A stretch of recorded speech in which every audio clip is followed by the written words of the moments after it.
Another day, another chance for the new contenders to rise up. Welcome, ladies and gentlemen, to BGIS. I'm going to be your host and caster, Necro. John alongside with me on the panels, Johnny. And Johnny, considering it's day 3, what are your expectations? I mean, after yesterday, quite a lot. Because for the first time yesterday, we saw an underdog team actually take on the Titans of BGMI and beat them on the overall rankings. Yeah. I expect the same to happen today. Oh, exactly. And how can we forget the performance X-Spark and Newman Gaming showed yesterday, yeah. especially Newman Gaming, just going all out inside the games.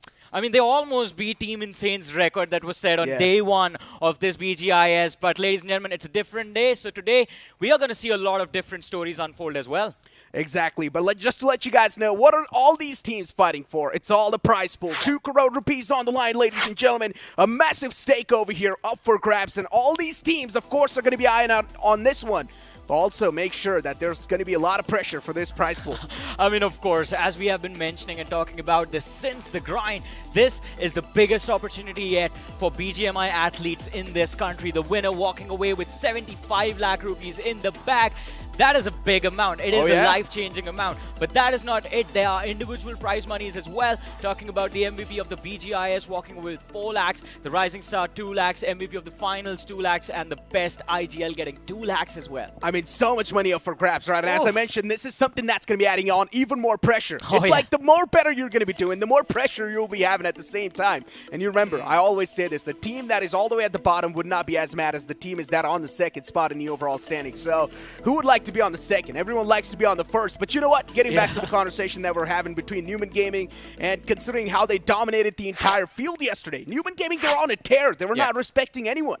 But that is just a quick recap of what happened yesterday. As we've been talking about it, again, 2 groups going at it. The first group, we're going to see a lot of interesting names. And again, all our eyes are set on the undergods in these lobbies, seeing what they are capable of and seeing what they will actually do when they go up against these big names. Hey, you know what, Johnny? But speaking about the undergods, we also need to mention the format as well of the tournament. This is something that's really important for the new teams that are trying to get inside the BGS as well, or that have already made it inside the BGS itself. We know we kick things off with 2,048 teams inside the round 1. Exactly, and as we have been talking about it, every single game that's played in round 1, only the top 3 teams will directly make it through to round 2. Apart from that, there's an overall rankings being maintained as well, from where the top 96 teams also get to move forward to round 2, where they will be joined by the bottom 32 teams from BGIS, the Grinds round 5.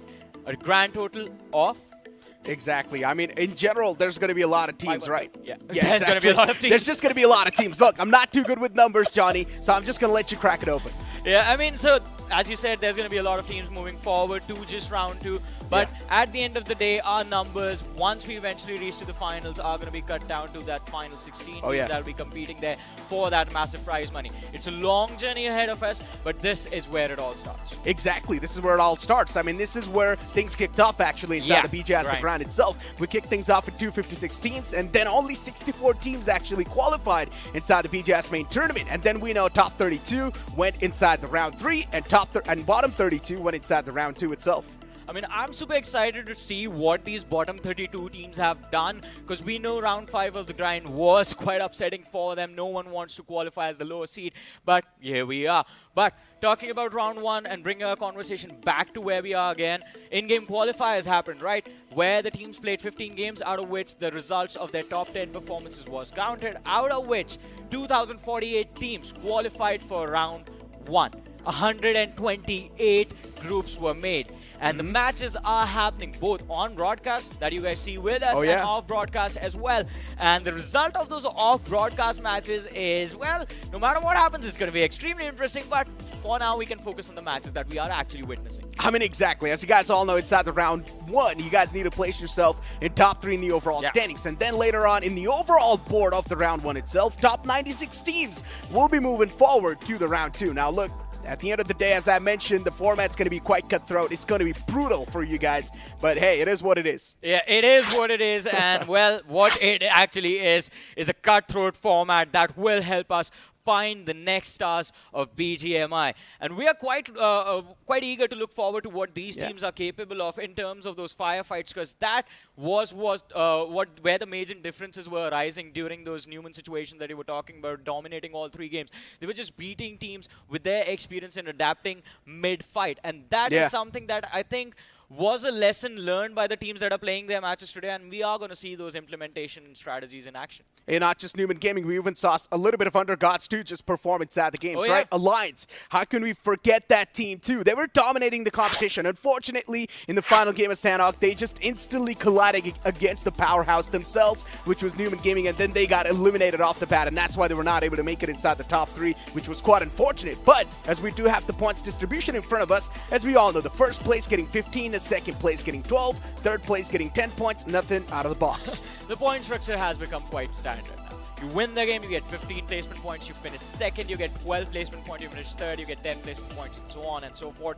13 to 16 position, you're going to be quite upset because you get nothing on the board unless you secure a few finishes, because at the end of the day, and in fact at the end of the game, every single finish is worth 1 point. Hey, you know what though? Let's move on forward and take a look at the schedule. This is another factor that's going to add a little bit more pressure. But we've been taking a look at the same schedule whatsoever inside all the days of the BGIS so far. Kicking things off in Erangel, then it will be Miramar, and of course, ending things off on Sanhok. The smallest map, the most aggressive end as well. That's like one of the best endings you can ask for. And one thing that I've noticed in the last 2 days is the undergods that we have been witnessing do tend to do really well on that last game of the day. Sanhok, I think it has something to do with the amount of pressure being relieved, considering it is the last game that every single group gets to play, and they have the luxury of going all in that one matchup. You start off on Erangel, if you're off to a great start, you win that first game, it makes things easier for you. And of course, the first target is to stay in the top 3 in the overall leaderboard in the top 16.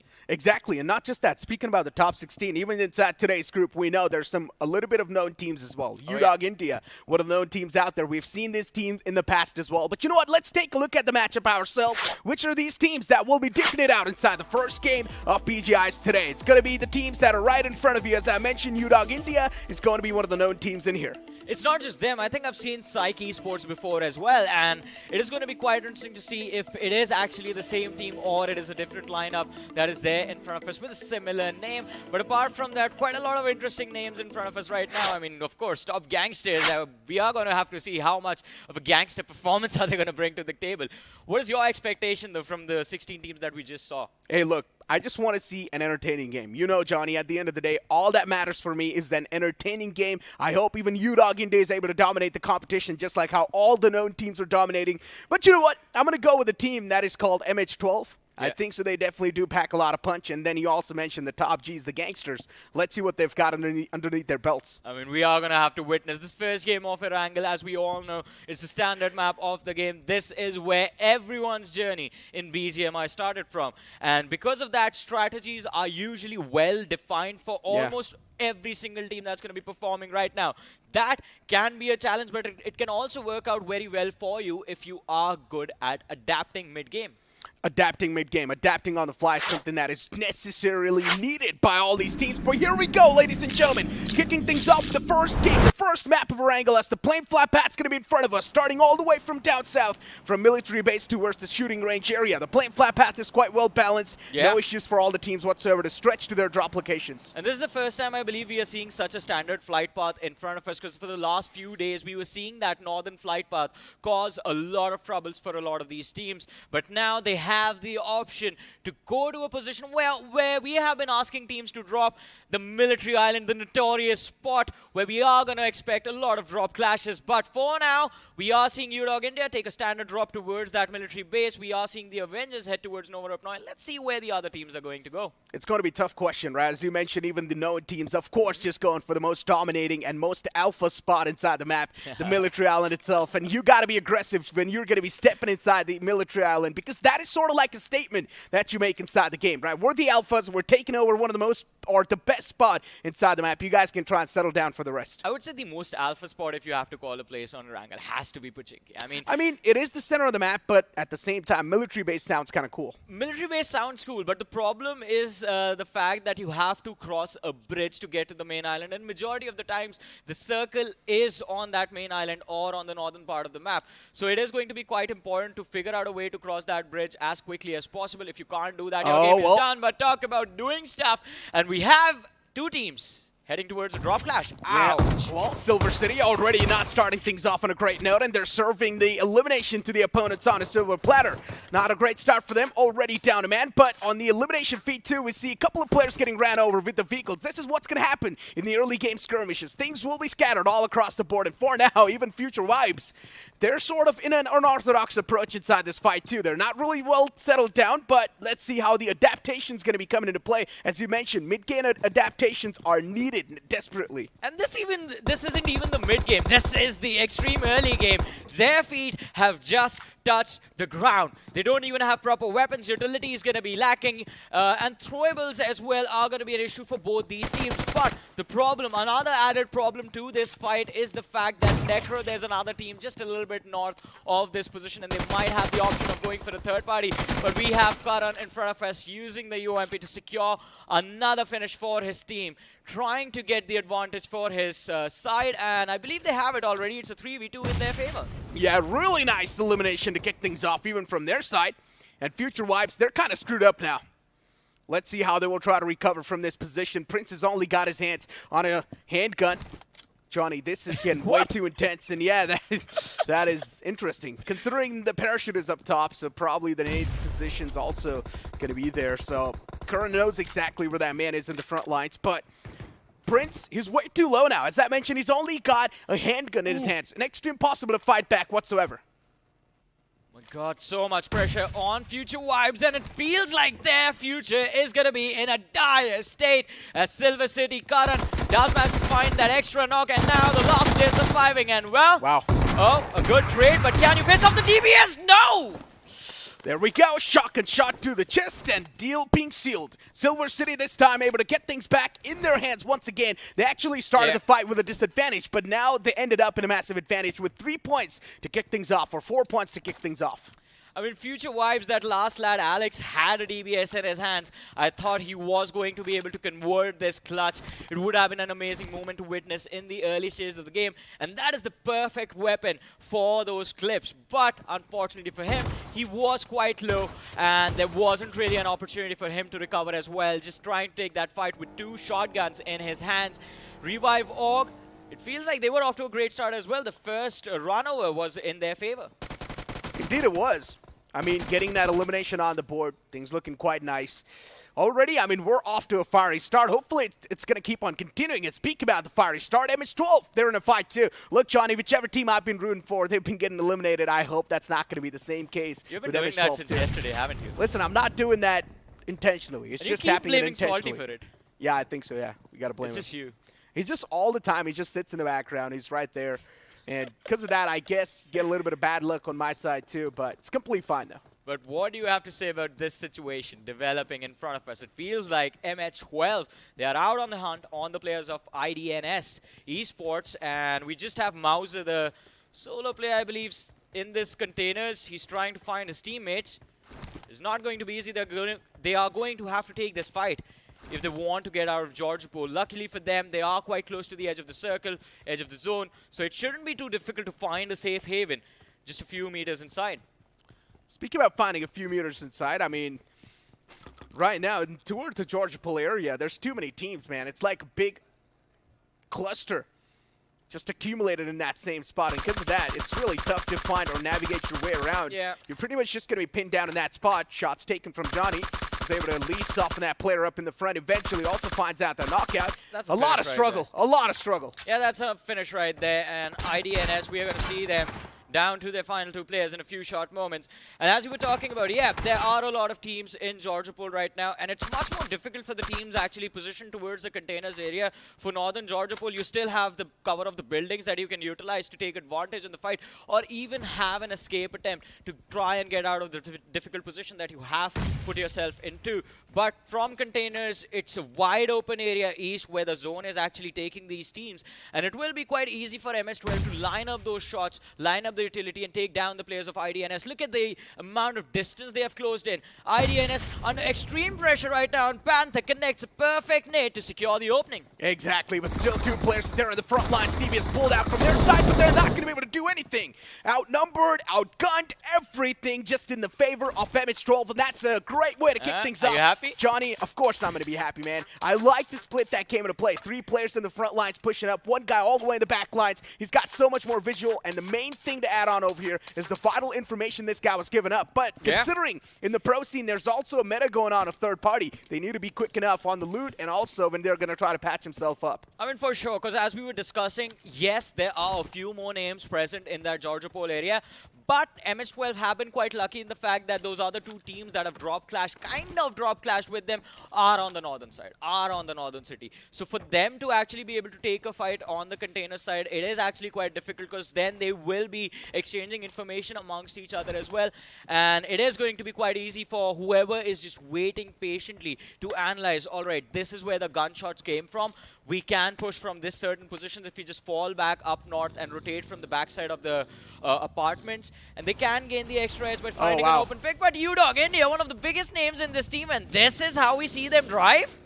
Johnny, that's like a new technique, man. I've heard about it. I do that all the time just as well. Throw the buggy off a mountain. Yeah, no, it's like a new way if you just want to get down quickly enough. But you know what? Speaking about things over here, this is how the action was really kicking off, especially from MS-12. I thought things could be a little bit bad for them, but no. Instead, they got things under control. Yeah, and look at this. They had all the information, as you mentioned, from that lad, Johnny, who they had up on the high ground, and it exactly told MS-12 where they had to run, where they had to finish off the players of IDNS. Mauser, along with his teammates, was completely pinned down, and even though the revive came in at the last second, Panther already had that nade lobbed in that position. There was no delay in that. I don't know why IDNS did not react and fall back already. No, that was just a clinical approach, to be honest.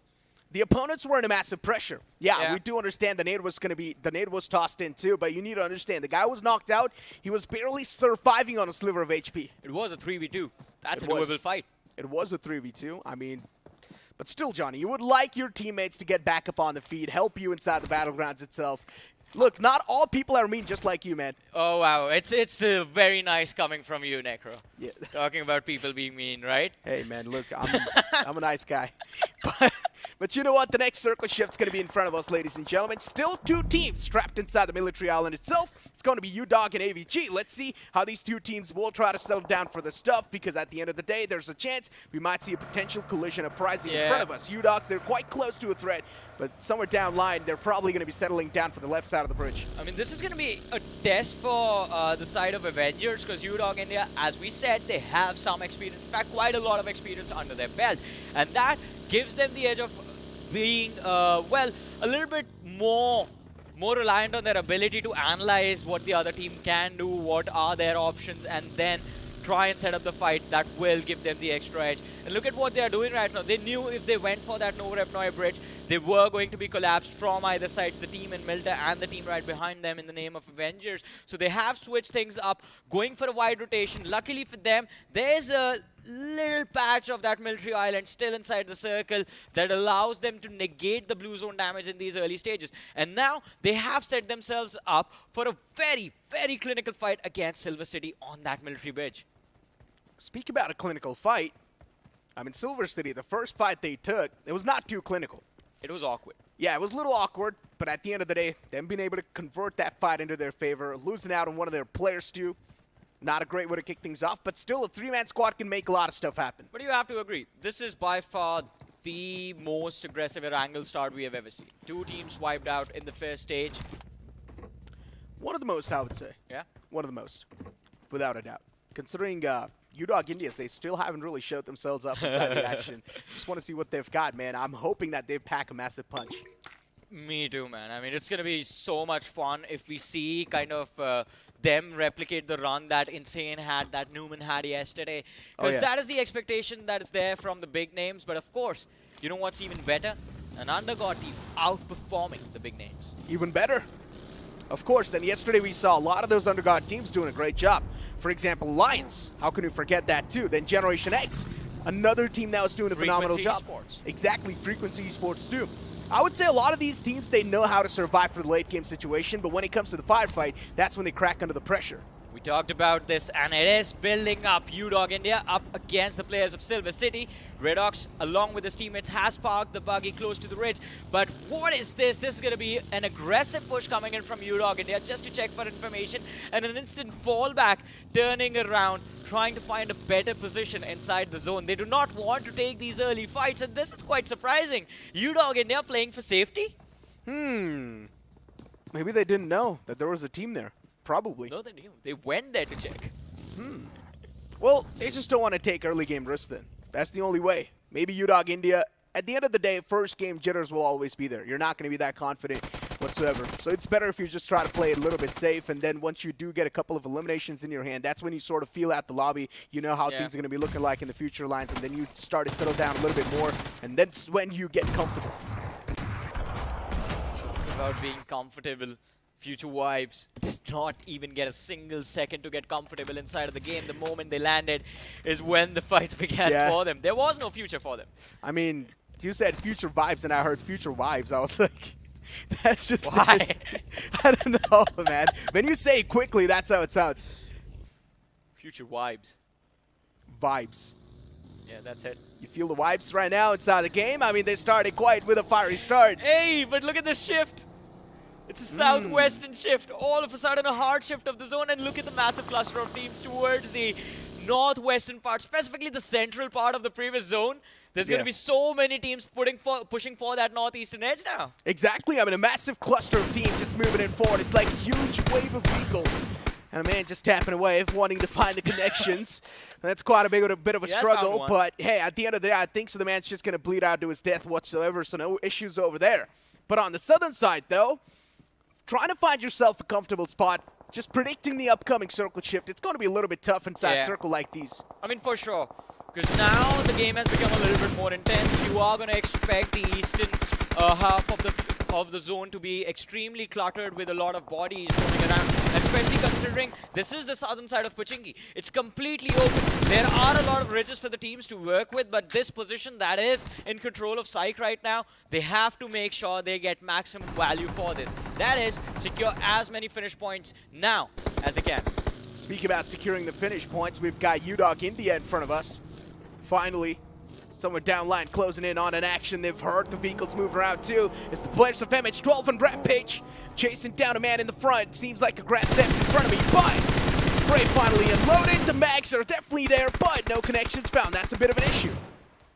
It is going to be an issue, but they still had the opening in this fight. They have secured the points from the side of MH12, which is a 4v2 situation, and MH12, they might have dug a pretty deep grave for them. Because now those two players, we know, UDog India know exactly where they are. They are split up between these two compounds. Not even compounds, just two different houses, Panther and Virus. I don't think they're going to survive for long. MH12. Still just trying to know what exactly the surroundings going to be looking like. Want to know how things are feeling around them. Considering it's the late game scenario. They don't know what exactly to expect in the upcoming stages, which teams will be trying to go up against them. Still big question marks, because one team was just chasing them down. Imagine, Johnny, you were the one trying to settle down with peace, and then you just find yourself one team just chasing you down. It's going to put you in a massive state of discomfort. Yeah.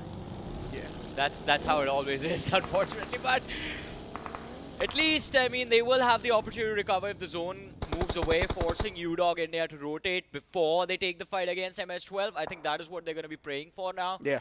Or the other option is the other possibility, someone starts taking their shots to UDog India, they get distracted and MS-12 capitalize. But over here, we have the lads from iShow. Well, putting on a show for us. Let's see. Coming out show. Those taps are definitely there. Eventually, man loses out on the patience. Unloads his magazine in the front. He's got a lot of bullets, so he can definitely afford to do so. Protein powder. Wow. One way to name yourself. Let's see how much of muscles he's actually able to gain and how many players he will be able to punch down inside the lobby. I show so far, the entire team, they've got a really comfortable compound towards the circle. Well, they're right on the edge, just outside the edge since the zone has shifted yet again.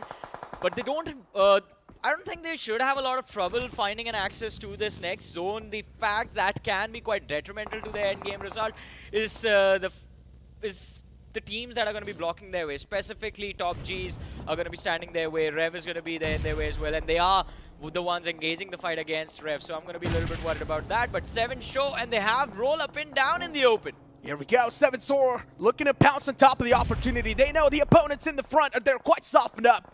It's time to deal with the foes right now and right here.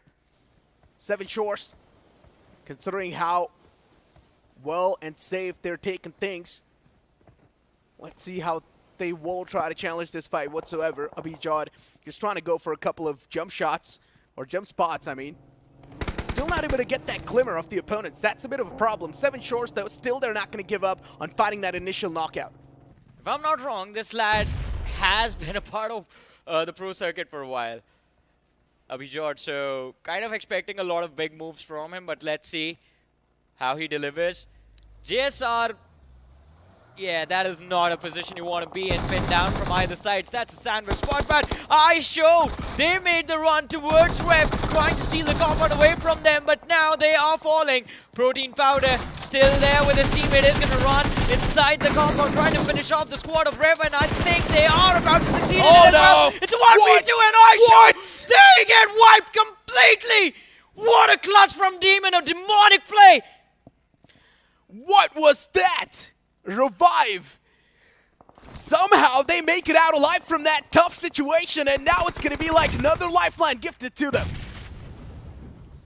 What an amazing moment to witness in the mid-game stages. But look at this, U-Dog India finally putting their experience to display. Brilliant nades coming out from them, and they have amazing position in this fight against Silver City. Oh, don't do that, please. Someone stop Redox now. They have just wiped out the entirety of Silver City without even breaking a sweat. Speaking about breaking a sweat, MH12 in front of us, looking to break the sweat of the opponents. Panther moving around. Oh no, he just slides down. Might be taking a bit of damage too, but hopefully he's not. He's batted out there. Position's compromised, and he's also out in the open too. But Wade not able to capitalize on that opportunity perfectly enough. Even the return knockouts are quite perfect. MS12, that push that's happening in the front, it's insane. Wayne is going for the patch-up, but I feel like he should have tried to help his teammates out, and eventually also gets extinguished by the Molotov. A little bit of rookie mistakes being made by the opponents. Burned alive, extra crispy over there. But I still have to say that play from Panther and Virus, them shooting in tandem at the exact same spot, pinning down the competition, pinning down the opposition, was quite brilliant. I mean, you would expect that to happen quite often. I mean, the communication looks pretty good from the side of MH12, but let's see. They are running into a very difficult spot. As you see on the map, top G's waiting for them right on the edge. Indian R, really good spray from Virus. If I'm not wrong, the man's actually using a laser sight on the gun. Interesting. Let's see how well that's going to pan out inside games like these. Usually I use the laser sight in the TDMs itself, but, yeah. Well, let's see how it actually works out for this guy. MS12 officials so far, they're doing pretty good inside the game, so I'm not going to be commenting a lot. They've got 6 finishes so far, and they can definitely rely on those. Speak about another team, though, Revive. This team, they got a big lifeline when they fought against the players of iShow, and now I want to see how well they're going to be living up to that name. Aisha, they had such a big advantage in that fight, but they botched it so bad.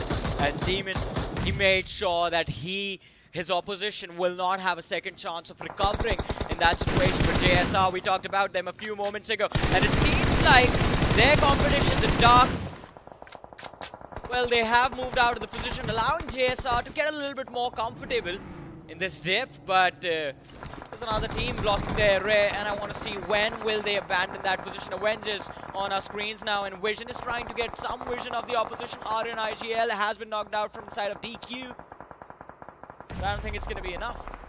Yeah, that's what it seems like. Avengers Vision I mean, moving around, also going for the confirmations against the opponents whatsoever. They're doing a phenomenal job in doing so, and Avenger still just moving around inside the fray. Eventually, another team collides against them, and now the knockouts are starting to happen back and forth. Finally, the collision comes into play, and this man's doing a great job from the side of Psych Esports. Moves on forward, gets one confirmation, instantly float up, so at least now things are going to be on the equal ground. Psych! Well, that is exactly what they say to the competition right now. Since this was an awkward third party, looking for a few more. Well, Dora has the competition pinned down, and well, that is all she wrote for the side of the Avengers. They are not going to be avenging anything in this game. Indeed, and Psych Esports, they're doing a phenomenal job in this fight. At least they've got that rich control for themselves, and at the same time, they've got really good circle control. They showed up with 0 finishes. Now they have 6. Just in that similar fray, right? Just third-partying, collecting all the food that was on the floor. Which was the players, of course, just devouring them. But UDOG in front of us, ladies and gentlemen. Tossing out nades. Going for a little bit of find in the smokes, but not able to do so far. Molotov tossed out too, hoping that maybe a connection will be found. And finally, that nade blows up right on his face. First knockout found. This can be a little bit of sign for the players of UDOG to try and make the push against the opponents. The follow-up Molotov was there as well to deter the other lads off Psych to go for a revive. But now the push from Radok happens again as he slams his buggy into the trees, trying to take on the players of Psych. But UDOG instead, they're falling left and right. Indeed they are, and even another man, Veldora, it does a great job in retaliating, fighting back. He's got the S12K, but eventually gets shot from the back lines. UDOG, that's a big help, which was of course there unintentionally, but this is going to be giving another lifeline for UDOG, considering 2 of the players were knocked out, but eventually the rest 2 players will be getting back the resurrection out of the fallen comrades whatsoever. Revive Org in front of us, still in that same fray. They need to make it inside the circle, and to do so, they will need to step out in the open. Well, Blade is going to have to turn into a Blade Runner if he wants to survive in this matchup. But no! Avoid the blue. Avoid the blue. A sliver of HP on both these 2 lads. And Demon, why is he out in the open like that? 1 bullet was needed, Johnny. Team Miracle. If they connected that single bullet onto that player, 1 knockout would have been found. And definitely that would have put some big smiles on their faces. Players going for the patch-up, also dropping out a first aid kit. This is what I like, a team player. Let's see, team play is going to be important to win this game. So again, they are having recovered from their previous collision against the players of Psych. Now have decided to take on the players of Grind more. Wow. And Molotov is definitely going to give them the edge. Venom is going to be down on his knees. UDOG India, the Molotov usage we're seeing from this team, the utilities being on point so far. They've been able to flush out so many players from that comfort zone, but eventually some return utilities come into play, and even the opponents are able to do a great job. The 2 of the players from the side of UDOG, now they're burnt down to a crisp, and still Redox is trying his best to fight back inside the scenario. Nate tossed out of the window. Rampage is still up and alive too, underneath. Let's see how UDOG will be able to deal with the situation that's occurred right in front of them. Another Molotov tossed out. Maybe the player will be on fire. But Redox, no. He's still going to be taking things a little bit patiently. But that push that was made against the players of UDOG is going to be causing a bit more problems. Nicely done by Rampage. The first nade is just soften up the player. Secondly, just takes the peaks and shut them down. But another Molotov comes into play. And once again, the player will be flushed out from that spot. Oh, he's barely alive on a pixel. Yeah, he's a pixel away from the spread of the Molotov, and Venom, using that opportunity, was able to heal up. But Grind more, they still do not manage to survive. UDOG India using all the experience that we were talking about to their advantage and securing 16 eliminations in this game so far. That is a big number right there. I mean, UDOG, they got inside the action quite late, but still they've managed to accumulate so many eliminations. This in itself just speaks about the team and their heroics. Revive Orc going for a couple of pop shots. Connections were definitely there, was able to blow the vehicle up, but not close enough. Icy's a little bit far away from that spot. Really nice shots from Nasty. Indeed, that was quite nasty. Was able to dome the player down, but still both of them are back up. That's the problem. Revive Arc, if they do want to move inside the circle in a comfortable spot, they need to find at least 1 knockout and then utilize a couple of smoke grenades, which they do have. Smokes are going to be extremely important. Look at the zone. It's on that middle road. No utility. Well, not a lot of utility on Zio at least. Has 4 smokes. Rampage has 5. Alright, this, UDOG India, they can work with this. But we do not see that much utility in terms of the other teams as well. Everyone is just going at it. This raw gunpowder being put on display, and UDOG India, the next team that they are going to target, apparently has to be the squad of Team Miracle, as Harsh just managed to dodge that buggy in his way. IC is right behind him, and the shots being fired on UDOG India are connecting as well. Indeed they are. But IC is so low, he cannot afford to take another peek, and Hirsch, he gets a little bit too overeager, peeks out, gets eliminated, and then the last man too just crumbles down. It's going to be the final two teams alive, ladies and gentlemen. Two Alpha Titans clashing against each other, but eventually it's Revive Org who come out on top. What a way to seal the deal in that final one. Take it down, UDOG themselves, and UDOG, they were on an absolute tear. I mean, UDOG, they could have won this game had they actually finished off Team Miracle with that push, but unfortunately for them, that did not happen. Harsh just moved an inch forward, avoided that run over, and UDOG India just ran into a sandwich where Revive Org, I think the patience that they put on display towards the end was quite incredible. They held back to the right time, and well, the chicken dinner was theirs. I'm not going to lie, that was quite an entertaining game, and you asked me the question too in the pregame segment, what type of games do you want to see? I said I want to see entertaining games, and that's what has happened. Off the bat, we saw the action kicking off. It was Silver City who came out on top in the first ever action that happened in the previous game, but then later on with how MH12 as well, they carried on the Ford, how they carried on the action inside the Georgia Pool City too. Things were quite nice. I mean, things are definitely going to be quite nice, but this was just game number one. We still have 2 more to go for this group. Exactly, 2 more to go, and the upcoming map is also going to be the map of Miramar, which is going to be the deserted line, but still we need to take a look at the post-game stats. But just to let you guys know, after this short break, don't go anywhere, we'll be right back.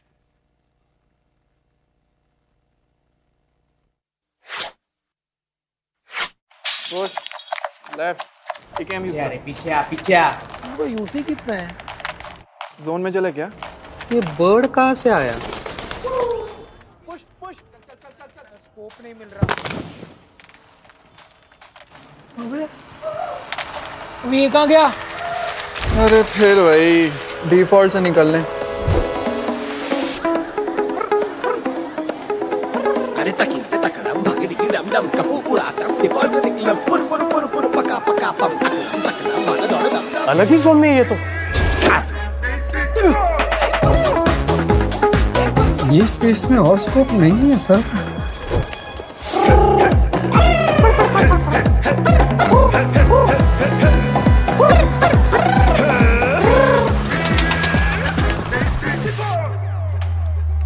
देखा default से निकलना कितना easy है। Bro इतना drama क्यों? Royal pass ले, default से निकल ले। हैं? Epic value, epic rewards. Get the Royal Pass at just 360 UC and don't be default. Sir ये आपका गिर गया था। अभी नहीं चाहिए।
अब तुम्हारी बारी।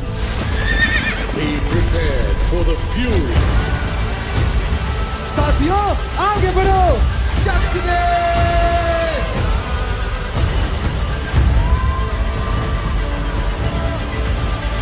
खत्म कर दो।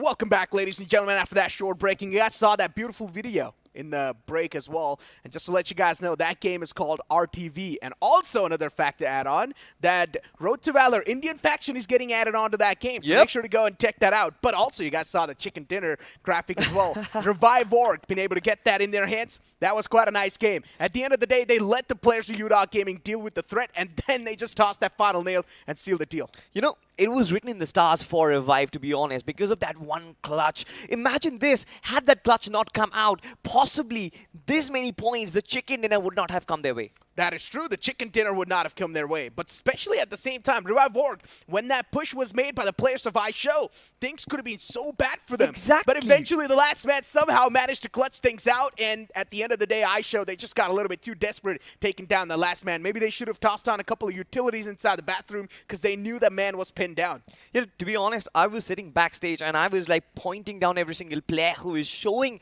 his true potential. And I feel like Demon is going to be one of those players who's going to be shining really bright from right now. That clutch just showed his mental prowess, just showed how strong he is. In spite of that much pressure that iShow actually put up on him, that man, he did not have any space to move, but still he managed to connect the shots. That's a really good point that you brought up. The Vigor Room, he did not really have a lot of that, but still being able to pull out that clutch with the shotgun in the hand. Of course, up close and personal, shotguns are going to be a little bit overpowered. That's understandable too in these type of duels, but in general, still that man just not cracking under the pressure, as you mentioned, sort of added on a little bit more to that action. But now as we do move forward and take a look at the highlights, this is how the action kicked off. Exactly, and I kind of felt like Future Vibes, they had the advantage to work with. They were going to continue that momentum. But the fact that Silver City, they were always ready for that retaliation. Once again, just coming back from the disadvantage and completely destroying Future, this is absolutely great. And to be honest, the Future Vibes reference, that was a little cringe. That's come on, man. Just don't gotta call me out like that. But you know what?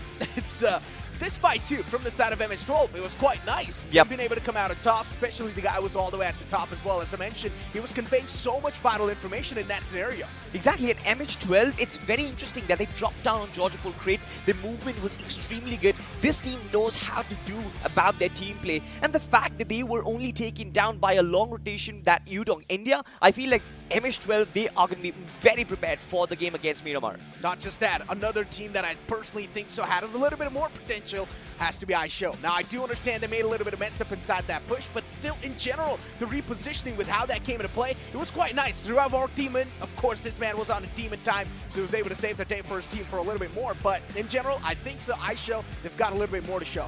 One silly mistake once again, right? Just peeking at your opposition one by one. You give the opposition that much time to just pump out that shotgun right on your head. If you have the numbers advantage, just try and utilize it. But again, this is where Psyche Esports started dominating, right? In the final circle, their vehicular movement was absolutely precise. They were taking shots against multiple oppositions, and even UDOG India was under their frame. Indeed they were, but Psyche Esports in the final moments, right? This was quite an interesting fray, and then later on, even UDOG Gaming, that fight just happened from their side. Even that was quite interesting. UDOG India, for a moment, it seemed like they were just pinned down in this fight. Things were getting a little bit too dicey, but at the end of the day, they still got their hands once again back inside the fray. They capitalized well enough, and they got that fight secured. In the end, it was the players of Revive Org against UDOG India itself, but still, Revive Org been able to win that game. That was quite nice because all they let the players of UDOG do was deal with the threat, and then just in the end take advantage of all the softened up players. Yeah, to be fair, I mean, UDOG, they were just caught in a very precarious position, just completely out in the open. They were being pinned down by Team MR as well as Revive Org from the back lines. It was extremely tough to survive that situation, to be honest. But, just like you mentioned, UDOG India, in spite of being pinned down, they still managed to get so many finishes. And I'm pretty sure they will be at the tippity top of the points table. The only point is, they need to get those big chickens. We all know UDOG India, the biggest team in the lobby. We were expecting a performance of this kind. But, so many teams have shown us their true potential, be it Psych, be it MH12, or even Revive. As a matter of fact, I'm extremely excited for the 2 games to come. Listen, man, still there's a lot of teams, and I'm pretty sure, considering it was just the game 1, they had a little bit of jitters. Even Silver City, them being able to win that fight, as I mentioned, they started things off on a disadvantage in that fight because one man was taken down early off. Yep. But still them being able to convert that fight in their favor, not cracking under the pressure. Another team that can showcase a lot of potential. Absolutely. I feel like Silver City, it's just like you mentioned, early game. game jitters. They've got the game in them. The fact that they came from a disadvantaged situation, still proceeding with that squad vibe, just shows their true potential. And I always believe that these underdog teams, they are so mechanically skilled, man. It's just about that communication. Once that sets in, after the first game or probably after the second game, once those initial jitters are down and dusted, I feel like these teams just really showcase their true potential. Yeah, that's a good point. They just got to remove the communication barrier that's there, which is quite tough. It's understandable if you guys are just like 4 players that have started playing recently, then it's going to get quite tough to remove that communication barrier. There's always going to be a little bit of miscommunication, but this is where the experienced team, they sort of just outshine all the underdog teams, right? They have been playing together since such a long time. They have been knowing each other since such a long time inside the IGC, and that's why they were just able to dominate. Newman Gaming is a prime example. Team X-Spark is a prime example. Team Insane as well is a prime example of that. But you know what? Let's move on forward and take a look at the MVP of that previous game. It's going to be Fizz IK from the side of UDOG India. Yes, 7 finishes. I mean, had to be from UDOG, especially with the amount of finishes that they had racked up. And I'm pretty sure the top 5 Rebels are also dominated by them. Look at this. Physic as well as Zeolite. Both of them share 12 finishes between them. But there are so many underdog names, and I love this. Team Revives Demon OG. He certainly deserves it. And I feel like Physic just kind of stole the limelight away from him. But still, 6 finishes, not too shabby. I mean, Physic with 7 eliminations, quite nice. Demon OG too, as we mentioned, Impact sort of stole frags. that limelight as impact frags, I guess, one way to call it. But at the end of the day, frags are frags, right? When you take a look at it as top 5 Rebels in the overall standings, frags are frags. It doesn't matter how much impact those frags have had. Numbers is what counts in the overall standings. And you got to place yourself in top 3 or either in top 9 to 6 at the end of the day. But Panther 2 from MS12 been able to showcase himself up there. Now, in the upcoming games, in the upcoming point standings, what I want to see is MS12 somewhere in the top 5. If they're not going to be the top 5, well, a lot of pressure in the upcoming game. Absolutely, but ladies and gentlemen, we transition to the match scorecard, and of course, no surprise there, UDOG India right at the tippity top, 30 points secured, but I love that Revive Org is closely falling by 26. This is probably the closest gap we've seen between the first and the second place team so far. Yeah, they're not in the top 5 though, MS12, so that's a problem for them. But Top Gangster's been able to make it inside the top 5. Now that's a good news for them, right? Considering they got 8 positioning points, only 1 finished point so far, total 9 points in total. So in general, one thing is for sure, Top Gangsters, they've definitely got really good surviving ability, but let's hope that maybe in the future lines, they're able to level up onto that firepower too. The second half of the board though, Aisho, that push they made happen against the opponents. I like the hold they had on the compound. I like how well they were thinking. I like they were not really tunnel visioning on just one single angle. But at the end of the day, they should have had a couple of more points because now the chances have dwindled down. They've only got 2 chances left in their hands. 2 chances, and of course, just like you always like to call them, I don't really want to judge a team on the basis of the first match performance, but few teams from the second page who can still make a comeback possibly will be Silver City, Future Vibes, and maybe Aisho as well. One very interesting team is Grind More Losers. The fact that this team sort of showcased, they did not get a lot of screen time to work with, they did not really focus a lot on the finishes, but they still entered the top 5, and that is a very intelligent strategy. I feel like if they can continue to rack up those points, maybe in the final game, just do something different, maybe come up with an aggressive front and catapult themselves inside the top 3. I mean, their name is quite nice. Right? Extremely nice. I mean, it's just we were discussing pouring this a little bit of pinch of salt on the opponent's wounds because they're asking them to grind a little bit more if they do want to get taken down. But you know what? Speaking about Grind More Losers, as you mentioned, they've been able to make it inside the top 5. This is definitely a big stark statement. But I'm pretty sure inside the second game, there's also going to be a couple of more teams who've got a little bit more talent they want to showcase. And as I mentioned, inside the second game, that's where the nerves start to settle down. Those nerves are not going to be there. The jitters are not going to be there. No problems will be there whatsoever. But let's move on forward and take a look at the matchup of the upcoming game of Miramar. These teams, once again, will be duking it out. Absolutely, and there will be certain teams who will have that added advantage. The teams who play really well, be it Revive, be it Psych, be it UDOG, these teams will sort of showcase that added potential inside of them. And we know as a matter of fact that Miramar will give them that little bit of a time to settle down inside the map. We do get that little bit of a slow start. So maybe inside of a good position, if they can get settled in, that is where these teams are going to really shine. Exactly. I mean, let's see, man, where these teams are actually going to be finding their own comfort zone. Avengers 2, their name is quite nice. Let's see if they're actually going to be superheroes inside the upcoming lobby or not. One player needs to start making the heroic play. Speaking about the heroic plays, too, I mean, UDOG, As I mentioned, in the early phase of the game, not a lot of elimination points, but then later on in late games, on and over, we just see so many elimination points in their belts, and that was just putting on a big question mark on my face. When did this exactly happen? Yeah, we did see them engage in a couple of fights, especially that compound fight as well that we saw. They were almost about to lose that too. Yeah, exactly. I mean, you know what? UDOG India, they only have 2 gears. They either operate on the first gear or probably just straight up jump to 5th gear. There is nothing in between. There is no clutch system, ladies and gentlemen. And they don't have any brakes as well. Once they start, they start. And I feel like they do get that initial slow start because they want to kind of get settled inside the game as well, get themselves those added utility as well as the added equipment to try and go for those excessive battles. But once they are settled in, I mean, nobody's stopping them, to be honest. Hey, you know what? I'm just looking forward to see what Aisho's got. I definitely think this team has a bit more potential. I like the rotation This they man made. is a fan of Aisho's speed. Listen, I don't even think so score-related, but I think so they've definitely got a potential, though. The way they rotated inside the circle, it was one of the things that we need to focus on. They found themselves in quite a good compound. Yeah, it's unfortunate that the circle shift came into play. It sort of shifted really hard away from them, and that's why they needed to reposition once again. And that's why to find a good compound, they needed a breach inside a compound where the opponents were holding, of course, which was Revive. Unfortunately, they lost out in that fight, but initially they had a big advantage. Yeah, they certainly did, right? And speaking of the circle, you mentioned a very interesting topic.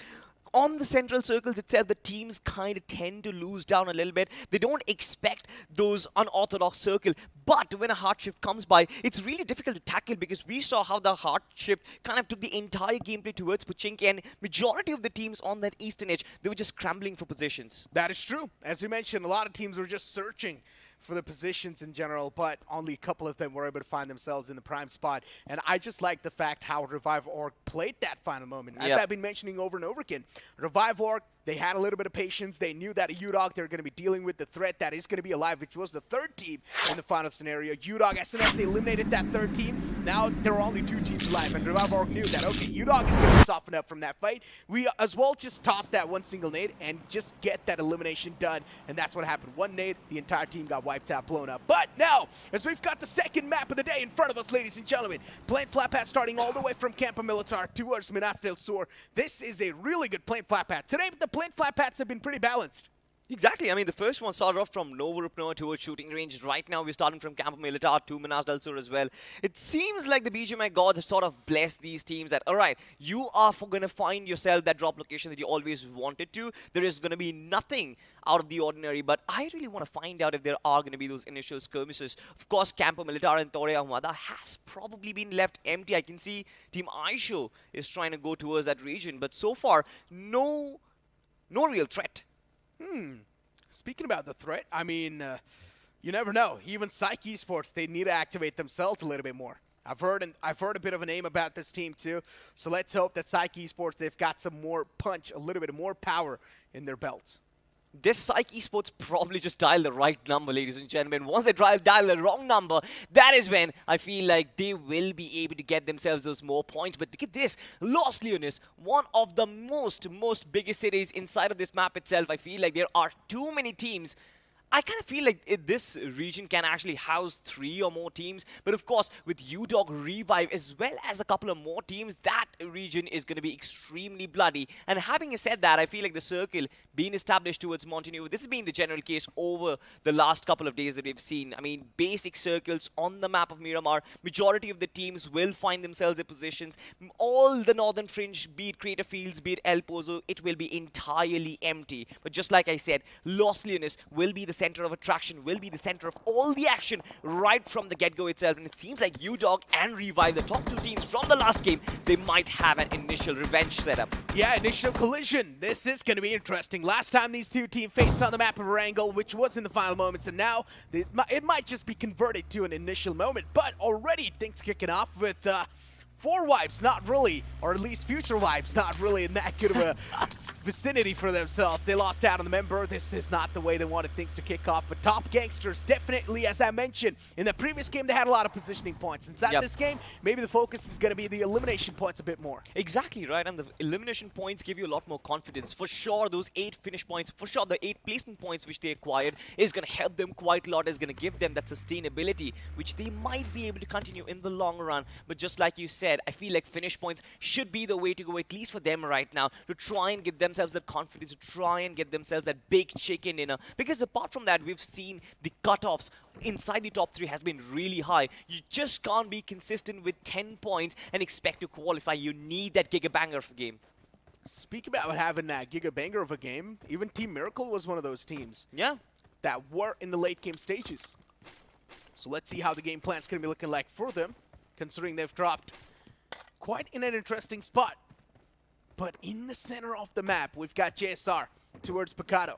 It's so scattered, to be honest. Like, there is no set pattern, and these teams, they've just dropped to the locations where they actually like. Look at this, right? You've got 2 teams in the extreme southern fringe of the map itself towards Puerto Parazo, and that might actually lead to an initial skirmish. Of course, I think, like, when the presence will be sensed, they will have the exit strategies, because it seems like Team Future Vibes, they're the ones who have the exit. They're the ones who have the highway for themselves. They are on their vehicles, might just be able to easily exit from that situation.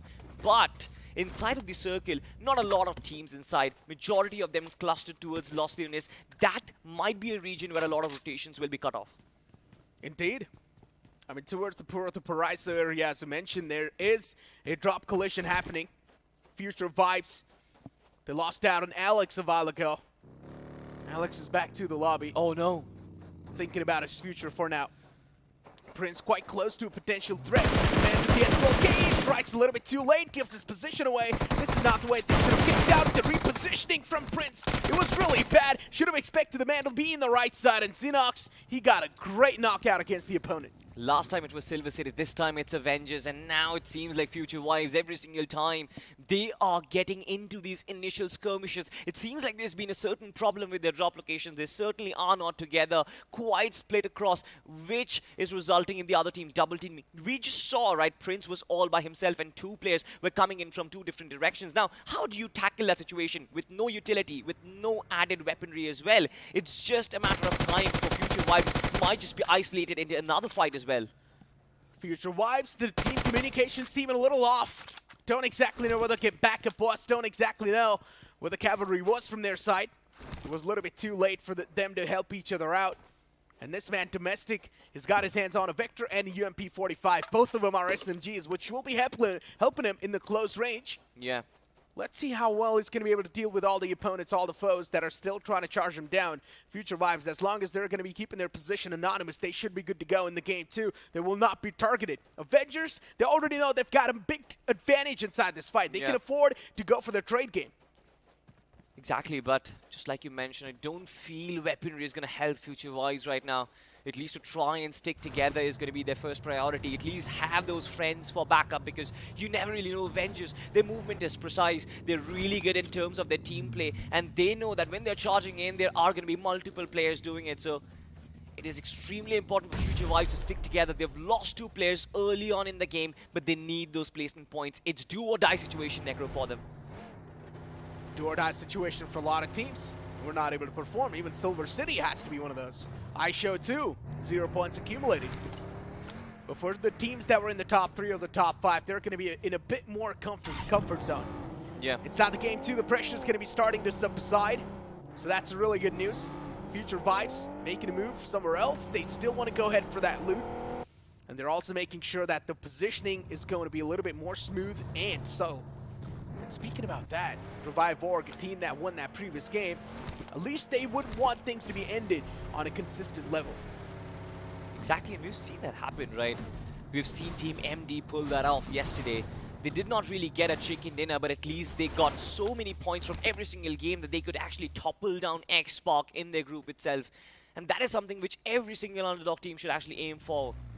To try and get yourself as many points as you possibly can from every single game. Try and get those early finishes. Try and place yourself in a position inside the final circle where you have the added advantage, where you have that height advantage as well. Miramar is sort of extremely simple to crack. If you know your rotations right, it should not be that difficult to try and get more finish points as well. Speaking about the finish points, I mean, Top G's, which is the top gangsters, they need a lot of those. In that previous game, they had 8 placement points on only 1 finish point. So this time, they need to level up the playing field for themselves. speaking about leveling things up, even MH12, they need to have a bit more placement points for themselves because they got eliminated quite early inside the game, but they had a lot of finish points that just sort of backed them up. But they were also in the 6th spot in the previous match standings. MH12, just like I said, they really have their coordination going on. They are extremely good. Even a two-man lineup could actually clutch out EPR as well. So this team knows how to deal with situation. This team knows how to deal with pressure situation as well. It's just that they need to have their players alive up until the final circle. Now, of course, it's sort of a little unfair as well, to be honest, because they fought against a prime U-Dog in that particular fight. They fought against the entire rotation itself, which was extremely long, dropping in from Georgiapol, trying to go towards Puchinki. It was an extremely long rotation, and U-Dog sort of intercepted them. But in spite of the fact that they lost 2 players early on, MH12, they knew how to come back from that and still manage to get more information as well as more finish points. A lot of shots taken, Max and loaded in the front. They do spot that rotation coming into play. MH12 definitely a little jealous of the opponents because they have been able to make it out alive from that scenario. But it's complete fine, though. Maybe MH12 just wanted to let the opponents know their position, that, hey, do not even try and think of closing in on this combo. Exactly, they are well inside the circle. But look at this, from the backlines, it's actually IDNS. And one player has been taken off. Now, this is going to cause a lot of problems because an important player who was supposed to be the scout for MH12, he's been done. Nice shots with the DMR. Mini 14 clicking into action. Those taps were perfect. That's why the man in the front got knocked out. Avengers going for that late game rotation. Look at them down south. Still towards Puerto Paraiso. Finally, they've got their hands on the vehicles, and now they're trying to make a rotation inside the circle. I don't really understand what was their motivation to try and go for that scout situation because they're well inside the circle. This is just stage 2 inside the game. You possibly could have just held your ground on, but now the case is just becoming so much more difficult because they want to try and get back their fallen comrades, but instead they are being pushed forward by multiple teams and another player falls down. Necro, this is absolutely disastrous. It is sort of disastrous, but even Ions now, they're getting challenged by the team on the right side. It's going to be the place to JSR. JSR, they're dropped inside the prime spot in the map of Miramar. There's a chance both of these teams do have to take each other down, but I'm pretty sure when these two big forces collide, damage will be dealt on both the sides whatsoever. Leon in front of us, or Lion in front of us from the side of JSR. Just looking around, going for a couple of scouts here and there, trying to spot the players out. Is not really able to get a lot of information, but he knows where the players of Irons are. The terrain towards Montenegro, it's extremely rough, it's extremely tricky to play across. Teams will try and station themselves in every single ridge, and you see this, right? IDNS, they have a ridge for themselves. JSR have a ridge for themselves. This creates an extremely complicated situation where you know that you will be open from multiple sight lines, and teams want to prioritize the central part of the circle. If this circle shifts away from this situation, I'm pretty sure majority of them will be forced into battle, and that is not good news for all of them. IDNS with the high ground. They've got a lot of advantage. Future Vibes too. Another player gets taken down, and I guess the entirety of that team is also being dealt with. Yeah, Future Vibes out of the game, ladies and gentlemen. First team to take an exit from the map of Miramar. It's going to be the players of Top Gangsters who put that nail in the coffin, and even this team's now starting to step up when it comes to the elimination aspect of the game. That red dot spray from Destiny is actually quite precise. Was able to connect at least one shot, but that's going to be enough to give the players of U-Dog a little bit of more threats. Did they blow up the tires? I'm actually pretty excited to find out if the bullets actually struck the tires. That would have been extremely disastrous for Team U-Dog. Now they need to recover from it. Extremely open in terms of positioning. But no, it seems like their vehicle still works. Manohar will try and take more shots, but so far, Top Gangsters, it seems like they are going on the aggressive front in this game, Necro. Side 2. The high ground and for all that commotion, and as I mentioned, it's the Meadow third parties, baby. You will be seeing those third parties instantly on the bay, and that's what has happened. Top G already losing out on one of the players. Gangsters not looking so gangsters after that one. One of the men lost out, but from what I know, Gangsters, they're quite one of the people that like to go for their revenges. So let's see, will they actually go for the revenge or not? Gangsters possibly always seek revenge in every single fight, and the fact that they've lost a comrade in the process, that would just make their blood boil. But hopefully that revenge is channeled into more points, is channeled into the right sort of aggression which is right now required. But otherwise, look at the circle itself, right? It's closing in on a central part, Montenuevo. It's completely occupied with multiple teams, and there are so many teams inside right now. It's completely out in the open, Necro. Speak about being out in the open. In general, teams now will need to try and settle down. At least the teams that are going to be the late breachers in this circle, they will need to settle down for all the spots that are left over.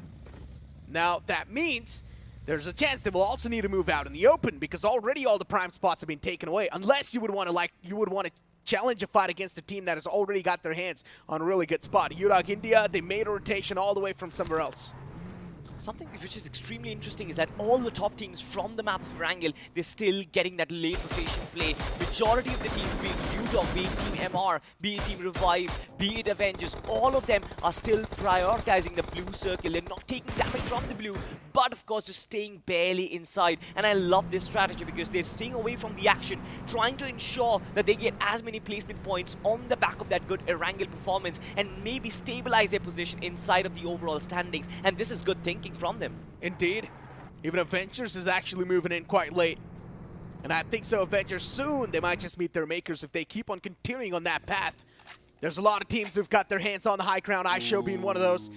And from what I've seen inside the first game, it seemed like iShow is one of those teams that likes to assert their dominance. So let's hope that iShow might just be finding a couple of more success moments underneath their belts.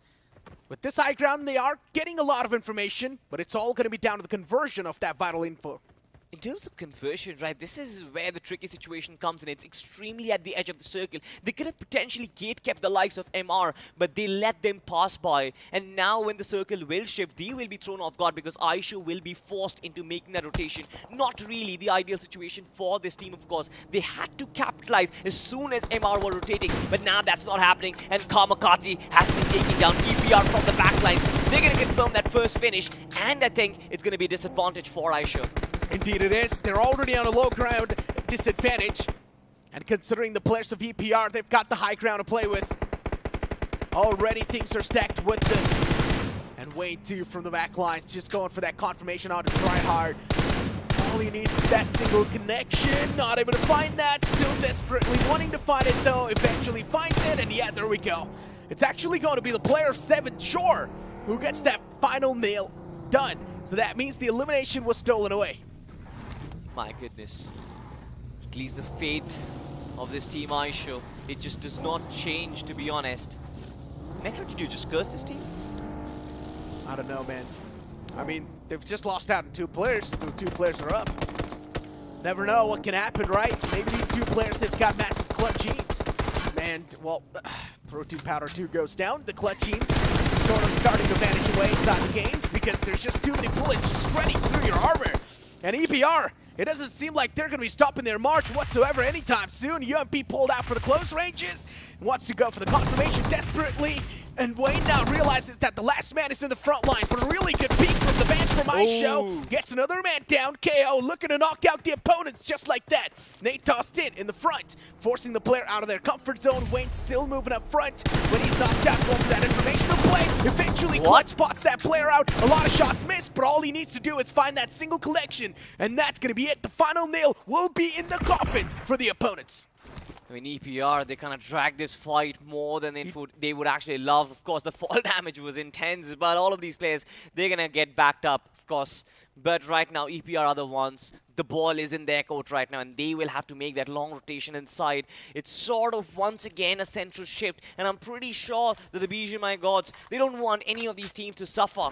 But of course, playing the edge of the circle comes at its own price, and that is you have to constantly keep moving and constantly take fights. And of course, EPR being successful in that one will have to prepare for the next fight, which is about to come. But shots being connected, Psycho, what a knock.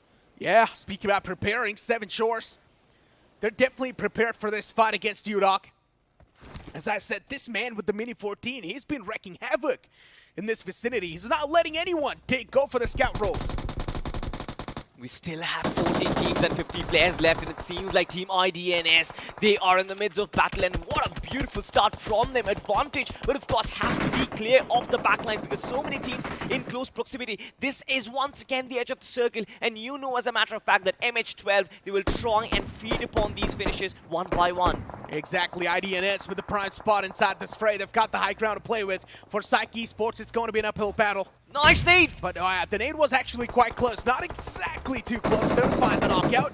Really well cooked, though. Gotta say one thing, that's for sure. At least the players are softened up now. Voldora pulls out the shotgun in his hands, but there's a man in the backlines. Voldora needs to be careful of the backlines, too. Moves away, spots out that threat, feels that threat coming into play, and that's why he moves out in the nick of time, but it's not going to matter whatsoever. He gets dealt with. IDNS, they're in a really great position for now.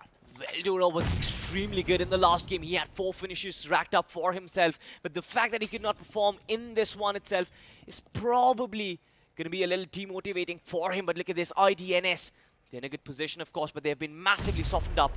And Chinoopi is knocked down. Nades being lobbed in, hoping to get that confirmation onto Team MR. MR just banking their entire fate inside that one little shack. One rightly cooked nade inside the right trajectory is probably going to take them out. No meds on this guy. Invader, he cannot even go for the patch-up. Such a big problem. But finds that crate with a lot of hopes. And yeah, a lot of utilities too. Now it's starting to get stacked up. IDNS though, still now the wall of death as it starts to move in. Even they need to start making it inside the circle. The buggy was shrouded inside the smoke, nicely done, protected, making sure that the entire target is going to be blown up in the future fights that will be upcoming. Mauser way too low for comfort. All that's needed is to connect that one single bullet, and that's what's going to happen. Bunny jumping across, connecting that bullet. Mauser gets knocked out. IDNS in a big world of trouble. Oh my word, Invader. He actually did not find a lot of healing utility. He possibly just found a couple of energy drinks he popped up, and now that is all that he has got to work with. But the nades, of course, are going to pay the price. Team MR, they are on the back foot certainly, and it seems like he's using it to perfection. Carnage versus Invader in a 1v1 situation, but who's going to get this one, Invader? This Molotov can be crucial, Necro. If it lands on the right spot, maybe it's going to burn Carnage to a crisp. Indeed it will. But Carnage for now is doing a great job dodging the flames. He knows the floor's lava. For Invader, he's finally got his hands on that first aid. This man desperately needed that first aid to survive in the game, but now the wall of death starting to move up. It's going to deal so much damage because it's the late game stage. Oh, no. Stage 5 already, and as soon as even as this zone closes in, it's going to be stage 6. So Invader, he needs to be quick on his feet to make it inside the circle, but he still wants to challenge that fight against Carnage. Going to be going for that loot in the death crate, but still tossing out a couple of more utilities, wanting to flesh that player out. Was inside the shack. Anonymous just completely solo in there. Avengers in the receiving lines. The man in the front is doing a great job keeping these players off at bay, but still Vision and his teammate are up and alive. Another nade sails in, gonna find another knockout. Avengers, they're down to this final man alive, this final glimmer of hope, which is Vision, and even he's way too soft for that. One single bullet, and Vision will be taken out of the game. Finally patches himself up. He needs to try and find that revive on his fallen comrade, at least for now though. But Morgjot, once again, another solo survivor from the side of Silver City. They're still trying to make their mark, still trying to hold this little pocket of space inside the circle, but it's extremely out in the open. Does not even have any sort of smokes to try and use as cover. It's the only monster truck that he possibly can use to block the bullets, dodge the bullets coming in from the entire compound inside the circle, and there's an absolute army which he needs to clear. Grind more losers. Even this team is alive inside the late game scenarios. Top 7 teams alive, ladies and gentlemen. Out of 16 teams that we started off today inside the game of Miramar. And considering how Grind more losers have been looking like, let's see if they're able to make it back inside the top situations back-to-back or not. Because top 7, yeah, that's a good spot, but you're not really going to be accumulating a lot of placement points. If you're going to find yourself in top 3, though, that's where the main goal is. Exactly, and we also have to remember that dicey question mark on the top 4 as well. You have to be inside the top 96. Look at this. 7 Shore Psycho just lands the shots with the mini. Extremely useful in that situation. The circle has sort of blessed Team 7 Shore Esports, and now they hold this nice little ridge for themselves. They won't really be pushed, but Team Rev, they're the only ones who can challenge them for the chicken dinner. Maybe U-Dog coming in from the backlines will be a potential threat. Yeah, U-Dog is going to be the biggest threat for 7 Shores. And as soon as they deal with that threat, 7 Shore is going to be comfortable. But for now, considering the pressure's been surmounted on top of them over and over again because UDOG is slowly and steadily creeping and crawling their way up. And one of the men actually decides to close on the distance as well, but the knockout almost flows in. Psycho whips out a couple of shots, was able to take the man down to 1 HP, but still pulls out a utility. Let's hope that this nate's going to be finding the connection that he's really desperately needing. And yes, it does. Also soften up Rampage a little bit too much, and Rampage, he realizes the fact that it's better if I just try to back off from this position, but it's still not going to matter. Psycho's utilities placement is on the point. Absolutely, what a hold from Team 7 shows, but of course retaliation does come from UDOG India, and now they only got 2 players to actually work with. In fact, make it 1, because even one Zeolite has been taken down, and now it's only Physic, the MVP from last game, Necro. He has a world to conquer right now, and of course, the entire world is against him. Physic out in the open. Soon enough, even the blue zone's going to start to move in. So this man will need to expose himself to make it inside the safe zone. It sounds next to impossible. It sounds like a fairy tale run. If he does manage to execute that, it'll be one of a heck of a moment. But as I mentioned, sounds next to impossible whatsoever. 7 Shores, they are just dominating the entire game in the game of Miramar. They've got a really good spread that's allowing them to spread themselves so well inside the final moment. The most amount of land control too. Physic tosses out the utilities. Smokes, which are of course in front of him, to find or to at least create a little bit of smoke pathway for himself. Demon OG in the front lines. Spots out the man in the front, and eventually the nail is also down to the coffin. Vision is still alive though. Vision certainly is still alive, but for UDOG India, that entire fight was just an absolute disaster. Hopefully Team Revive just does not throw their game into Team 7 shows, of course, who are in a great position right now. They're yet to establish that contact, but there are certain presence in and around. It's going to be Vision from Avengers and another player from Team Grind More Losers, who have also once again attained that top 4. And look at this. Vision has been burned. That entire fire trail, it's absolutely massive, and there's no way to run, nowhere to hide. He has been absolutely devastated, but Team Grind More Losers, they're still there, and they're still hoping that they can possibly dent Team Revive and their hopes. Revive Orc once again making it till the late game situation, and also they're probably going to be inside the top 2 as well. Revive Orc, I don't know how they managed to make it inside the circle all the time, but somehow they're always in the top 3 whatsoever. In the previous game, they were in the top 2. Now, they're inside the top 3. And probably there's a chance they'll also be in the top 2 once again, but you never know if they will be able to win the fight against 7 Shores or not, unless 7 Shore, their game gets spoiled by the team that's in the left lines. You know, to be honest, 7 Shore, they have the momentum on their side. It's a 4v4v2 situation, and they've just taken down UDOG India. Confidence will be at its peak. Versus, of course, a team who just got the chicken dinner in the last game. And, of course, Grind More Losers. They're like dark horses in the middle of these Titans. Will try and get as many finishes as they possibly can. Top 3 finish, as well as 9 finish points to work with. It's not too shabby, but still, they're landing the nades. And the first contact has been established, but trades instantly come in Necro. This is the war horn being blown. Exactly. Finally now they're going to start a march up against each other as the first knockout's found.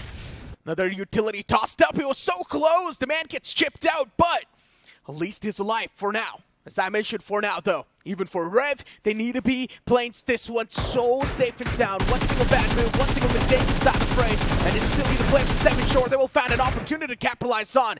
A lot of max being unloaded by Ravon just to find out that knockout once more.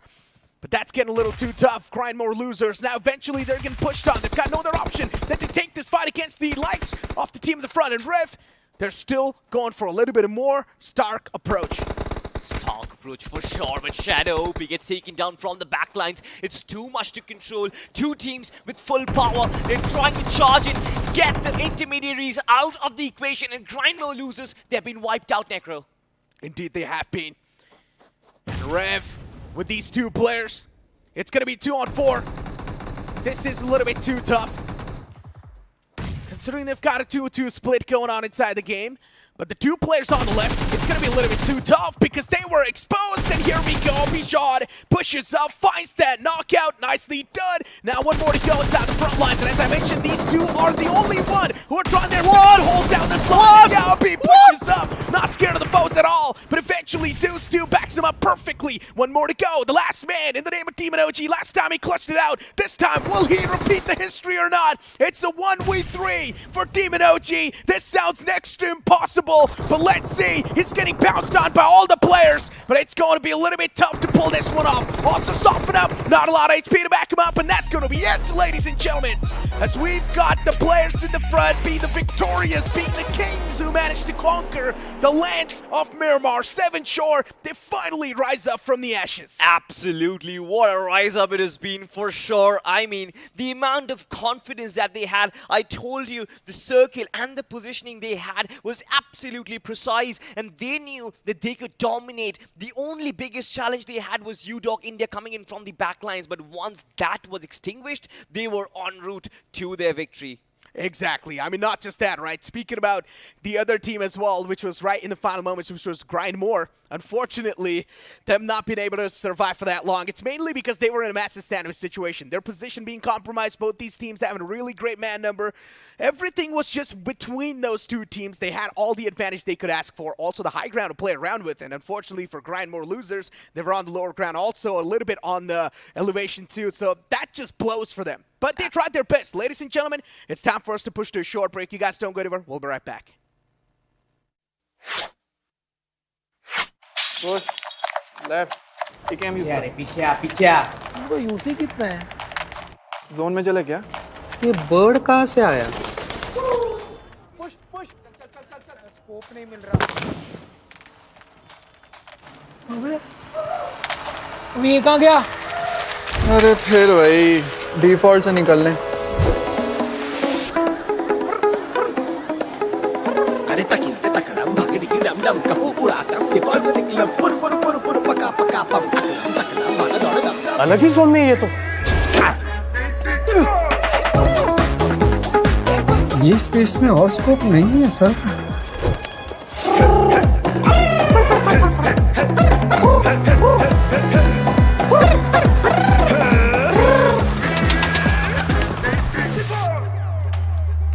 देखा default से निकलना कितना easy है।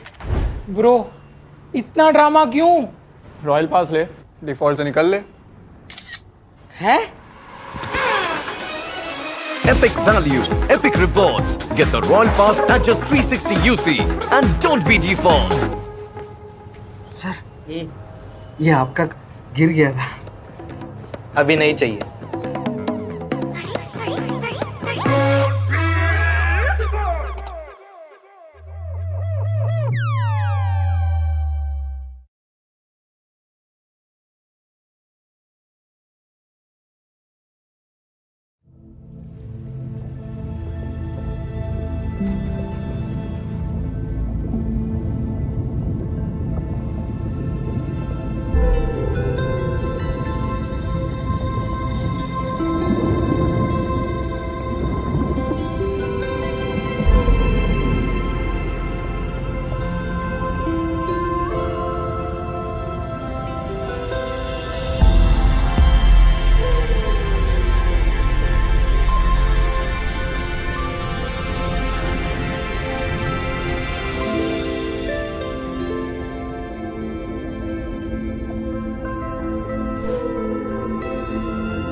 अब तुम्हारी बारी।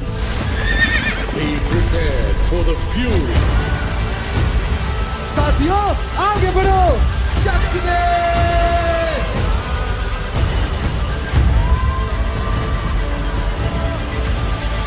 खत्म कर दो।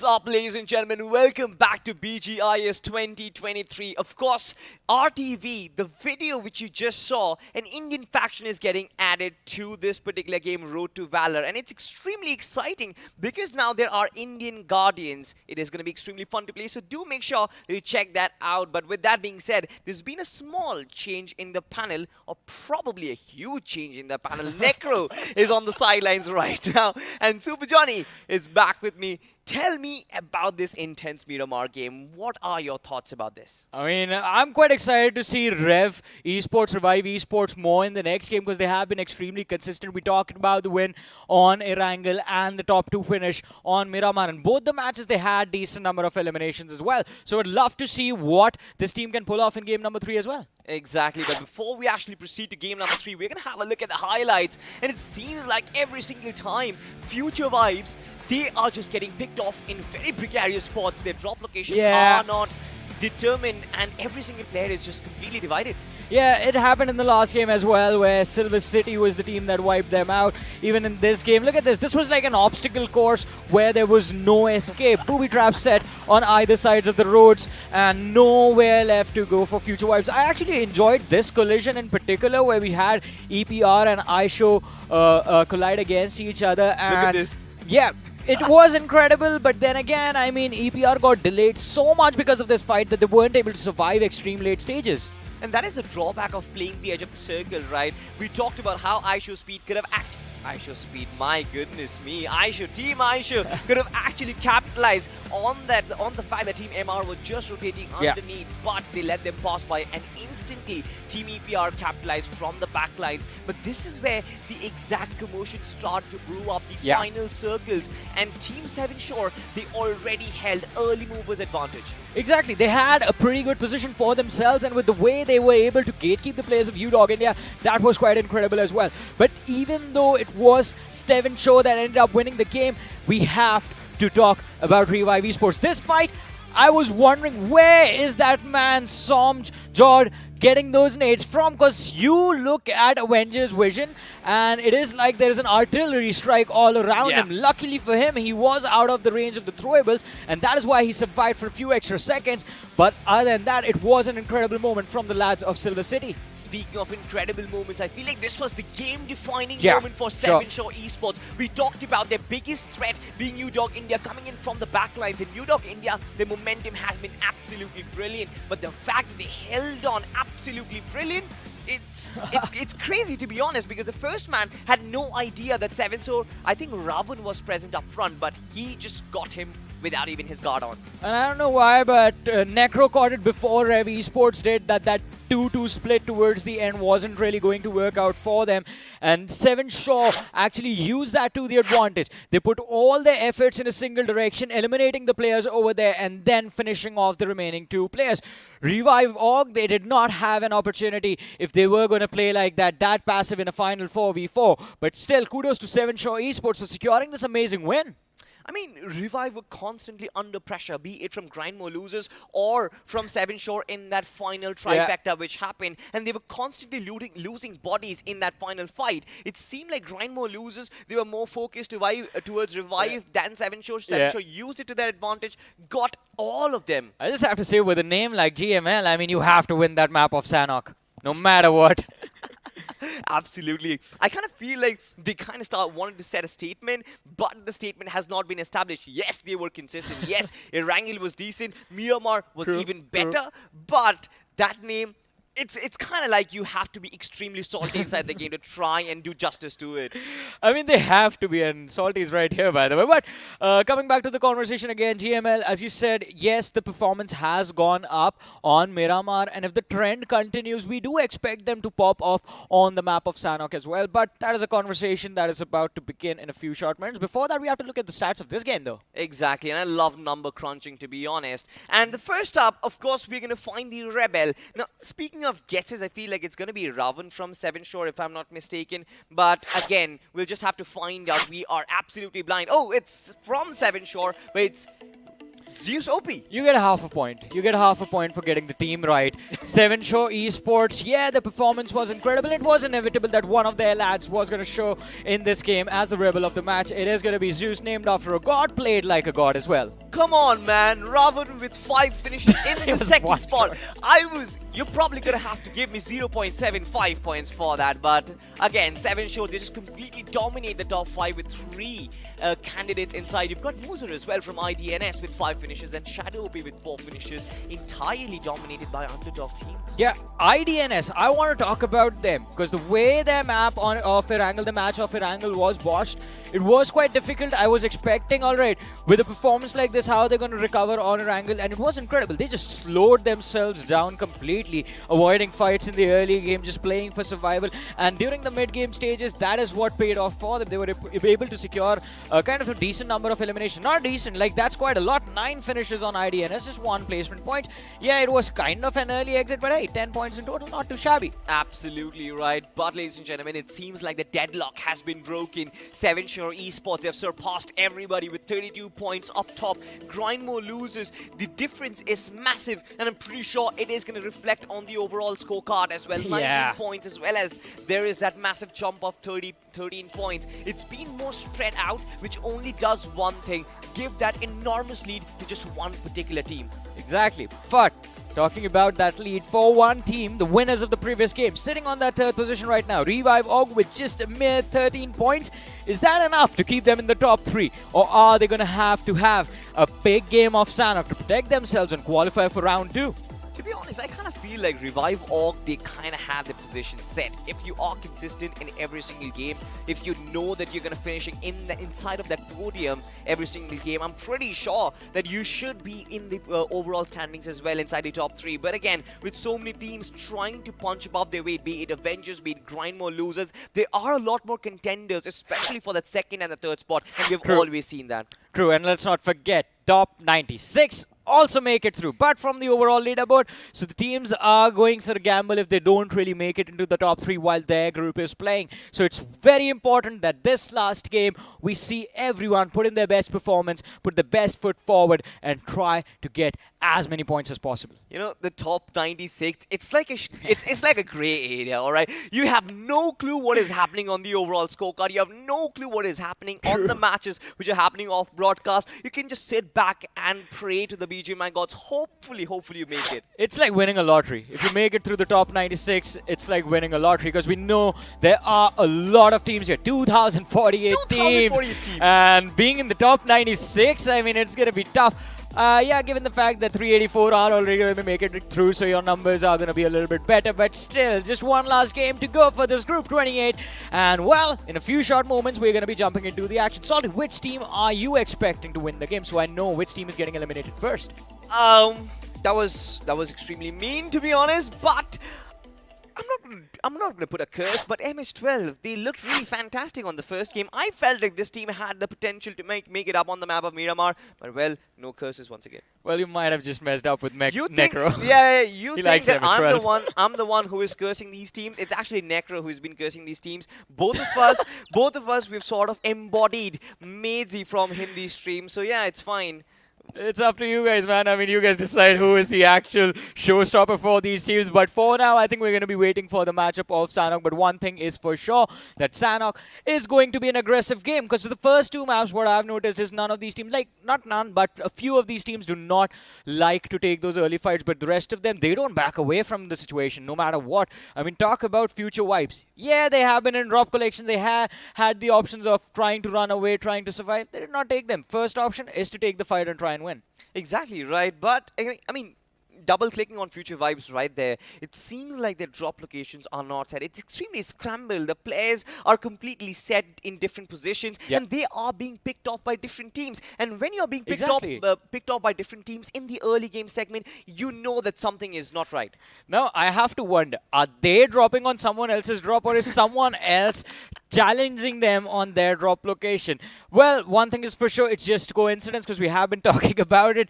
None of these teams know about each other. None of the players have any information on each other. And because of that, they have to play extremely adaptive in every single game. Extremely adaptive, to be honest. But, you know, I feel like for Future Vibes, they have to go for that extremely nuclear performance to try and even set themselves up for that 4th position. Yeah. It's done and dusted if we are practical, if we are realistic. Top 3, top 4, it's not easy and you have to be extremely consistent. And there are so many contenders right now. But hopefully, you know, what, as gamers, we always say, your hopes never die as long as you breathe, and you still have one more game to go, and that to the map of Sanhok. Exactly. It's going to be super exciting to witness what these teams will bring to the table in this last game of theirs. And I have a simple question for you guys.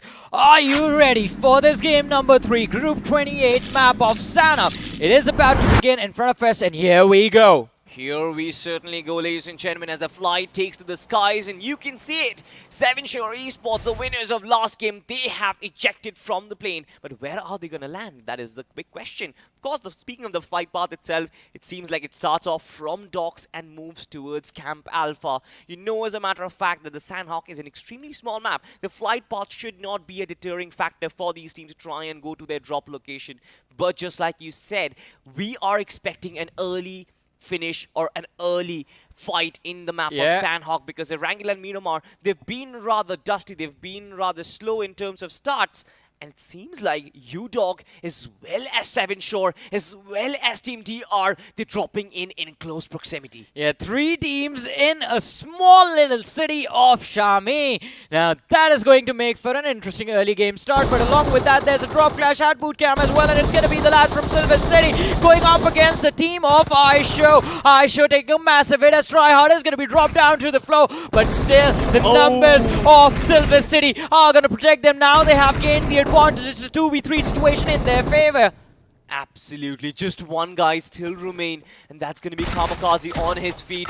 Shots being fired. Mogjod is going to clean them up, and Silver City once again reigns supreme in another fight. Just brings me back to what they did on the map of Erangel against Future Vibes, but this time around, it's someone else.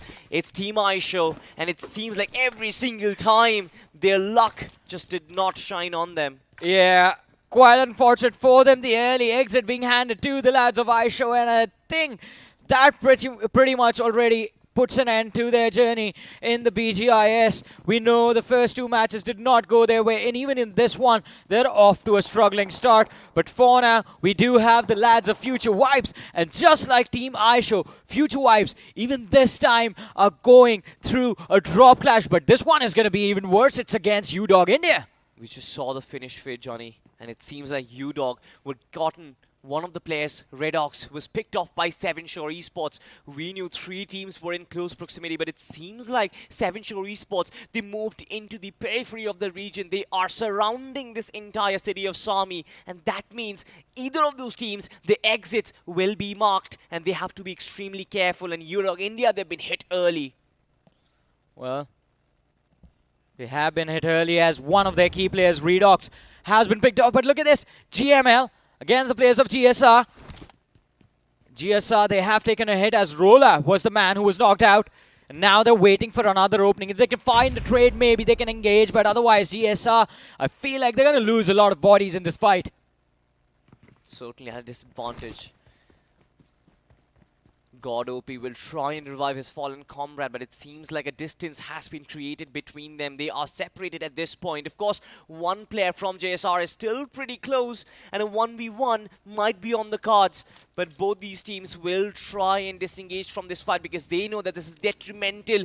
Too many players out in the open, and God OP spots all of them. No shots being fired, in fact being taken, but retaliation from someone else, and Shiny OP goes down. Grimo loses. They are at a disadvantage right now. I feel like Grindmore losers just got baited by the opposing side, but look at this, Top G's, and they're looking like Top G's out of nowhere show up, and GML, this was something they could not have predicted, a third party this early in the game, and now GML on the verge of taking an early exit. They took too much time against JSR. They gave them too much breathing room. And now the fact that JSR is also back up on their feet with full strength and top gangsters coming in from the backlines, it just means that GML, they are in the sandwich spot right now and there is nowhere to hide. Salty, I have a question. Wasn't the flight path quite close to Camp Alpha Island?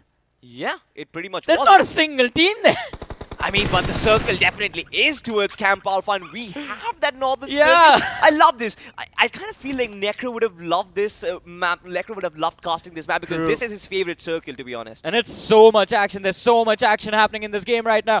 I don't think we're going to have a long game of Sanhok in this one. Early game, we're going to see a lot of eliminations, and I believe as we have been talking about this, GML, they have to figure out a way of walking away from this fight without losing more players. One of their lads has already been finished off. We know for a fact that Top G is also waiting for both these teams to start fighting against each other. The less numbers Top G has to deal with, the more chances of them coming out on top with extra points. Certainly, Top Gangsters. Even their run has been sort of sketchy. They wanted to go in for more placement points rather than finishes. But this time around, I think their backs are against the wall. They are forced to play that aggressive game right from the start. And it shows the acts of desperation from every single team. You see on boot camp, 2 teams dropping in. They knew that they were going to face someone and they had to get this early action. Even for Aisho, as a matter of fact, they were barely surviving with just 1 or 2 overall points. And they wanted to get this early advantage, but that did not work out in their favor. It was a do or die, to be honest. Exactly, it was a do or die situation over there, and I think the fact that Silver City, whenever they were engaging into those firefights, they ran in with the numbers advantage. It was always 2 players pushing together. Apart from Captain, of course, who went down the stairs all alone, but by then they had the edge. But look at this, UDOG, they get caught completely off guard, and Future Wipes Prince has found the opening for his team. Is Future Wipes going to win the first drop clash fight of their day? Absolutely, possibly there's a big chance, Johnny. But to be honest, I'm concerned about something else as well, and the fact that UDOG India, the performance from the map of Erangel has not been reciprocated on Miramar, as well as if they take this early exit on the map of Sanhok. There are too many contenders for that top 3. Will that one chicken dinner be enough for them to ensure their qualification? 4v3. 4v2, in fact. UDOG India have lost 2 players already. Did not expect that at all, but look at this.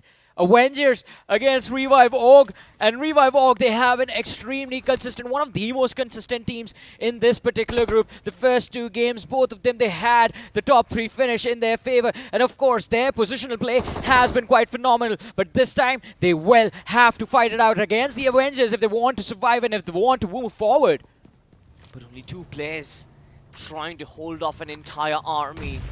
Avengers, they certainly have got Hulk, they've got Zynox as well, and all of these players are just waiting for that initial contact to be established. I'm not sure if information has been passed that it's a 4v2 situation. Ooh. Oh my god, beautiful nade! And of course, look at this, Hulk and Cock, they knew that this was going to happen. The bait was the nade. They wanted to get that flank itself, but the nade was properly kicked. It was so precise that it connected beautifully, and now Demon OJ, he has to fall back. There is no way Team Revive will try and fight back, but look at it from the distance. It's MH12 who actually found that clearance, and I feel like one knock has been confirmed. Yeah, the high ground advantage that MS12 walked in with does give them the added bonus of having the opening in this fight. But while they are completely focused on the Avengers, Team NOG, being an absolute demon in this game, is just making sure he has the vision of the players of MS12, keeping an eye on Johnny for so long, but not firing a single shot yet to pull the trigger. Revive Org, they just want to see how this fight breaks out. And so far,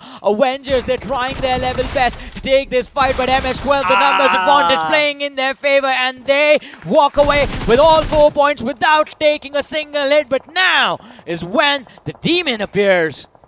The Grim Reaper certainly hit MS12 exactly where it hurts the most. They had no information that this man was there, and he waited for the right opportunity. Did find the first knock, but he knew that he did not want to overextend.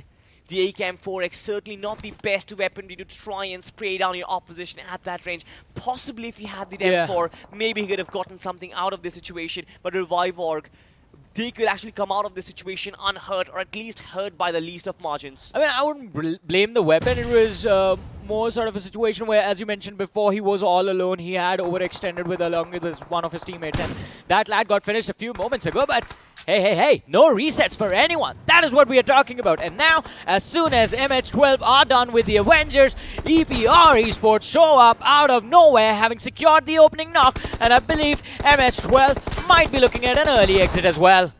DBS in close range, one player being knocked out, one player being healthy. Nade lobbed in to try and flush that out. And of course the Vector in close range, it eats you up alive, and now there's only one player survives. Panther does have the DBS to work with, but needs to bait out the player's close range, take some initial bit of damage. The shots connect, and the first player being knocked out, Johnny. It's absolutely brilliant, but he needs to do a lot more work.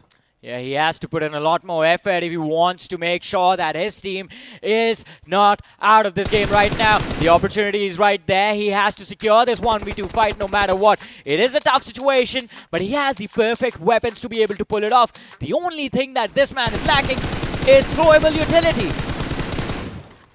Throwable utility for certain.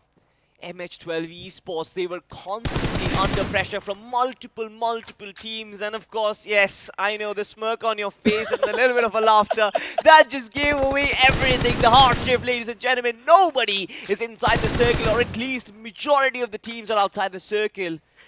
But of course, speaking of the circle itself, Mr. Panther is also almost 300 meters off of it. They just want to get this fight done away with. No smokes, no throwables, just like you mentioned. But EPR, they are delaying this fight for quite a while. And Clutch gets spotted. The flank, the idea was right, but he could not execute it. I mean, yeah, the idea was right. He went for a flank, but unfortunately for him, he pushed the wrong direction. But still, EPR, they make it through as Thornet is the one clutching out the 1v1 for his team, runs towards the opposition armed with the DBS, and we all know that weapon is quite broken right now. Quite broken. My heart definitely more broken than the weapon itself, because I wanted MH12 to perform, Johnny. I really wanted them to perform. Well, everyone wanted them to perform. The man who shares the studio with us, Mr. Necro, also wanted MH12 to go further in this tournament, but unfortunately for them, not enough points in this game, or I believe overall as well. Well, straight up from IDNS, not a lot of shots actually connect, no damage being dealt as well. Players are out in the open, but Chinu Hope is the one who is taking majority of the damage. Mooser did find the knock on Floki, but IDNS really need to push the margin if they want to enter the circle right now. It's going to be an extremely difficult downhill climb for them. It is going to be extremely difficult because now, even though they have the opening, they have also given away their position to the opposition. And Team Dark, they're not going to let this one slide easily. They have the opportunity to get all their players to a safer position, get inside those shacks and try and protect your numbers. But as we were talking about it, in that one game where no one went to Camp Alpha Island, the zone is forcing the players to head towards the that northwestern part of the map. This fight was incredible. And one more thing that I found quite interesting in this entire situation. Oh, Silver City. Oh, it seems like they were responsible for eliminating JSR a few moments ago. Wow. Yeah, two teams wiped off early occasions. I think Silver City is still pushing in for the top 3. They have the opportunity. I mean, they need to have just one big game, right? We know. They did get the start. Yeah, the start is theirs. The first quarter wipe was by their hands as well, and apparently JSR as well. That's 8 elimination points already secured in the early stages of the game. But wipes, how far can they go, considering they are still holding that boot camp position? And if they try to cross over to the Camp Alpha Island late in the game, then they are going to be in trouble. We know teams like to blockade that shoreline, block the bridges as well, not allowing anyone to cross over. Because why would you? Of course. But to be honest, this does raise concern. What is Team UDOG trying to do? Are they trying to scramble for those medkits? I think so. They don't have any. They don't have at least a lot on them. Definitely not enough to play that heal battle. And to be honest, the distance, it's massive. Hardships after hardships. They've been forced out of the equation and they were nowhere close to the circle. No vehicles as well. But elsewhere, it seems like Psych Esports, they are pressing their foot on the accelerator pedal. Miracle up against Psych, and Mogambo is spotted out. Bunny trying to go for a spray. Dishes out. Decent amount of damage, but no knock secured. And they have to be careful. Both these teams, they are trying to play from that Temple Hill position where it is extremely easy to gain control of the top. But if the zone moves away and they're forced to come back down, none of them are going to survive. Johnny, two very precarious spots. Number one, the Camp Alpha hills, and number two, the bridges around the two islands, the Camp Alpha Island as well as the mainland. That is where majority of the fights are going to happen, and it seems like we are focusing on the initial one right now. Team Miracle certainly have got the hills for themselves, but for how many circles, that will be the prime question. Future vibes as well. This team had struggled in 2 back-to-back games, but this time around, at least they have the 4 players alive. Maybe in the end game, they might be able to make an impact. Well, we are going to be quite hopeful for them. But for now, I feel like they do again find themselves in quite an unfortunate position. We're talking about being in unfortunate spots. Look at the players of DQ just running towards Psych Esports, forcefully trying to engage in this fight. The UMP, is this going to work out? The answer is a simple no, because 2 players just randomly peek the lads of Psych, but still, Veldora manages to recover. A tandem knock has been secured. Now, this has been brought down to a 2v1. Will he be able to clutch it out? The M4 looks good. 22 rounds still in the magazine. The shot connect from the DBS. And what a great escape for Team Psych. They still survive with 3 players. Veldora. This man has consistently showed up for Team Psych every single time, has clutched and rained down supremacy over his opposition. In the first game, he was the one who stood up shining, and this time as well, just really bringing things back for Psych Esports, preserving that at least 2 players for that end game itself. Look at this, the first player was sort of a bait, to be honest, and Veldora from the top ground, he had the height advantage, just absolutely rained down death and destruction onto them. But I believe, unfortunately for him, a few finish points were picked away by the rest of the competition. And it was 7 Shaw, in fact, who stole those points for themselves, gaining an extra edge. Now they don't really have to be a part of this fight. They're still holding that Camp Alpha position on that low ground, and they can easily find a better spot in the zone if it moves away from them, while simultaneously gatekeeping the teams that have taken control of that Temple Hill. But UDOG India, we know situation for them in this game is extremely dire, and as you mentioned, Salty, still not a lot of first aids. Still not a lot of first aid. The entire approach for this game was to try and vie for those med kits, to try and vie for those healing utilities. Maybe they could outlive the blue circle, but it's not easy. And now that they have to travel the huge distance on this tuk-tuk, I'm pretty sure it's going to be much next to impossible. Even if they make their way inside the circle, they'll barely have any HP alive. Just one last first aid on Physic. Zio, wonder how many he has on him. I think quite a lot, but still transitioning to the mid-game stage is alright. 1 on Zio as well, so 2 on these 2 individuals combined. Unless they find a few crates lying around out in the open or first aids themselves, this team is not going too far in this matchup. It seems like, and just like I said, their performance has taken a downward graph. It definitely is not something which is going to help them qualify. I'm pretty sure that their position will be challenged by multiple other teams who have been more consistent. I mean, it can be challenged, but UDOG India had a pretty big game on Erangel. So the points tally, that is what I'm trying to calculate what that is going to look like, but that is a conversation for another time. Anyways, at the end of the game, we are going to see what the total points are. But so far, let's look at this. We have Team Miracle pushing on the players of Top Gangsters, who are actually trying to take control of the top of this hill. But now, it is going to be quite difficult for them to push any further since they are being surrounded from every single position. But look at that. The nades in the hands of Manohar, and it seems like they don't really have the information that the oppositions from the side of Team Miracle have just left. Straight up, just left.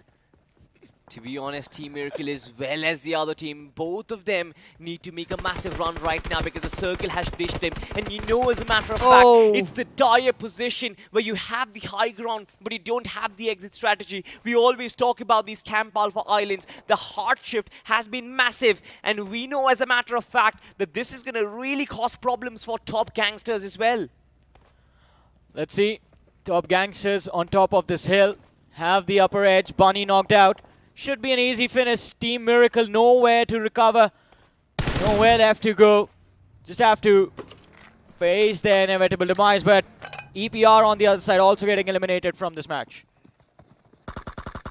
Elsewhere, it seems like Veldora is the only one who's still trying to hold on to. And Prince has actually bowed in front of him. This man has 5 finishes to his name. And he is being the lone army for Psyche Esports every single time showing up.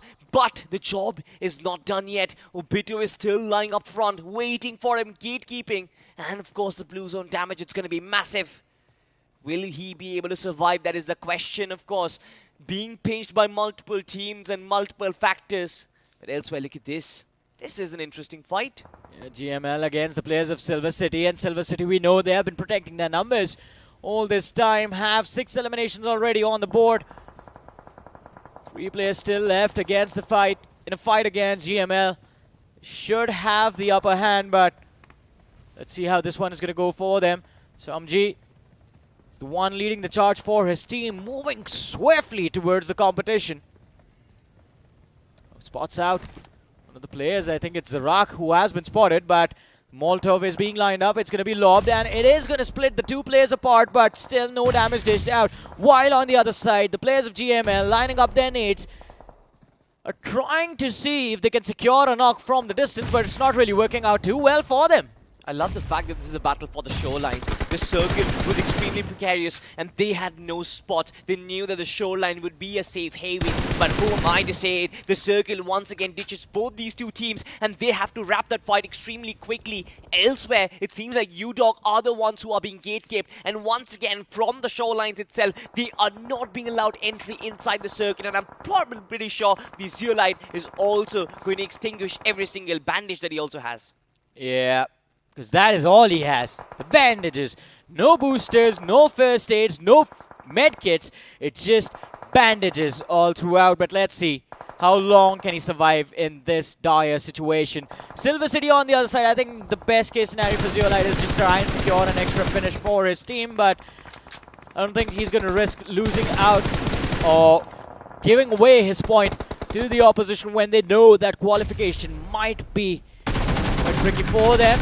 Yash, quite unfortunate. The entirety of Silver City in front of him. Nowhere left to go, nowhere left to run. He's going to be gunned down, and that brings the numbers of GML down to the final last player. I love this from Silver City. Their acts of desperation are channelized into aggression, but also very calm and collected aggression. They've got 9 finishes to their name, but they're taking every single fight, which is going to be beneficial for them, creating a lot of space for themselves.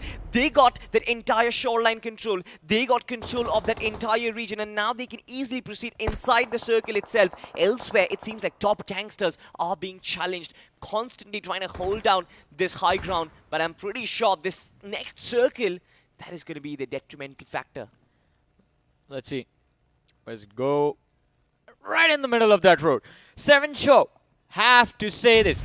Their reads on the zones have been on point, very precise, and that is what has gotten them so far in today's matches. But Shadow has become one with nature, just turning himself into a shadow. But how deadly can he be? The answer is not at all. Silver City, they take care of him quite easily, but as soon as they're done wiping out the players of GML, 7 Show chime in and they take down 2 individuals from the side of Silver City, and it's not just them. Revive Org from the flank also building up additional pressure. Exactly. Both Revive Org as well as 7 Shaw, the finalists from the map of Miramar, and it exactly shows why they are so consistent. Just like you mentioned, 7 Shaw, their read on the circle is absolutely perfect, but it's not just that, they're not limited by just positioning. The way they hold their fortress like an absolute guard, they do not let anybody enter, be it UDOG, be it Silver City. No matter how much momentum you have, no matter how much firepower you have, they will always have that defensive advantage on them, and that is one of the reasons why they have the entirety of the zone under their control. Even Revive Org, as a matter of fact, even they are trying to challenge. But elsewhere, it seems like IDNS, they've been betrayed by the circle, and now they are being gatekept by Psycho. IDNS extremely late to the party. As you mentioned, the gatekeeping from the lads of 7 Shaw seems to be on point, but let's see, will they actually walk away with a back-to-back win for themselves? IDNS, although I'm quite impressed with this team as well. They have been consistent in the previous 2 games, and their strategy is quite opposite to the way we see Silver City, we see Seven Shores, or we see the lads from the side of Revive Org play. IDNS is just playing a positional game, but talking about position, and Karan's position right now is compromised. Molotov lobbed right at him, forcing him from behind the tree and knocking him to his knees. An easy finish in the hands of Seven Shore Esports. They certainly are starting to rack up the numbers, but look at this. It seems like Revive Org, they're trying to go in for the heal battle, but it's not going to be beneficial. It's only Mogjod. Even he has been picked off, and now it's going to be IDNS, the only player who is still surviving. One lad from the side of IDNS. We see one player from the side of Revive Org in the back lines. All of these individuals are going for that heal battle, and that means just one thing, ladies and gentlemen. We're going to see an Undergod team walk away with a back-to-back win for the first time in this BGIS. What an incredible moment. Seven Shore Esports, well, it seems like they know how to control these shorelines. Absolutely. Just like I said during the cast, their positional play is absolutely phenomenal.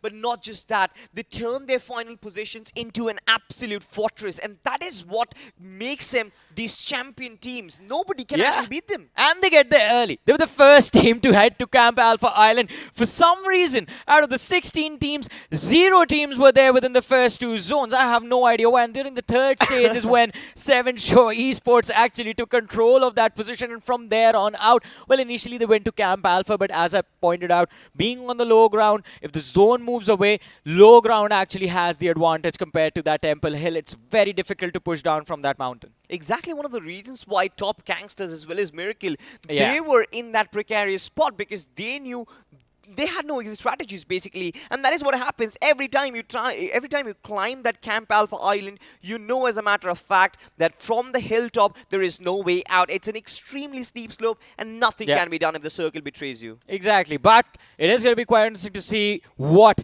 the impact of these matches is going to be like once we have a look at the overall rankings.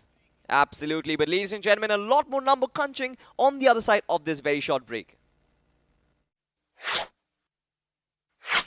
Push left ठीक है पीछे आ वो UC कितना है zone में चला क्या ये बर्ड कहाँ से आया पुश पुश चल स्कोप नहीं मिल रहा वे कहाँ गया अरे फिर भाई डिफॉल्ट से निकलने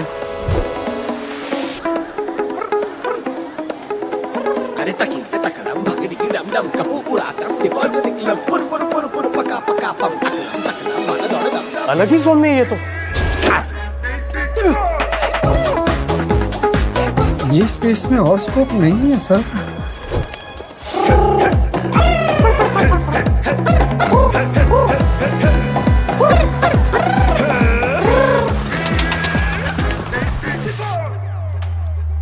देखा डिफॉल्ट से निकलना कितना इजी है ब्रो इतना ड्रामा क्यों रॉयल पास ले डिफॉल्ट से निकल ले हैं Epic value, epic rewards. Get the Royal Pass at just 360 UC and don't be default. Sir ये आपका गिर गया था अभी नहीं चाहिए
तुम्हारी बारी।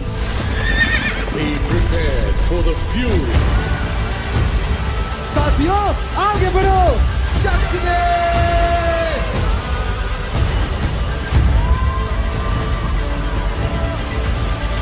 खत्म कर दो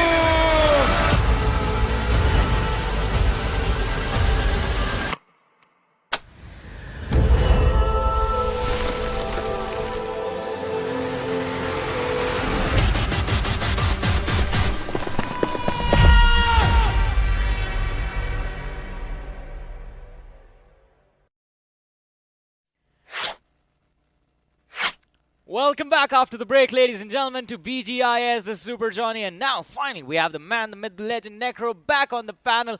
But what an exciting Game 3 this was on Sanhok MH12. Are you happy with their run, Necro? Hey, that look, was your favorite team. Look, I know that was my favorite team. I was going for them too, but my favorite circle was finally there, Camp Yes. Alpha Island.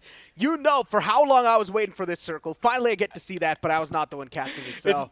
It's that one game that you weren't there for Sanhok, and it's that one game that no team chose to go to Camp Alpha Island, and the zone was there. It's like the BGMI gods were listening, right? They knew that, okay, it's not there just to tease him, just to pinch a little bit salt on his wounds. Just showcase that Camp Alpha circle right now. But as we move on forward and take a look at the highlights, a lot of things are going to be quite interesting. Silver City finally able to showcase themselves quite well. They had 12 elimination points in the final moments. Not just that, I mean, in the 3 maps that they played, Silver City have not lost a single drop clash fight. From Erangel to this last Sanhok, they have won them all, and they have faced drop clashes in every single game.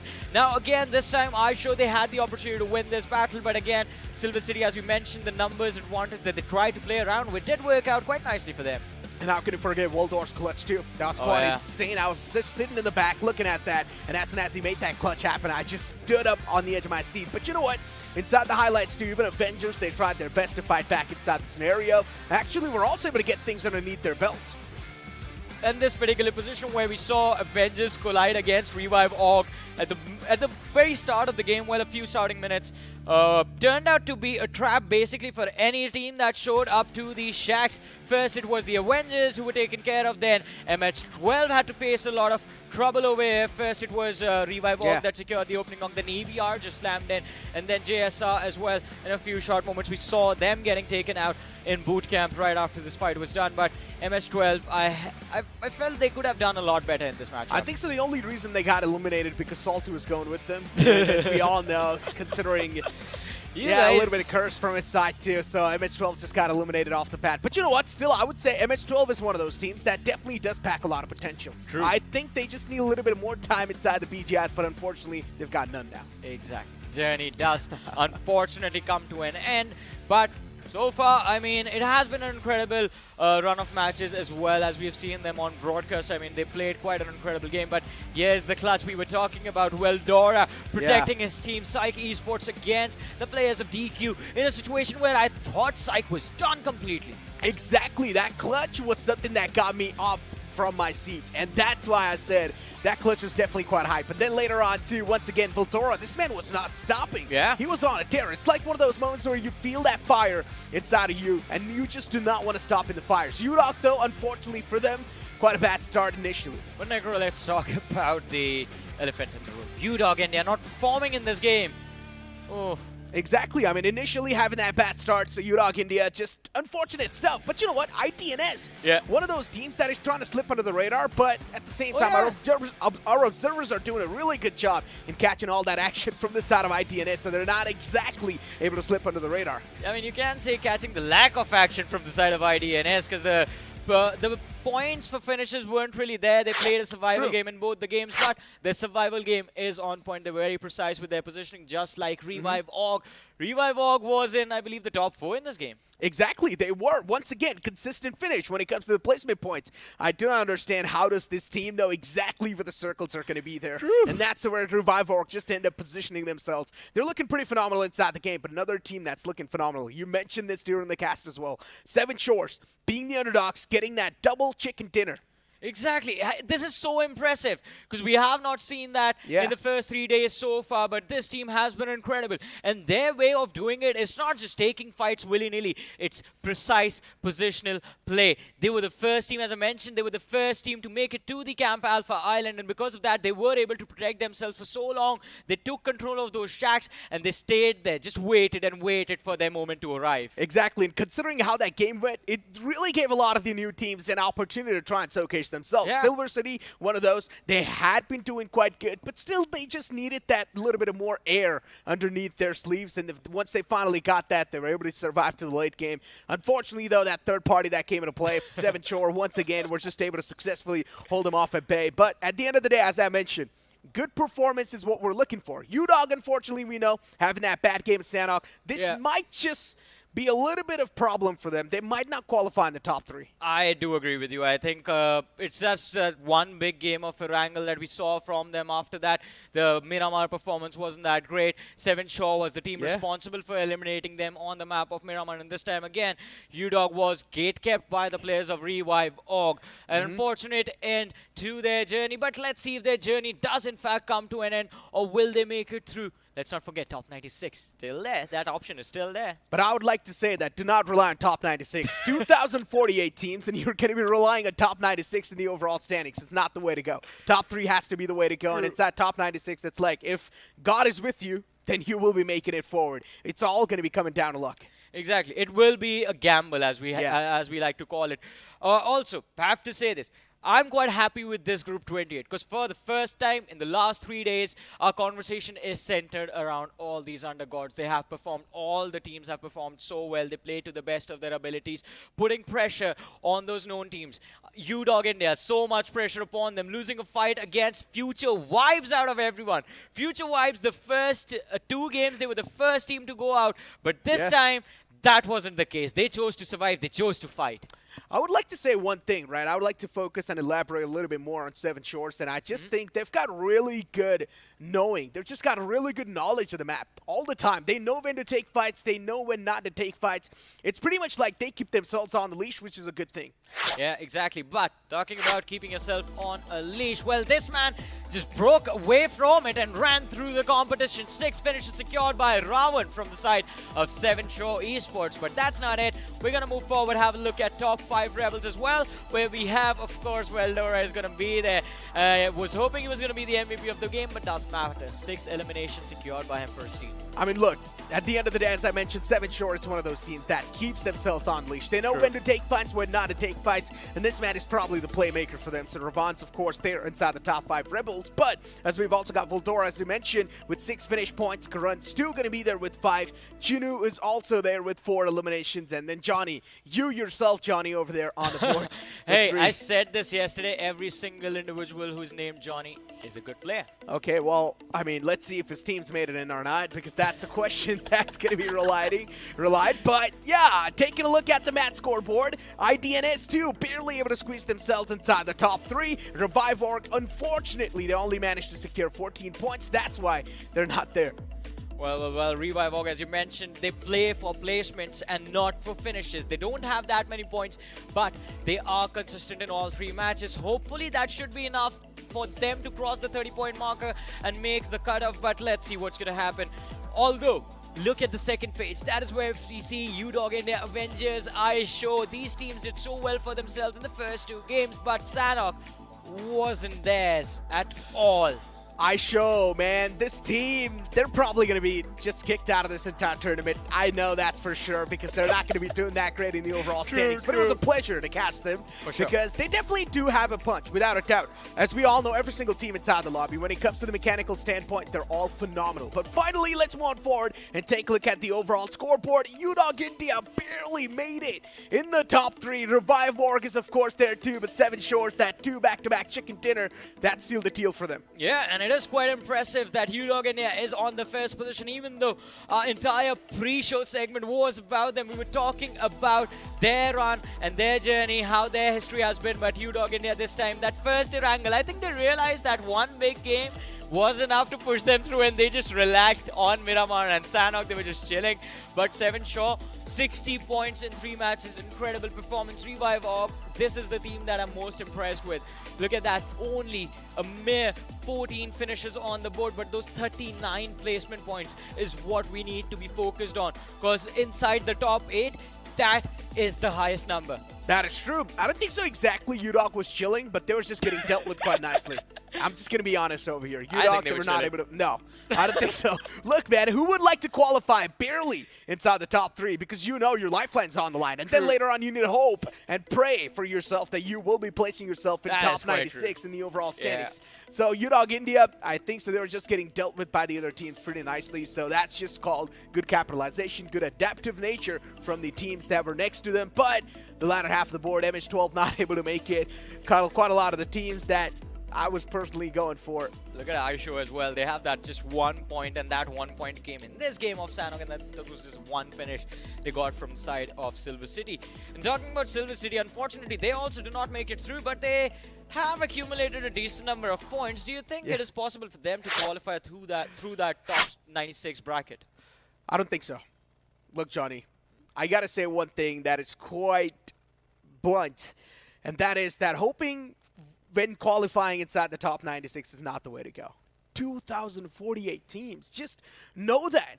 And then you're only going to be having top 96 moving forward from 2,048.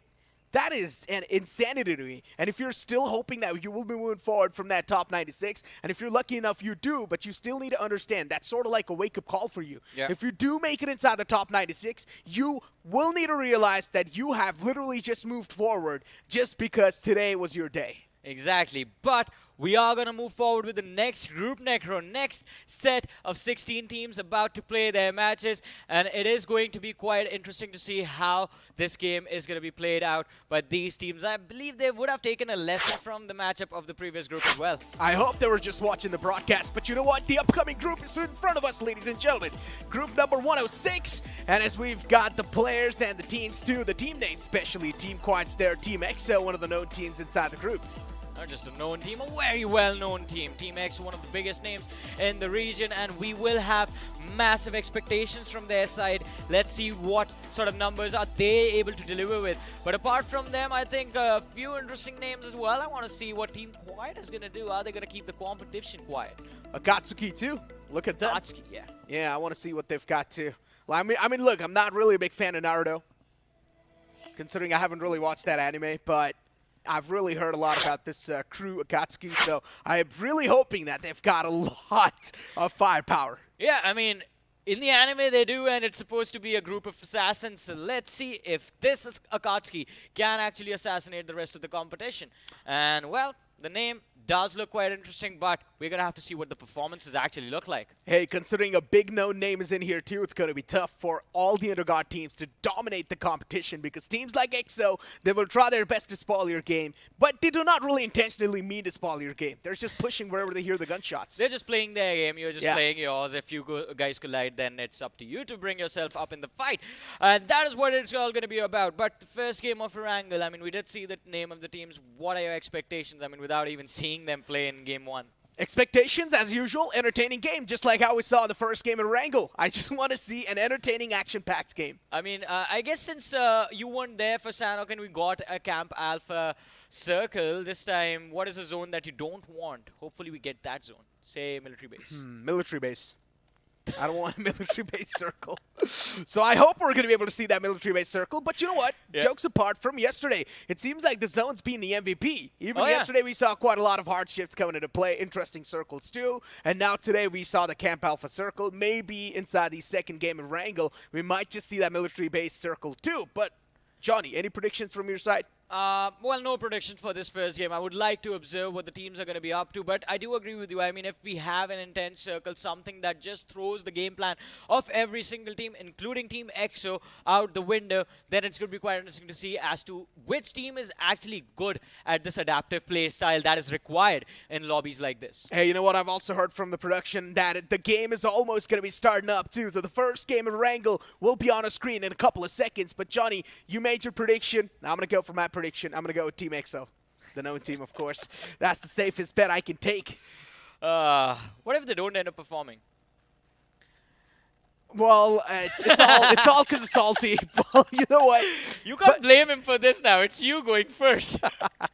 Hey, jokes apart, though. In general, the games have been quite brilliant. It True. seems like as the time's passing by, these underdog teams, they're doing a really great job in adapting to the playstyles, too. Now, of course, there are going to be a couple of known teams here and there that will keep on dominating the floor, but as long as you being an underdog, you're squeezing yourself in the 2 slots that are left, you should be good to go. And I think my expectation from this match is going to be a pretty slow game of Erangel, unlike the previous lobby, because that was something extraordinary. This time, I think the teams are going to be focused on observing what the competition is about and how the rest of the lobbies like to play, what the pace of the game is going to be like.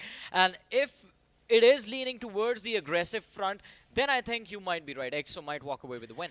Hey, but you know what, ladies and gentlemen, the planes in the skies once again, the big birds hit the deck, and as we're going to be having the plane flat path in front of us, starting all the way from Milta Power towards Primorsky. Johnny, this might just be a sign that we might see a military-based circle because the plane flat path's down south. Oh, for sure. We have a flight path leaning heavily towards the southern part of the map, starting all the way from Milta Power and going through Ferry Pier, through Query, ending on that southwestern edge of that main island, just a little bit north of Primorsk. A lot of the teams, I think this flight path itself is going to deter a lot of the teams from pushing up north of Yasnaya, pushing up northwards of that hospital position. Some teams might actually take control of those Georgia Pole containers, but if we then again have a military island circle, those teams are going to be in a world of hurt. Let's see early drops happening. Lipovka, out of all places. Lipovka seems like there's going to be drop clash there. Yeah. Did not expect that in the early stages. I mean, Lipovka, in general, it's one of those places that is sort of abandoned, but when the plane flat path demands you to drop over there, when you do not really have a lot of options, that's like one of those places that teams like to just go down and settle down for that spot. Now, Kameshki as well is one of those spots, but VLT actually is one of those teams that likes to go towards Kameshki, and mainly so is because you want to have an initial safe start, and then later on, once you do get settled inside the game, much more comfortable when it comes to the loot, that's when you start taking the fights. But for now, yeah, well, I'm back in my prediction. Oh, man. Let's see the BGMI gods realize that deep in your hearts you wanted that military island circle, and hence we moved in the exact opposite direction. Stalba Kameshki Hill is where we go, but I have to say I love this terrain. It's very interestingly designed. It's based in a step formation. You have those flat areas available, so it's not a complete slope going down, and because of that you do run into a few interesting fights in position where you do not necessarily expect teams to be. But talking about teams being in certain positions, I think the squad of FS is straight up looking to take control of that Stalba Hill. Or maybe Yasnaya. I like the name Too Lit.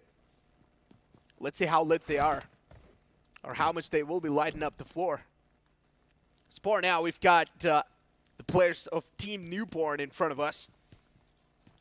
Every single team is unknown inside the lobby, so once again, one thing is for sure, a lot of unorthodox approach might just happen, considering the plane flat path was down south too, Johnny, so it's just going to be adding on a little bit more of that unorthodox, a little bit more of that anonymous aura. Talking about anonymous things, I mean, we were expecting those early drop clashes in this game, but that hasn't necessarily been the case in the early stages. Even though teams, they saw each other heading in the same direction, one of those squads did walk away from that fight. If you talk about the early fights though, here it is, 11 Esports taking on the lads of Team Asgard and it is going to be Supporter trying to support his teammates. They are looking for the competition. They do found it. Support is going to be the first man down. Yeah, well, there we go. He's the only man who's trying his best to fight back, and his position being compromised. There's no way for this man to maneuver around, but even if he does manage to clutch this one out, might just be one of the most incredible clutches being witnessed inside BGIS. Pulls out the utility, looking to toss the nade inside the window. Does so. Not going to be finding that connection, unfortunately. So Locksta, at least for now, he's got the backup arrived as well, so that's really good news for the players of Team Asgard End. Asgard End, they might be in a world of hurt because, as you were talking about it, I mean, it's just 2 players right now, Raze and Lota, in this spot. Rest of the lads are out in the open. An assaulter from the top of that roof might actually be in a position to stop the backup in their tracks before they even arrive. So it's going to be up to that man. Apart from that, IGL Supporter and Noob are in a perfect spot to secure this 2v3 situation. The nade is lobbed, should dish out decent amount of damage, and it does. IGL looking to go for a push with the rest of his team, while Raze is trying to block the flank, the corner of this building. Supporter, he's on that first floor, giving away all the information to his team. Yeah, exactly. Speaking about the information, now it's finally accumulated. They know exactly where the foes are. And Geo finds the first and the second one, too. Easily done. 11 Esports. You're here to get 11 eliminations, and already they started things off on a great note. What an amazing start. And look at this, the first squad wipe of the game. 11 Esports, without breaking a sweat, completely wipe out the opposition Asgard and walking to their end. One of the most cleanest fights execution that I've seen so far. Yeah. Inside BGIS. How clean that was. It's insane. Team Asgard did not even stand a chance to fight against 11 Esports. Easily got eliminated. Good utility placement. Good teamwork coming into play. The man who pushed up forward, he also got 2 eliminations right there. And that in itself was where Team Asgard just crumbled down. Well, you could say Ragnarok was upon them. The complete wipeout of the squad. And now 11 Esports. Let's see what these lads are going to be able to pull at the end of this game. They were off to a great start. Lota tried his level best. Unfortunately for him, as soon as the reset was available for 11 Esports, they walked back and they were able to pull off an amazing maneuver with IGL moving forward. Yeah, I mean, some solid stuff from this player. Indeed, 11 Esports, as I mentioned, a great way to kick things off inside this game. Already a squad wipe in your hands. So let's see how the upcoming moments might look like for this team. One of the main reasons they were able to be able to win that fight so comfortably was Assaulter and Supporter just having that vision. Supporter from that first floor and Assaulter from the rooftop that he was on. He was the man who took down the backup behind the ridge, and Supporter's nade was the one that created the opening, allowing IGL to comfortably go for a push, knowing that if anything happened to him, his teammate was instantly going to drop down and finish the lads off. I like their in-game names. Yeah. They've got it down to just like the team roles that are being given to them. IGL pushing up, though, you don't really see a lot inside the fights eventually. But, hey, maybe the Assaulter, he was just dialed back a little bit in that previous fight. IGL had to press on up, and he did a great job in that one anyways. But the Supporter, too, did a fantastic job in providing that support. We've got Team XO. And considering Team XO is all the way down south on the military island, there's a big split between the players of XO. 3 players down south and 1 players up north. This is going to be quite interesting to see what XO will be able to do with a formation like this, as we have quite a well-known team with a quite well-known players. I mean, celebrated players in the BGMI community, part of this lineup. But unfortunately for them, there was a team that took away their drop from them in this particular game. And now XO 27 meters away. They were 2,700 meters away from the Circle Necro. Yeah. Hellfire in front of us. And speaking of Hellfire, every single player just going for that safe play. Not peeking out. They know they're looking quite comfortable inside the game whatsoever. They do not really need to rush things just yet. What? Unless if the circle moves away, then yeah, they need to. That's some good parking. Yeah, it is good parking, but you're going to get that US scratch. It's all right. Who cares? When you've got like bullets coming at you, you're going to be caring about a small scratch? Come on, Johnny. Probably why I don't win a lot of my matches. You care about the car too much. They're so pretty. Which one you got? You know what I'm going to say, right? What color is your Bugatti? Man, we haven't got it yet, Johnny, so relax. But you know what? Speaking about things, we've got Xyle Esports, another underdog name. Underdog team, if you guys would like to call them. And for Xyle Esports, as they keep on moving forward from Sanhok military base themselves, there's a chance they can also get in a collision against the players of Team XO. They're right behind them, Johnny. And XO's probably spotted the players of Xyle Esports make that rotation. XO saw them drop on that military base, and I think they are going to be looking for this team. But Xyle Esports, their attempt is to avoid that early fight, is to try and secure a position for themselves. But it feels like they're turning around Necro. They're walking back towards the players of Team XO. And in fact, not even Team XO, they're just going to the southern shoreline of Military Island. What is this team up to? No, they're going for the high ground, Johnny. Oh. Yes, and as the high ground's going to be there, they will also be able to accumulate a lot of information against the foes, which are XO. But it's a little late for this sort of play. I think EXO also, the other two players are going to fall back. Look at that. They have the vehicles, and we know they're going to get in those vehicles and quickly try and get out of this military island as soon as possible. Exactly. Stage 1's already over. Yeah. Stage 2 is already on the play. Both XC and EXO, they need to move out. XC just wasting time at this point. I think they should be focused on their rotation, but let's see. They have a 2x. Choke player. They are keeping that vision. Wow. They think that's the car that EXO is going to take. Yeah, right. They're gone. That's a bait. That's a bait, yeah. That's a visual bait. EXO's put up. What a brilliant play, though. Just leave a car out in the open, let the opposition think that that is what you are planning to do, but... I mean, EXO is just lucky. I don't even think so they planned that out. EXO, they probably just forgot that there was even a vehicle over there. I'm going to say they planned it out. Nah, man, they didn't. Come on. If they did plan it out, though, it would be like some inhuman thinking. Yeah. Literally. Professor X. I mean, inside professional games, you cannot think that freely. True. Oh, talk about freedom. It feels like Eddie's freedom is being taken from him by the team Hellfire. And Hellfire still, they've got the sights locked on the man in the front. Waiting for the man to sit inside the vehicle, get a little starey, and what a shot! One single tap on the skull, it's gonna crack it open. Taps coming in with that. Mini 14 has the 8x equipped as well.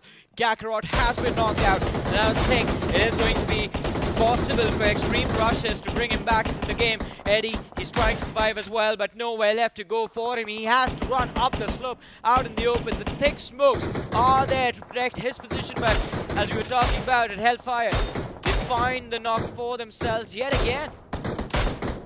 Still going for a couple of taps eventually. Also, the man at the front gets dealt with. Now, speaking about Hellfire, they're definitely looking to rain down a little bit of Hellfire around them. I like the position that they're holding, considering they've got so much more information to play with. Any other team that is going to be out in the open, Hellfire will probably try to take him down whatsoever, just like what happened with this team.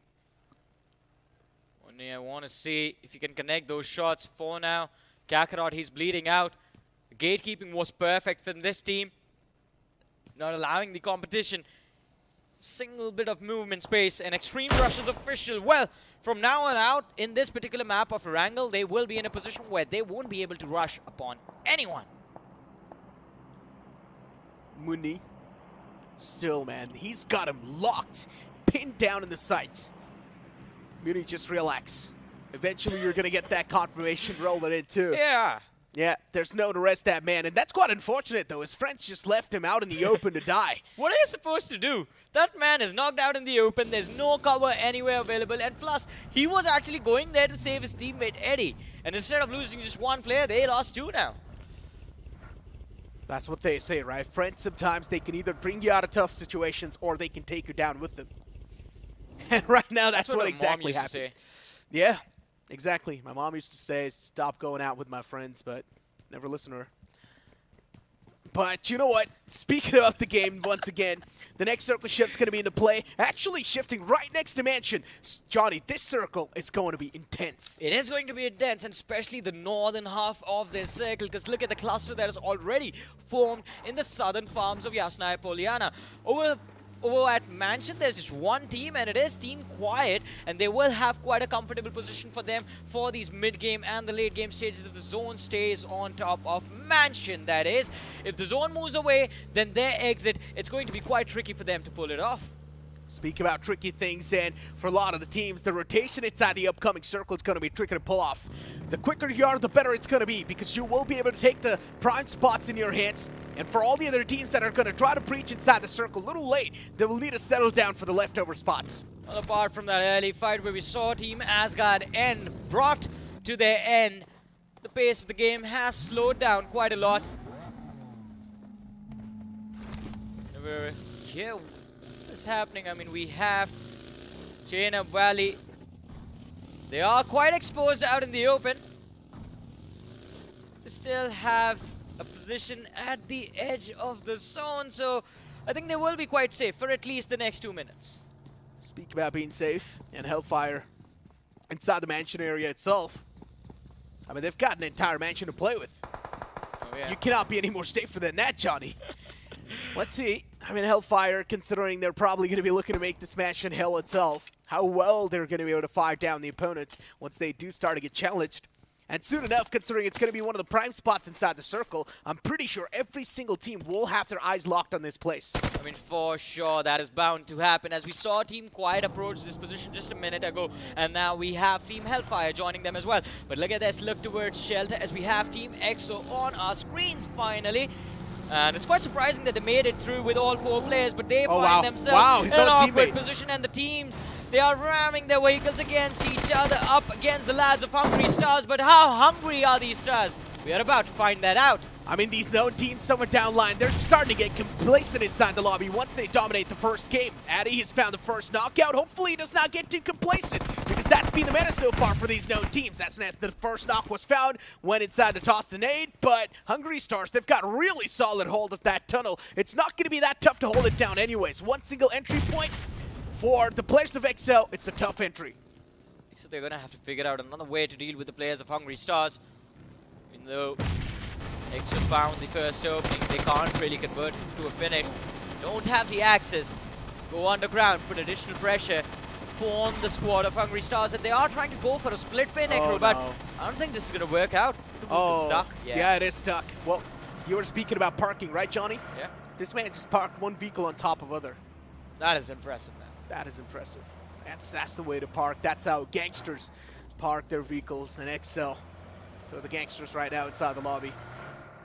And as we've got XL moving up in the open fields, considering around them there's not really a lot of threat available, it's going to be smooth sailing for them inside the safe zone. Smooth sailing for at least the next few minutes, but if someone sees these vehicles, they might be able to try and pick a fight against them, especially the players of Chena Valley will have the opportunity since they were quite close to the compound where EXO is in right now. But look at this. Team 11, again, up against Hellfire this time around. And Hellfire, we know for a fact, were distracted already by Team Quiet, who is right next to them in Mansion. But this mid-rotation fight, and this one is happening against the lads of Akatsuki. The vehicle goes up in the air. Wow. Supporter is going to be forced to exit, take some damage, because it was moving too quickly for him to save the exit. Yeah, the vehicle goes up, the supporter comes down, and now look at this. IGL once again from Team 11. He's in the front lines trying to go for the fights. Eventually he gets dropped dead, but the cavalry's going to be there on the point too. Eventually 11, they're still trying their best to fight back inside of the vicinity, but Assaulter, he's going to seal the deal in the team that was causing a lot of problems. And it wasn't just these two teams fighting it out. There was the third team that was already present in these compounds, and that was the squad of Hunters. And even though 11 Esports, they managed to survive, can they recover before they are sent to their demise? Venom is the last player left standing, and luckily for them, they did manage to knock out Bullet, deterring Venom for going for an extra push, pushing him up top. This is one of the slowest games of Erangel I've noticed so far inside BGIS. The action started to erupt quite late, but now it's going to be an absolute hell break loose. 11 Esports, they've already reached inside the compound without even knowing exactly where the opponents are positioned. But look at Venom. He finds some blind connections through the smoke. Even though the enemies were shrouded in the smoke, he had no visual, but he still shot quite accurately. Now Venom knows exactly where the foes are. He's trying to reposition himself in a better spot, create some off angle against them, but Bapre is starting to move up against him. Venom does not have a lot of HP to work with, and already he has dealt with so much pressure for his team. But Bapre is going to fall in the backlines, and that is going to mean that Venom, no matter how valiant his effort was, will not be able to survive from this fray against 11 Esports, who have secured 11 eliminations in this game so far. IGL, this man's on a tear. Man's got a 6th sense inside the game. Definitely some insane stuff being pulled out by the players of 11 Esports. And considering we've still got 2 lit officials inside the fray once again, a really good way to deal with Kylo. EXO, once again, down to that man number. The problem with EXO is that they're not really going for a lot of fight. They're going for the survival play, and it's actually not working out. Yeah, exactly, and that is not something you expect from a team like EXO, a team that was known, a name that was known to dominate the scene of BGMI up until a few weeks ago, now has completely changed the pace of how they play. Pradhan and Addy still remaining though. These players have a lot of experience under the belt, so even as a duo, they can convert this match and make it a successful one for their team. But so far, things not really looking too good for them. They indeed aren't. 2 players, we've got them in front of us, and from the team of Extreme Rushers official, these players in quite a precarious spot. I actually love the positioning of Team Chena Valley. They were up against the players of EXO, but they were so smart. They did not take a main compound or any concrete cover. They just stayed in a dip, proned out, did not give vision to the competition, and as soon as they had the information, alright, this is where the team is, they just went up to check, took that fight, and secured a few extra points. They're playing placement. Yeah, they are playing for placement. But if the circle moves away from them, Johnny, that's where the real problem will start knocking their doors. They're barely playing on the edges, out in the open too. So the position they've got, it's out in the open. If they've got the vehicles to back themselves up, then all good. They can use the vehicle as cover. Speaking about the vehicles, definitely they do have a couple of them. They've also tossed out a lot of utilities, and soon enough they're going to be running out of the smoke grenades. But the man, Daddy, he's got a lot of smokes. He's going to be smoking the entire field soon enough. Chena Valley, they get their eyes spotted, or at least they get their eyes locked against the players of EXO. And he gets knocked out, still 2 more to go. Brutal finding the important pick for his team, but that might just give the advantage to the teams behind EXO. They will have the opportunity to secure that point for themselves, but look at this, Chena Valley, this might be a blunder from their side. Alright, no, they take a pretty important risk for themselves. This protects them from the fight against the players of FS and allows them the opportunity to finish off EXO at the same time. Indeed it does, but still those 2 teams, too late too, now in the receiving end. Things not looking too good. Chena Valley looking to take advantage of all the action that's happening in front of them. They know there's a lot of commotions. They can try and close in a little bit more. I like the separation that's came into play. A 2-2 split that's going on between the players of Chena Valley. It's actually quite a good one. This is what I call capitalizing and actually activating yourself when the situation calls for it. And Chena Valley, they've done a great job in adapting. Yeah, they have been quite incredible in this matchup, but let's see Star Falcons on our screens now. Just 2 players left standing, out of which MK Chicha has taken a lot of damage, down to 50% HP, while Rex OP is dealing with a lot of pressure from the players of Chena Valley. But look at this, Team XE, Sile Esports, they're being brought to their knees by the squad of Sage 44. Johnny is down, Astro is down. And now I think we might be looking at the elimination of Xyle Esports in a few short moments. Yeah, it's Sage 44 who are doing a phenomenal job keeping down the players of Xyle Esports. Oh! They bring down so many bullets, but that nade was cooked to prime. And also shuts down the man who was trying to make that push-up close and personal. Xyle Esports, utility placement, that one single nade just sort of saved the day for them because they were going to get bounced on, that's for sure. Now Sage 44, they need to hold themselves back for a little bit more. Because as they expose themselves, there's a chance they are going to be exposing themselves to the entire vault. The next circle shift comes into play, and Chena Valley, they found themselves in the prime spot right next to Team EXO. Oh, the end game for this match, it's going to be extreme chaos, nothing else. Viper did lay out a smoke to help his team gain a little bit of edge, gain a little bit of map control for themselves. And Xyle Esports, I think they realize they do not really have the numbers to take on the fight against Sage 44. They are looking to back off, but they'll be allowed to do so, or will Sage 44 go for the aggressive move? And yes, they do. The vehicle comes forward, and it is used to scout the information, but whoa, the plan backfires as they lose the opening man. Indeed it does, and XE right next to the players in the front. Extreme Rushers looking to just put that nail in the coffin, but what just happened? He completely just decided to ignore that threat, and Choke Player, he managed to get that elimination secured. Nicely done. Good capitalization coming in from the side of Choke Player, but Xyle Esports, last man spotted, 2 peeks out, gets the steal sealed, and Choke Player's doing a great job. He's not choking just yet. Yeah, Extreme Rushes wiped out from the game. Xyle Esports still managing to survive, but I hope Choke Player hasn't forgotten that there's a team behind him and a lot of squads in front of him. He sees the US coming towards him and it blows up before it even reaches its marker. What happened to that lad? Where did his body go? I don't know. Invisible man driving that US, but he definitely got eliminated from the game. It was TIB, the Indian Beast, or Team Indian Beast. Speaking about Zal Esports, still that last glimmer of hope is alive. Stage 44, they close on up inside the safe zone, but they find themselves in the receiving line. EXO, they found the players of Stage 44 in a massive sandwich. For EXO, this is the best spot to get the eliminations racked up from and also try and build up the numbers a little bit more, but no, it's EXO who get wiped out themselves. Well, but one after the other, the players from the side of Stage 44 are falling as well. Viper, last man left standing, and it seems like he might have just pushed for a very difficult position to play the end game from. As now two more players, they are going to meet their demise, getting finished off in 11 Esports. They're not looking to stop. Necro, what is this? They have 25 eliminations in this match. Exactly, 11 Esports, they were on an absolute tear inside the lobby. Wherever they heard the gunshots, they were pushing up and just devouring the competition, just nullifying all the odds that the opponent stood against them. And now 11 Esports, they're also looking forward to seal the deal inside this entire game. Stage 44, they can be a potential big threat right next to the players of Chain of Valley.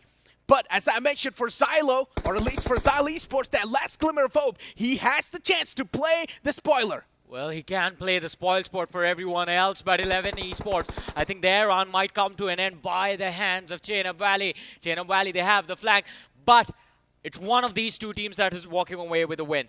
They are the only two squads close to the edge, plus they are the only ones left with the numbers in their favor. Chain of Valley and Xylo Esports right next to each other. Choke player. If he chokes out on this situation, he's going to be losing out that third or the second position for his team. He needs to survive for a bit more longer. As long as you're going to be inside the top 3, you will be getting a lot of placement points, and that should be the way to go for that last man of Xylo Esports, but his position gets compromised, and that's not a good news. 11 Esports, they lose out on Assaulter. It's knocked out just yet, and Assaulter, he's still revivable. They can still bring him back in to do this match. I'm wondering what is Chain of Valley going to be up to. Well, they do end up wiping down the squad of Stage 44, and we're down to the top 3 teams. Now would be the moment for the last player of Xylo Esports to chime in, but he's not able to do that, and he's going to be finished off. And now, look at this, Chain of Valley, they have the advantage in this final fight, Necro. Oh, this is not the way to go against the team that's on an absolute tear. They're just ripping apart the competition. If you're going to move out in the open, it's quite easy for them to take down. Supporter finds one pick through the smoke. He does a fantastic job moving forward. 11 Esports, they're going to be quite desperate to move inside the circle. But unfortunately for the players of 11 Esports, the BGMI gods aren't really favoring them. One more man to go in the name of Supporter, and the Wall of Death is going to devour him.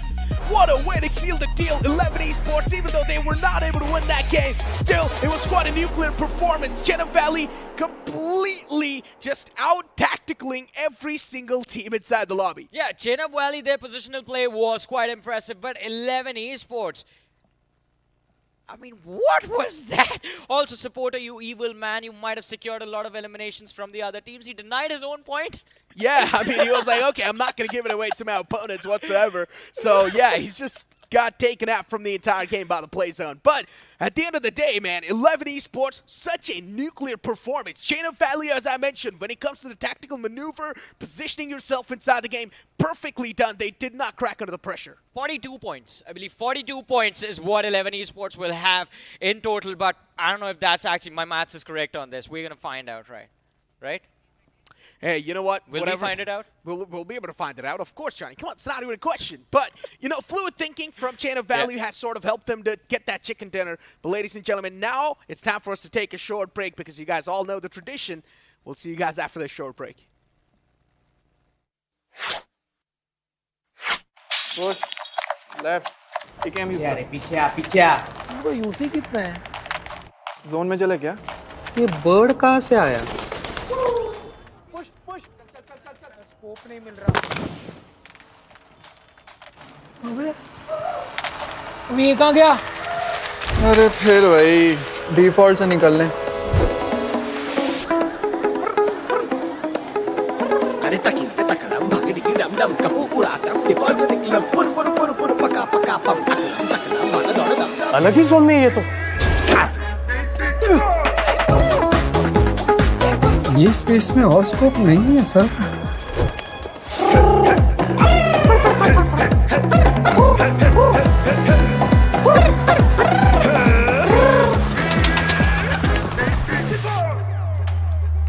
देखा default से निकलना कितना easy है। Bro, इतना drama क्यों? Royal pass ले default से निकल ले। हैं?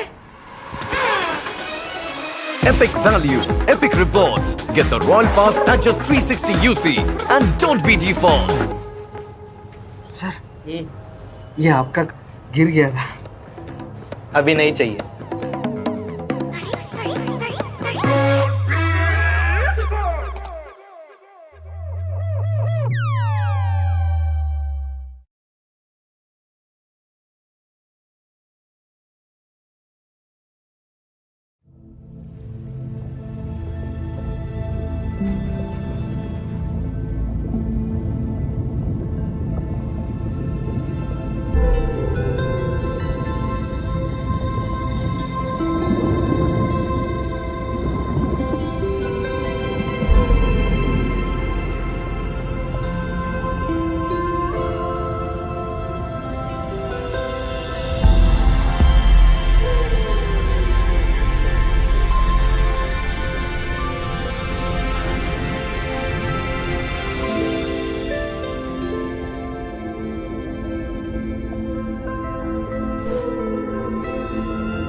अब तुम्हारी बारी. Be prepared for the fury. साथियों आगे बढ़ो चकने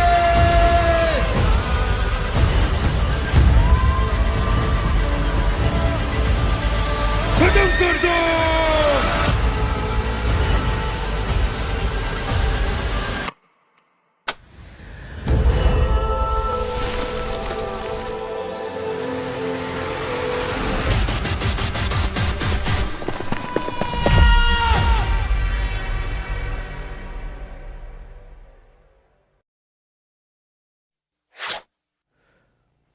Welcome back, ladies and gentlemen, and the Chain of Valley getting that chicken dinner in such a chaotic fashion. In the end, of course, it was just the top 3 teams alive, and somewhere down line, still that chaotic finish sort of was a big letdown for a lot of the teams that were trying their best, because inside the chaotic situations, for all the teams, they know it's quite tough to survive. Whichever team's going to be quick enough inside the circle, they have a much more better chance of winning the game. 100%, that is always the case. But the fact that 11 Esports, so many finishes to work with, and Team Exo, the big name inside the group, just not showing up.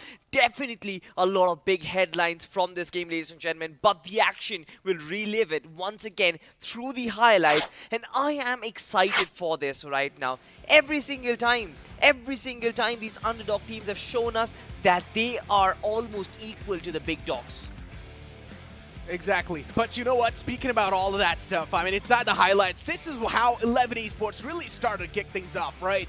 Off the bat, they were able to get a couple of elimination points secured instantly. Then even Hellfire, they were showcasing a lot of potential. EXO, I don't know exactly what just went wrong with this team. They were trying their best to survive to the late game scenario, but I just think that they've got a little bit of less confidence inside these matches. Less confidence, possibly that, hopefully that on the map of Miramar, maybe things are going to come back into prime form. But look at this was such a trifecta of death.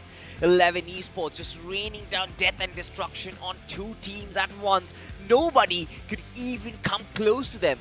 Exactly. I mean, inside these highlights, you guys can clearly see how 11 Esports was just eliminating their competition without even showing any mercy. And then in the final moments, as I mentioned, for Chain of Valley to showcase their tactical brilliance inside the game, the positioning play from Chain of Valley was insane. Yeah, right. I mean, in terms of positioning as well, Chain of Valley did not really attract a lot of attention in the early stages of the game. But when it came to pressing the foot on the pedal, in the accelerator pedal, they did it perfectly. Look at this once again, Xyle Esports, another team just showed up to the occasion, rising to the occasion, and really getting a good performance on board. Exactly, and then later on, Chain of Valley, I mean, them having that prime spot, they knew exactly all they needed to do was take their vehicles, move up forward. 11 Esports could be the potential bigger threat inside the lobby, but if they do manage to deal with the players of 11 Esports, then no one's going to be stopping them from taking that chicken dinner. Sage 44 could be another bigger threat for 11 Esports, but Sage 44, they were quite desperate to make it inside the circle, and when they try to make that rotation happen in the circle, they were quite exposed, and they got eliminated while in between of that rotation. Exactly, but to be honest, you know what, Necro? I'm just a little startled with that finish number, to be honest. What was that exact number? 27, 28, something around that? Oh, yeah. Even after that, I mean, when the last time I saw this team, they had 25. 25. And after that, they've probably racked up a little bit more to back themselves up. So, yeah, maybe 27, I would say. 2 more points in the future they were able to get. But Sage 44, man, another team that has got a lot of potential. I'm going to be looking forward to them in the game of Miramar. Absolutely right. On Miramar, we've seen the teams who are a little more patient and know how to play that slow start of the game. So they also know how to adjust to that adaptive mid-game as well.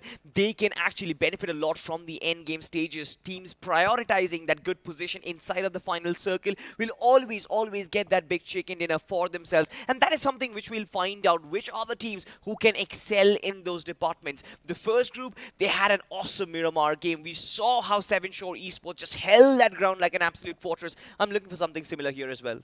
I mean, Seven Shore is a whole different topic, right? In the previous game, Seven Shore being the underdog, they were the one actually dominating the floor. UDOG, I think so after that first game, they got a little bit too complacent. Yeah, and that's why they were not relaxed. able to perform in the upcoming 2 games. Yeah, and sometimes that relaxed manner can really just take you out of the game. Or maybe perhaps you start taking fights that you shouldn't. And that's what the players of UDOG were doing. But inside this game, EXO being the known name, they need to start stepping things up, man. Yep. Exactly. It's not just EXO, of course. Even 11 Esports, as a matter of fact, even though they had a giga-banger of a map, they need to keep up the ante and keep up the pressure. Of course, UDOG, they had a great run. They had 30 points from the first game itself. But after that, on their downward curve, we were almost second-guessing whether this team is going to qualify or not. You don't really want to build up a situation for yourself like that. I mean, for sure, you want to relax a little bit. You've done the heavy lifting. You've done the hard job in the first game itself. Maybe you want to settle down for a little lesser points, but at least try and secure your qualification at least. I mean, to be honest, UDOG, the way they qualified just at the 3rd position, for sure some of their fans were really worried. Oh, yeah. I mean, they barely qualified, right? They barely just squeezed themselves inside the 3rd spot. But you know what? Let's move forward and take a look at the MVP of that previous game. Has to be someone from the side of 11, without a doubt. Noobs with the elimination number of 9. This man is not Noob. His name is a deception. I love 11 Esports and their player names, to be honest. It kind of signifies what their role is. But that is a disguise. Noob, certainly, just like you mentioned, is not the noob of the team. Any player with 9 finishes is probably one of the best players. Even the IGL has 9 finishes to their name. And sarcastically, Assaulter, who is supposed to be bagging those big numbers, he has only 3 finishes to work with. I mean, it's completely fine, though. Hey, I mean, when your teammates are stepping up to the occasion, you do not even need to do anything. All you need to do is just sit back like a king and let everyone else work for you. And that's what Assaulter did, and that's what it seemed like. But as we do move forward and take a look at the match scoreboard, 11 Esports, 40 points. That is a record. 28 points in total. 11 Esports, they've definitely made a really big record inside the BGMI history. And as we do move forward to the 2nd spot, it's going to be Chenab Valley and Xyle Esports. Xyle Esports, Chenab Valley, no matter how good their performance was, 24 points from 1 game. Team Chenab Valley had an absolute really good game. But to be honest, 11 Esports, they're just outshining every single player. The gap is absolutely massive, and the lead which they've built up, it is going to stay for a while right now. But look at that. Xyle Esports, Sage 44, EXO, all of these teams will have the opportunity to throw jabs for the 3rd spot, and I'm pretty sure there are going to be a lot more teams. Without a doubt, there are probably going to be a lot more teams. But then, considering you take a look at the latter half of the board, Akatsuki not able to perform. Johnny and I were having a big conversation about this name. Yeah. The name definitely sounds quite interesting, but them not being able to perform inside the game, definitely a little bit of letdown. Then Team Asgard N2, another name that I personally thought could be able to perform inside the games, not being able to do so. But inside the upcoming game, right, Salty, considering you've seen the scoreboard too, what are your expectations going to be, and what is your prediction going to be? Prediction in terms of, I feel Team EXO, they are sort of willing to come back. They've got the firepower in them. They've got the great players in them as well. They've got the experience to actually work with. To come from a slumber is something which they have done in the past, and I believe that this time as well they will be able to do so. It should not be that big of a job. Maybe a 20-pointer of a game is something which I'm looking at. 20-pointer? I mean, that's maybe a little bit too much to ask for XO, considering how things are going. Like, they will need to step up insanely when it comes to the elimination points too, because so far with how XO has been playing, at least in the first game, it seemed like it's one of those teams that likes to take it slow. That's what it looked like though. Absolutely right. You still remember, right? It was Team EXO, of course, a different lineup who sort of created that whole Healy battle meta on the map of Sanhok. They were the ones who actually mastered it. Now, on Miramar, of course, those things won't really work out, and this, again, is a different lineup. But this is, again, EXO that we are talking about. The amount of respect and the amount of command which they demand inside of the lobby is still going to be the same. And I'm pretty sure this new lineup is also going to step up and fill those big shoes which have been left vacant. I hope they fill up those, because considering those shoes, if they're not going to be filled, then EXO might just be kicked out. And they will need to cross their fingers, sit in the back, and hope that they will be in the top 96, which I mentioned. If you are going to be lucky that day, then you will be moving forward inside the top 96. Dude, I mean, I was having this conversation with Johnny as well. I mean, 96 out of 2,048 teams. Nobody knows what's that going to be. And with so many matches happening, that is an uncharted territory. You don't even want to consider that. I mean, for sure, if you get it, you probably will just be lucky. But you can't aim for the top 96. All you've got to do is try and get that top 3. That is a sure shot way of success. Otherwise, it's all BGMI gods. Indeed it is. BGMI gods, they better just shower a little bit of blessings on a lot of these teams that are trying their best, because a lot of the teams at the end of the day, as I mentioned too, during the first day of the round 1, I said this, they're here with big dreams, but only a couple of them will get a chance to actually try and make it true. And in the end, only one team will be the champions out of 2,048 that qualified in from the in-game qualifiers, and then from 256 that were playing inside the grind. Exactly. That is such a massive number. Yeah, you're actually forgetting that millions of teams that actually participated through millions, not millions to be honest, thousands of teams in fact who had participated from the in-game qualifiers as well. This tournament encapsulated the whole nation, and to be called the winner, to be called the champion, the tournament needs to have a grueling format, and this is what it does. Every single time there is cutthroat competition, cutthroat tiebreakers, and this is something which is expected. You're supposed to withstand that pressure, withstand the pressure that comes in from the top teams as well to be called the champion. Exactly. I mean, speaking about being called the champion, you know, I've also heard that soon enough the upcoming game of Miramar is going to be booted up on our screens. I asked you for predictions. Which team do you exactly go for? EXO, come on, man. EXO, okay. Experience. You know I always go with experience because I personally feel like they know how to handle situations. On Miramar, there will be certain circumstances which will be unpredictable. Hey, look, EXO in the previous game, they got caught in the rotation. Inside the game of Miramar, making the rotation happen, it's not going to be a problem at all. But sustaining that spot, staying on that spot for a while, holding it down, pinning it down, that's where the main problem comes into play, because you're going to be having those exposed terrain. Yeah. So let's hope that EXO is actually going to be pretty good when it comes to the firepower as well. There's a reason why this organization picked up these 4 individuals, right? So at the end of the day, EXO, as you mentioned too, there's going to be some bigger shoes to fill over here. But on my behalf, which team should I go for? I'm going to go with Akatsuki. Once again, that name sounds pretty cool. I want that clan to win.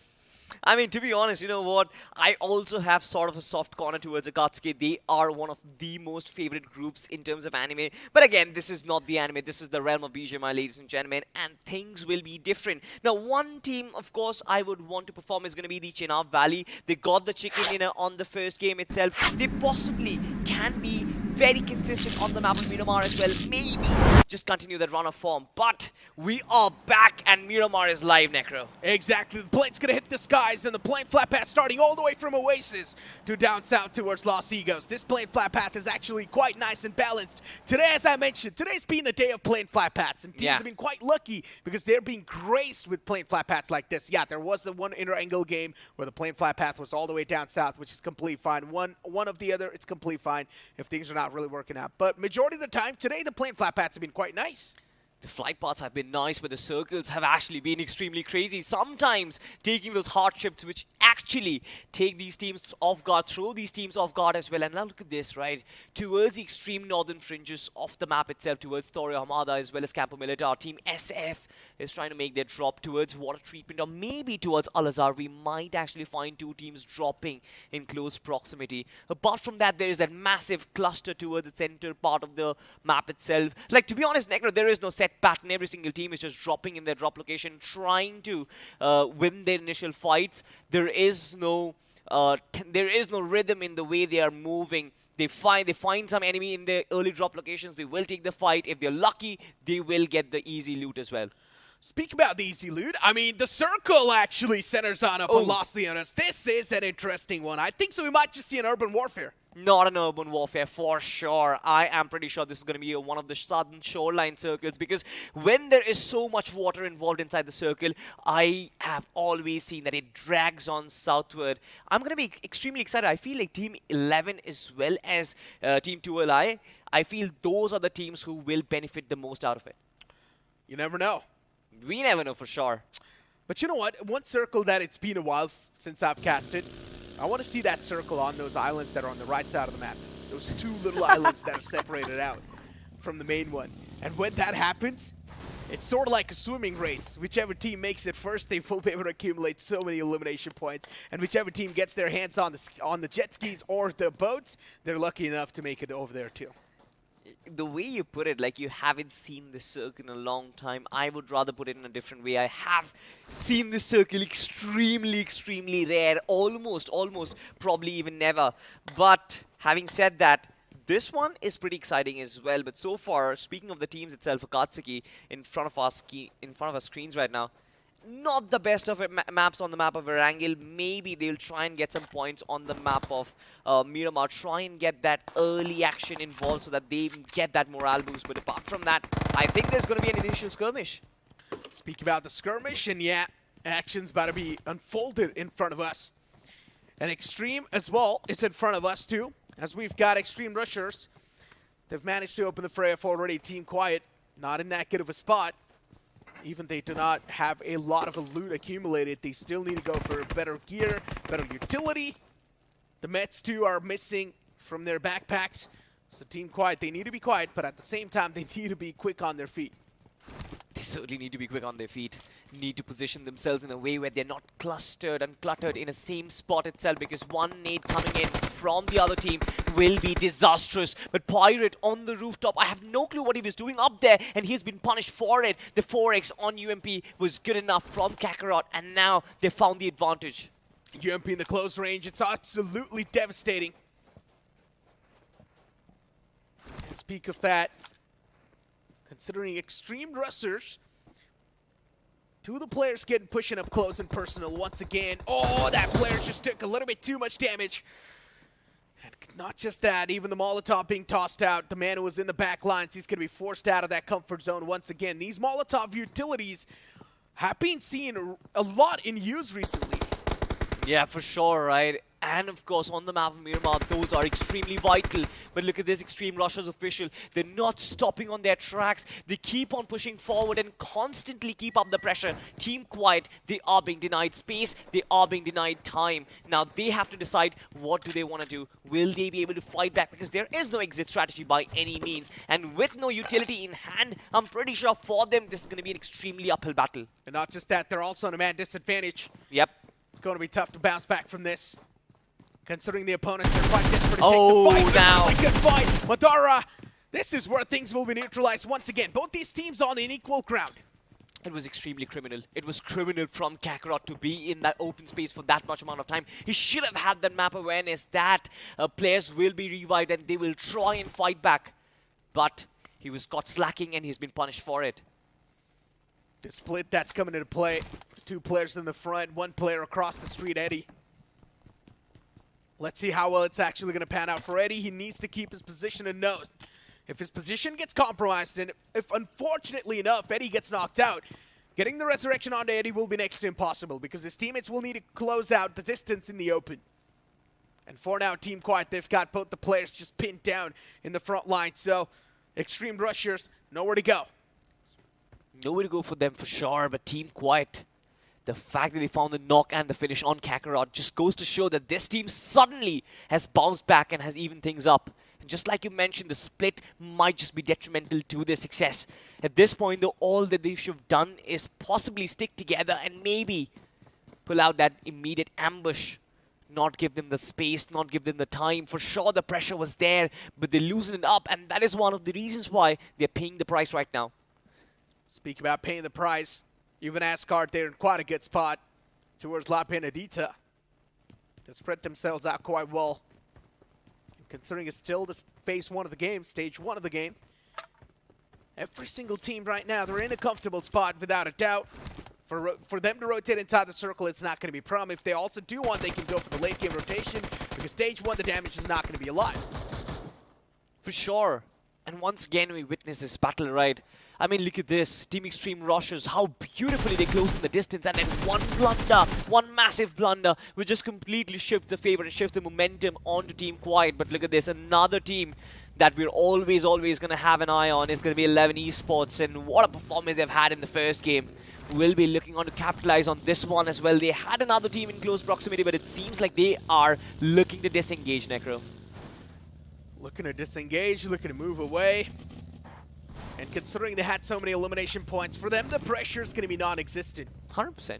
In the first game of the day, for themselves, for their group, them being able to dominate in such a big fashion, it's like they were just ready. You know, they were like, all right, unleash us inside the battlegrounds and we will take everyone down. You know what's funny? 40 point has actually been the cutoff for majority of the groups, and this Team 11, they have just got that from one game itself. Just like you like to say it, right? Do the hard work in the first game and then you will be allowed to chill. I think they've done majority of the hard work. There is nothing else left for them to do, at least for now though. All that they are going to get from 2 more games, it's going to be an extra bonus for them. Speak about the extra bonus. An Extreme Rushers official. Their name is Extreme Rushers, but they're not really rushing inside this scenario. That's a problem, because now the stalemate situation has also created a lot of troubles for both these teams. They're lacking on loot, lacking on ammunition, lacking on gear too. Look at the gear level that they have. Level 2 West, level 1 helmet. Not the gear that you should be utilizing inside the late game scenario, especially at least you need a level 2 helmet to sustain all that damage that's going to be put up against you. 100%, and on Miramar, those are extremely important. You have the usage, the heavy usage of the mini as well. But look at this, Team Quiet finding another pick, and this means that they definitely control the tempo of this fight from now on. John has been spotted as well, and Fury will try and pin him down, Necro. Yeah, with the high ground, of course, he's got so much more information to relay back on. His teammates are probably going to be trying to make those micro moves on the lobby, and that's what they're doing. Pulls out an 8 shot, still in the back lines. He's getting bounced on by 2 of the players in the front, and one guy with the high ground in the back lines also softened up to 1 HP. Can't do much, and he gets dealt with easily without any trouble. Team Quiet, they are called quiet, but they were not too quiet in that scenario. Exactly, they pounced upon exactly when it was required, exactly when it hurt the most. It seems like Extreme Rusher officials, they were caught napping, and for sure they were punished a lot. They were in extremely open positions every single time. We talked about how Kakarot made a mistake, but the mistake was repeated by his teammates as well. And now only one player survives, and that's going to be Eddie. Now, this was the player who was split from the rest of the team, and that just allowed him to stay safe, at least get a couple of placement points for his team itself. But it's not going to be easy, because look at the circle. A hard shift towards Impala, and once again, it still has that water bodies inside it. Speak of the water bodies, and Team EXO, once again, there's a chance they might be caught in the rotation. XE2, they're in the receiving line in the elimination feed. It's the players are too late. And EXO, in a really bad spot inside this fight. They're looking to make something happen. Good Molotov placement. Could have pinned that player down in that little closet room. But still, the players have finished. Around the entire vicinity. Freeze. He whipped out all the shots against EXO. And this is where LeBron gets a chance to spring back into life inside this entire action. EXO, once again, now the cavalry is going to be arriving for the foes, but it's not going to matter. EXO, they do a great job in neutralizing that threat. Absolutely, reinforcements coming in at the right time. Team EXO could capitalize on every single player, and their movement was extremely brilliant. They knew when Team Reborn Team Newborn rather were on the back foot, and they made sure that they are not given any space to maneuver. But look at this, another fight, and it seems like Team 11 Esports, they are on the move. They have their praise in front of their eyes. Yeah, Nate pulled out in the hand and Noob. Oh, that could have been a really good one. But Just unfortunately, overcooked a little bit. Another nade comes into play, but on somewhere else. Right underneath that same building. The eliminations are starting to flow up back and forth. Noob being able to once again just capitalize things, neutralize things back to the neutral grounds.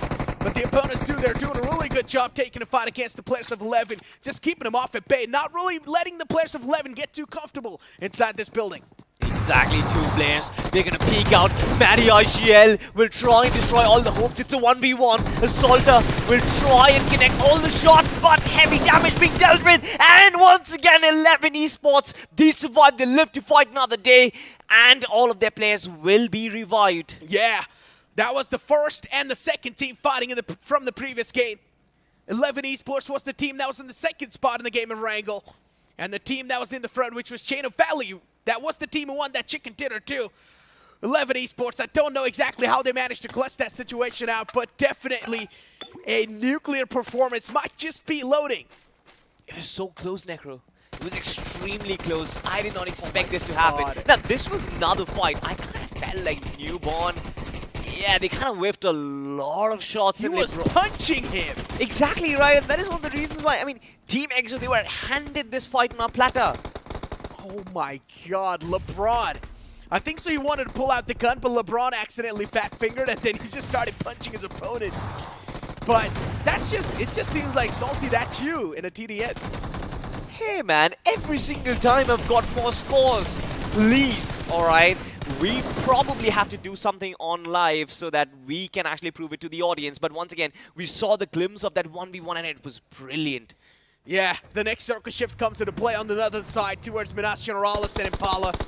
Impala is probably going to be the massive hotspot.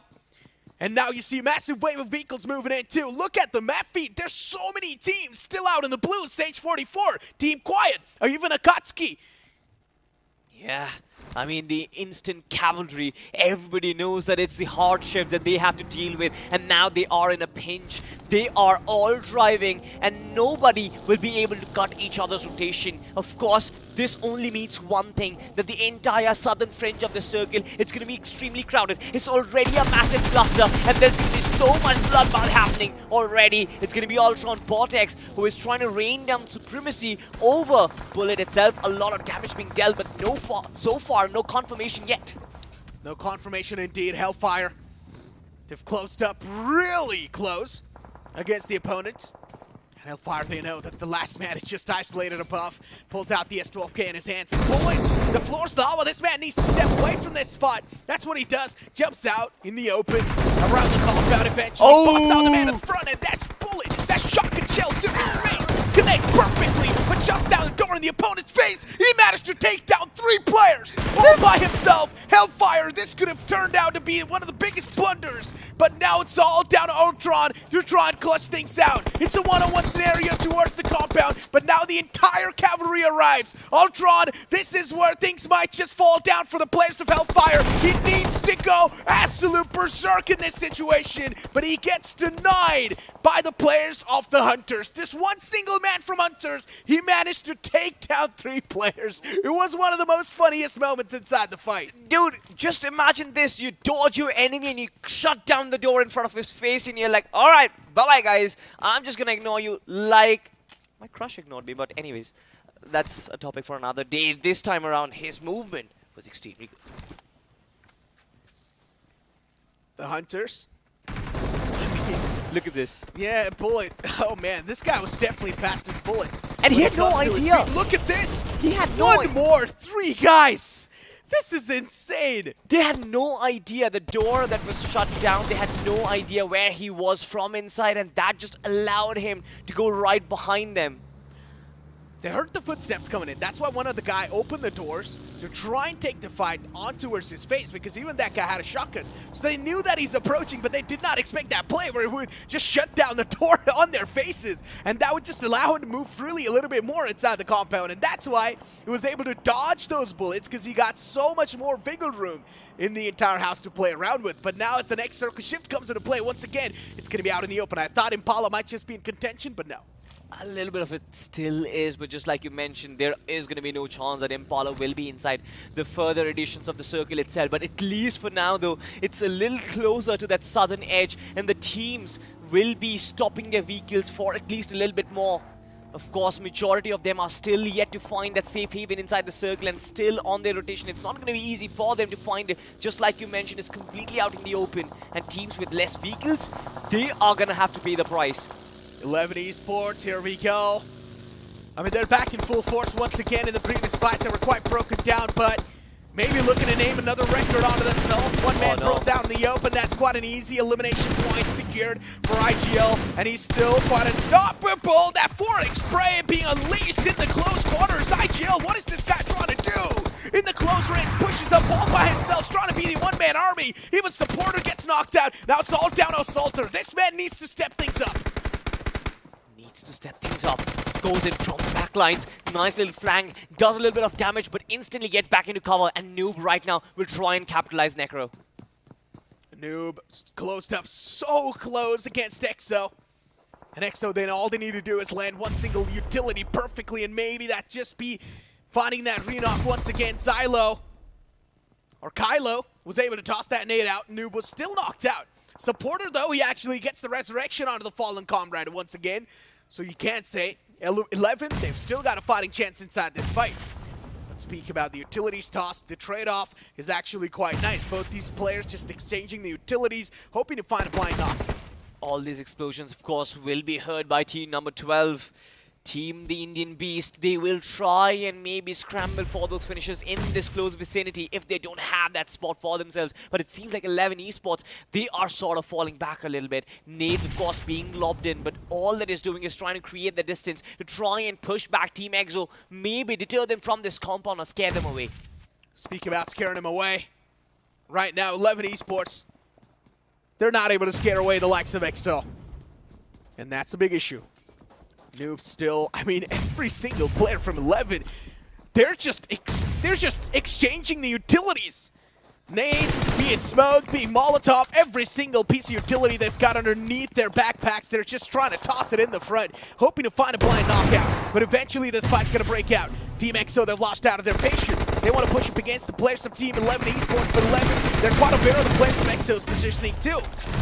Finally, the fight might just be breaking down, but no, this compound, it's quite cursed. Both of these teams, they're just dodging each other perfectly. It is an absolute artillery warfare, and look at this, right? Supporter in the close lines, he's still trying to initiate that maneuver from the flank. It's brilliant. The smoke, of course, will deny, but beautiful use of utility, and Addy is down, and this is 11 Esports, and they have the advantage.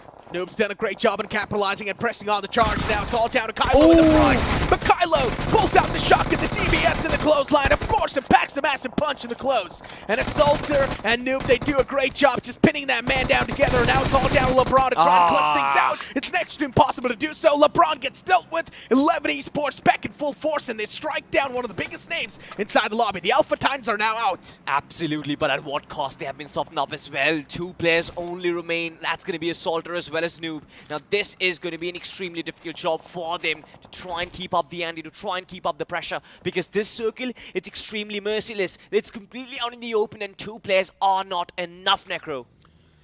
Indeed, they're not.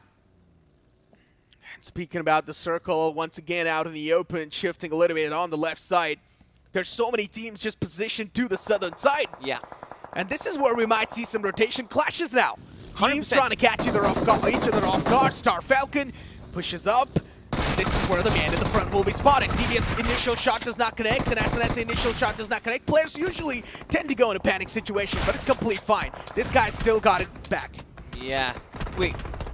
From the backlines, of course, they're taking in shots as well. But look at this, Star Falcons. They certainly have no clue on how to proceed forward. They do have reinforcement. They do have all their 4 men alive. But how do they proceed with so many teams up front? Even a Katsuki, as a matter of fact, they have to pass through multiple teams. But up front, it's going to be Team Too Late. And it seems like they have that advantage. But 2v3, it's not going to be easy. It's indeed not going to be easy. Too Late official! The man tried to do something. He tried to go for a heroic play, but instead he gets light up on fire with the bullets. And now Lickit in the back lines. He knows that both of his teammates are falling down. He needs to find at least one more knockout to get things back in his hands. But for now, Akatsuki, they're doing a fantastic job in neutralizing the threat. Akash in the front lines with the MP45, of course, a weapon that's going to help him deal with the damage in the close range against the opponents. But Akatsuki, they're playing it quite safe and sound. So many eliminations, so many fights happening at the same time. It's tough to keep track of all of them. Exactly right. The entire floor is lava, and now it's Team SF. They are going to chew upon their prey right now. 6 finishes on this team, and they still retain 4 players for themselves. Maybe still trying to push for the extra pocket of space on the southern fringe of the circle itself. On the other side, it's team number 6, Xyle Esports, who has been pinned down completely, and the only piece of cover is going to be the smokes which they have laid upon. Indeed. Team Hunters, Bapre, still in this compound. And for Team Hunters, they've got a really good edge to play with.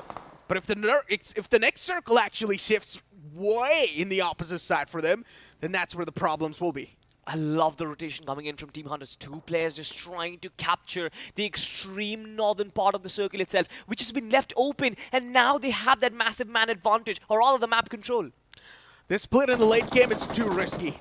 I'm not a huge fan of this, considering they've left one guy in the open like that. Not exactly in the open, but all by himself. And the rest 2 players, they're way too far away. They're out of reach, Salty. So, as soon as that man, Bapre, gets knocked out, there's no way for him to get back up on his feet because the rest 2 players, they're way too far away. It's a 100%. Big gamble these guys are taking inside this circle. It certainly is a big gamble, but the only thing Bapre is going to do is to try and deny players from rotating from the southern fringes off it. But Team Hunters, look at this. Now that they've got a good positioning, they can start chiming down death and destruction upon Team Xylo, and all of these players have been spotted. The first target, of course, will be the vehicle and their mode of transportation, but Team Hunters also have to prioritize the circle itself because that has betrayed them. Speak about betrayal for Team Hunters.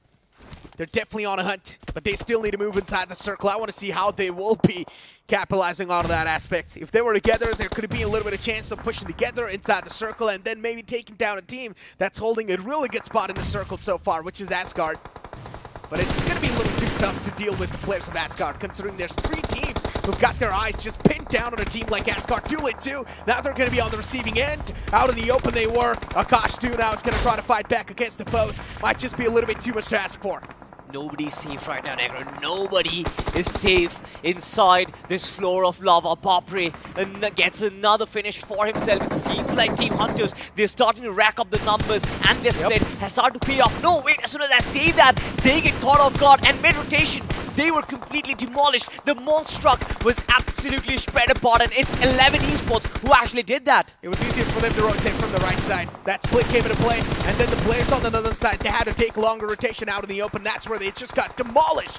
11 Esports, they're doing such a phenomenal job, even though they've just got 2 players up and alive, Assaulter and Noob. These 2 guys are just raining down death and destruction on the lobby. Noob tapping away on the vehicle tires too, making sure that the enemies won't be quick on their feet. Quick on their feet, quick on pulling the trigger as well. Team Asgard, they sustain themselves amidst all the pressure, and no matter how many teams try to target them, they still reign supreme and still hold their 2-man strong. It seems like 11 Esports as well as Asgard, both these 2 teams will be contending for the chicken dinner. But of course, there is another team in the mix of things, and that's going to be Team SF. SF on the receiving end of things. As one of the men's been knocked out in the open, it's next to impossible to close up with that guy. If they do want, though, they can try and risk a little bit more and try to get the resurrection, and that's what they're trying to pull off here. Smokes laid out in the open field, hoping that the opponents won't be able to get a clear line of sight, but 11 Esports, they've just got it pinned down. They've got them locked in the sight, and now the wall of death, too, starts to close in. It's going to force the players in the open to move inside the safe zone. And 11 Esports, they've got all the advantage they can ask for. Exactly, the little bit of high ground is all that they could potentially want. Of course, they've got the utility as well. I believe they're going to lay upon a few smokes here and there, which is going to give them the soft cover to work with, deny the lines of sight, and it seems like Star Falcons, they want to deny the onset or the inevitable for as long as possibly can, because at least the second position is going to give them 12 points as well. But of course, we forget another team who is still involved in the mix, and that's going to be Asgard, and they might actually act as the dark horses in this fight. Speaking about the Star Falcons, in the left lines, for Star Falcon to deal with this scenario, they just need to pray. Yeah, they're pretty much just done. They need to move out in the open. They do not even have a vehicle to do so. The only thing that can be their good friend, that is the smoke. So they've actually got one vehicle. And two of the players, they sit inside the vehicle. They try to make the rotation, but that spray from Assaulter was perfect. But even the retaliation from Star Falcon was pretty nice. But now they instantly find themselves in a big pickly situation once again. Asgard 2 taking shots against Star Falcon. One of the men out in the open trying to close in that distance. He's got 5 grenades in his hands, and he's going to be looking to toss up that grenade in the faces of the players of 11 Esports. Assaulter, he goes down once again. Noob in the back lines. He's trying to pull something off. He's trying to be the hero for the players of 11 Esports. He was the hero in the last game. He will expect to be the hero in this game as well, but Shanks, does he have the accurate positioning? He just saw Assaulter crawl in right behind this haystack, which means Noob will be there, and it seems like Star Falcons, they will try and put an end to this 11 Esports run. The Molotov was almost perfect, but just before the fire trail spreads, it seems like the revive was successful, and both the players are back up on their feet, Necro. Well, the players back up on their feet and looking to take down the opponents, devour the competition. MK14 spray. Oh, this man's using the MK14, and yeah, it's pretty much done. Star Falcon. Yeah, they get looked up from the top. Noob gets knocked out. The return knockouts that are happening back and forth, it's quite nice. The trade-offs are happening quite nicely from both the sides. 11 Esports, they're not getting too comfortable, at least not getting allowed to be too comfortable inside the lobby. And now Asgard and 11 Esports, the top two teams alive, fighting for the supremacy. This is where things are coming down to. Exactly, it's a 2v2. 2 players were knocked down from either teams, and now both of them will be revived. Numbers have been evened up, but as soon as I say that, Assaulter with his nade itself is going to get another one. Advantage for 11 Esports. Riz will have his hopes high, but Necro, do you think it's possible? It's possible. He's also got 5 first aids in his hand, so even if he does keep on taking a lot of damage, Riz can definitely make it happen. Molotov was tossed in. As long as 11 Esports, now they've ran out of the utilities or exhausted their utility utilization, things should be good for Riz. Pulls out the UMP-45 for the close and eventually gets dealt with by 11 Esports. 11 Esports back-to-back 2 chicken dinners. Also, an under-god name just performing or outperforming all the known teams and the competition inside the round 1. Absolutely. I mean, what a performance it has been. In a position where we thought that they lost 2 players early on, these 2 players will not be able to do much damage inside the lobby. They just go up and pick a chicken in and show us that these 2 players, they're enough for 11 Esports. If there are 4 players alive, they will get a 30 point from a bomber. I mean, 11 Esports, they're just proving the competition unparalleled. They're like, this competition that's in front of us, they're not even equal to our skill level. We're just miles ahead of them. We're way too better from them. And considering even Star Falcon was actually doing quite a great job, right? Repositioning themselves in that final moment from one spot to the second spot. But the only error which they made was to try and get pinned down behind that haystack, right? Yeah. They had nothing to do. They were being pinched down by the Blues, and of course from the back lines and from the front lines, this was 11 as well as Asgard, who was just raining down death and destruction from 2 different angles. It was nothing that they could potentially do, of course, ladies and gentlemen. But we're going to crunch down the numbers on the other side of this very short break. Don't go anywhere. Push, left, AKM पीछे आ वो UC कितना है zone में चले क्या ये bird कहाँ से आया पुश पुश चल स्कोप नहीं मिल रहा अबे ये कहाँ गया अरे फिर भाई डिफॉल्ट से निकल लें अरे तकिल ते तकड़म भगड़ी की डम डम कपू उड़ातम डिफॉल्ट से निकलम पुर पुर पुर पुर पका पका पम तकड़म तकड़म भागा दौड़ दम अलग ही जोन में ये तो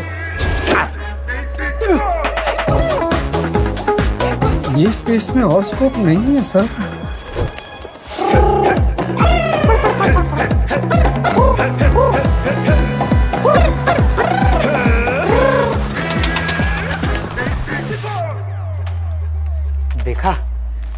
डिफॉल्ट से निकलना कितना इजी है। ब्रो इतना ड्रामा क्यों? रॉयल पास ले, डिफॉल्ट से निकल ले। हैं? Epic value, epic rewards. Get the Royal Pass at just 360 UC and don't be default. Sir ये आपका गिर गया था। अभी नहीं चाहिए।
अब तुम्हारी बारी। Be prepared for the fury. साथियों आगे बढ़ो, चक दे।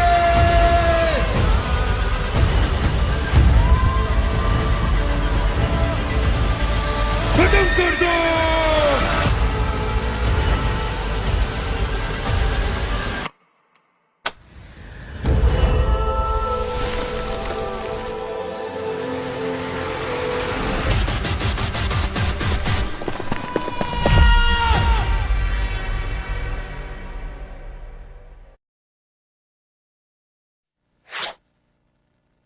That exciting video which you just saw during the break is all about Road to Valor and an Indian faction being added to this game. It just creates an excitement which is unparalleled, ladies and gentlemen. So make sure you check it out. But of course, with that being said, we've got a slight change in the panel. Super Johnny is back on the desk with me. And now we are going to crunch down some numbers, some heavy hitters in this map of Miramar. Not some. 11 Esports. That's it. That was the only team that has been consistent so far. Sorry to interrupt you, by the way. But, I mean, it has been an incredible run they are having so far. They missed out barely on that chicken dinner and Erangel, but they made sure that Miramar was coming their way for sure. 100%, right? I mean, every single time 11 Esports, they were being doubted. They always perform. The fact that they lost 2 players, I was discussing this with Retro as well. They lost 2 players in that initial fight, but still the 2 players, they were just enough to make it happen. Yeah, but we will have the highlights of this match on our screens right about now. And I have to say, about those final moments, both of you were completely on point. Star Falcons, I feel bad for them because the play that they made, leaving a man behind just to provide suppressing fire and deal with the players of 11 Esports was just perfect. It was just the fact, as soon as they got too close, that 1-1 split was the bad call over there. But starting off this game, Team Quiet, they weren't quiet at all. In fact, the first fight, and this was one of my favorite moments of this match, LeBron just punching his opponent in the face, asking him to politely, well, not so politely, but leave. Just ask him to leave. I think LeBron just changed his sport. You know, he's supposed to play basketball, but then this time around, he just switched to boxing, to be honest. But this was the fight that we were talking about. The top 2 teams from the last game itself. And this came down to the wire. Salter was barely surviving. I had a feeling this one was personal for Team 11 Esports because Janab Valley was the one who stole the chicken dinner away from them on Erangel, and 11 Esports just wanted to take their frustration out upon them, and they succeeded as well. But unfortunately, Janab Valley is not an easy team to beat because 11, they took a massive hit in that fight. Exactly. I mean, we were also discussing about the fact that 40 points is extremely, extremely crucial. Now, look at this, right? The entire drag of a battle between EXO as well as 11 Esports, it went on for a while, and there were multiple confusions. Nobody was just prepared to take that leap of faith. That shot from Xylo right there, that jump shot on IGL was so impressive. But still, I believe it was just the fact that 11 Esports had a little bit of utility, because of which they were able to pin down EXO into these buildings. Yeah. And EXO not being allowed any movement space just allowed 11 to surround them and collapse upon them, resulting in 11 Esports being the team that made it through. Slight correction over there. They did not have just little utility. It was an absolute artillery warfare between the two teams. They were just launching everything that they potentially had. Another team, of course, which we wanted to perform was Team Akatsuki, but they were just in the midst of so much pressure. We saw how the southern fringe of the circle was just so crowded, because we saw multiple hard shifts after hard shifts. It was just too difficult to tame. Exactly, and talking about difficult things, I think it was these open zones that created majority of the difficulty for basically everyone in this match, because haystacks like this might look like decent cover for a few seconds, but as soon as the zone goes away, you're in a world of hurt. You have nowhere left to go, and I think Star Falcon felt it firsthand. Exactly right. You're going to witness that once again, of course. I mean, this is exactly where they knew that their life was in danger. The blue zone coming in from the backlines, forcing them out of that particular place. The zone completely betraying them. And then, of course, there were 11 Esports who was just trying to rain down all of those bullets, emptying down all of that magazine into their heads. You remember that Molotov that was lobbed behind the haystack, right? Yep. Had that been just half a second quicker, Assaulter would have been instantly knocked again, and Noob would have had to face the 1v2, and well, basically 11 Esports, they could have been wiped out. But look at this, Noob already dancing before they even know the lads of Asgard where they are. And well, I think he relied on Assaulter to live up to his job, just like be the Assaulter, finish these two off. I'm just gonna chill, I'm supposed to be the noob over here. But Assaulter, I think he was a little bit shaken up by the earlier collision against Star Falcon, so he decided to stay back. Noob just charged forward and, well, kind of baited the last player from Asgard to his demise. Exactly right, and the fact that they kind of thought that, alright guys, even though it's a 1v2, let's just give him a fair share of opportunity. Maybe let him take those 1v1s. But of course, they were just so brilliant that even that did not actually go their way. But kudos to Asgard. It was extremely good performance for them. Top 3, and I'm pretty sure they got a couple of finishes in their bank as well, which should give them enough points, potentially putting them in a position where on Sanhok, a good performance will be enough. But that is what will be important, to perform on Sanhok. Because I think with how 11 Esports has played so far, they are creating what we call a vacuum of points. And because of that, that qualification barrier, it's going to be extremely, extremely thin. You will have to be consistent. Whoever performs well on Sanhok will push through. 100%, ladies and gentlemen. But speaking of performance, there was one person who stood out above the rest, whom we call the rebel of the match, isn't it, Super Johnny? Of course, that is going to come up in front of our screens extremely soon. I assume it's going to be from 11 Esports. No surprises there. It's going to be Assaulter. And I think finally he got his revenge from the last game. He's named Assaulter, but he was behind Noob in the first game. He barely had a couple of finishes, but this time he showed his true potential. I think even in this game, Noob was the man responsible for saving him when we saw him get knocked out. So nothing taken away from that man as well. 11 Esports, they have been on point so far throughout the day. Assaulter with 5 eliminations. Noob is there with 5 elimination as well. And Diamond 786 from Star Falcons, he's there with 4 eliminations. We have Likith with 3 and Bullet with 3 as well. The Hunters, I have to talk about the Hunters. They were moving so brilliantly in the game, but then again, the open zone was the one responsible for their demise. Exactly right, and we saw the brilliance of Bullet with that DBS. Of course, he got the 3 finishes from just a single fight itself. The way his quick movement, the quick maneuver and closing the door in front of his opposition, that was absolutely brilliant. As we transition to the match scorecard, ladies and gentlemen, 11 Esports at the top with 28 points. They had 40 points in the last game. Total 68 points. Well, 68 points in 2 matches. Let's see how far can they go. Star Falcons, though, 20 points secure, not a bad game from them. Team Asgard as well, 18 points, not too shabby. The Hunters, I think 14 points should be able to work with if they manage to convert Sanhok. Maybe they can figure out a way inside the top 3 and make it through to round 2. Otherwise, we know what the second option is. It's gamble to stay in the top 96 bracket. Exactly. But one of the reasons why I'm a little happier is because of the fact that there are not a lot of points difference. That top pack, it's still a little stacked in terms of like the points difference at 20, 18, 14 as well as 13. Now this creates a competition where the overall standings will still last up until the third game. It's not still decided, apart from the fact that 11 Esports, they have so many points. 11 Esports right now have 68 points, right? Yep. I wonder if they can beat Team Insane's record of 96. That was Team Insane. This is that 11. that was one of the top teams of the country. Of course, 11 Esports, an underdog team. I'm sure they are doing pretty well considering they are an underdog. They're halfway there already. Might as well just go all in on Sanhok and make it happen. I mean, as we have been talking about, this is where dreams become reality, right? And who doesn't dream of beating the best team in the country? One way or the other. I mean, it might not be in the same game, right? They're not played together yet.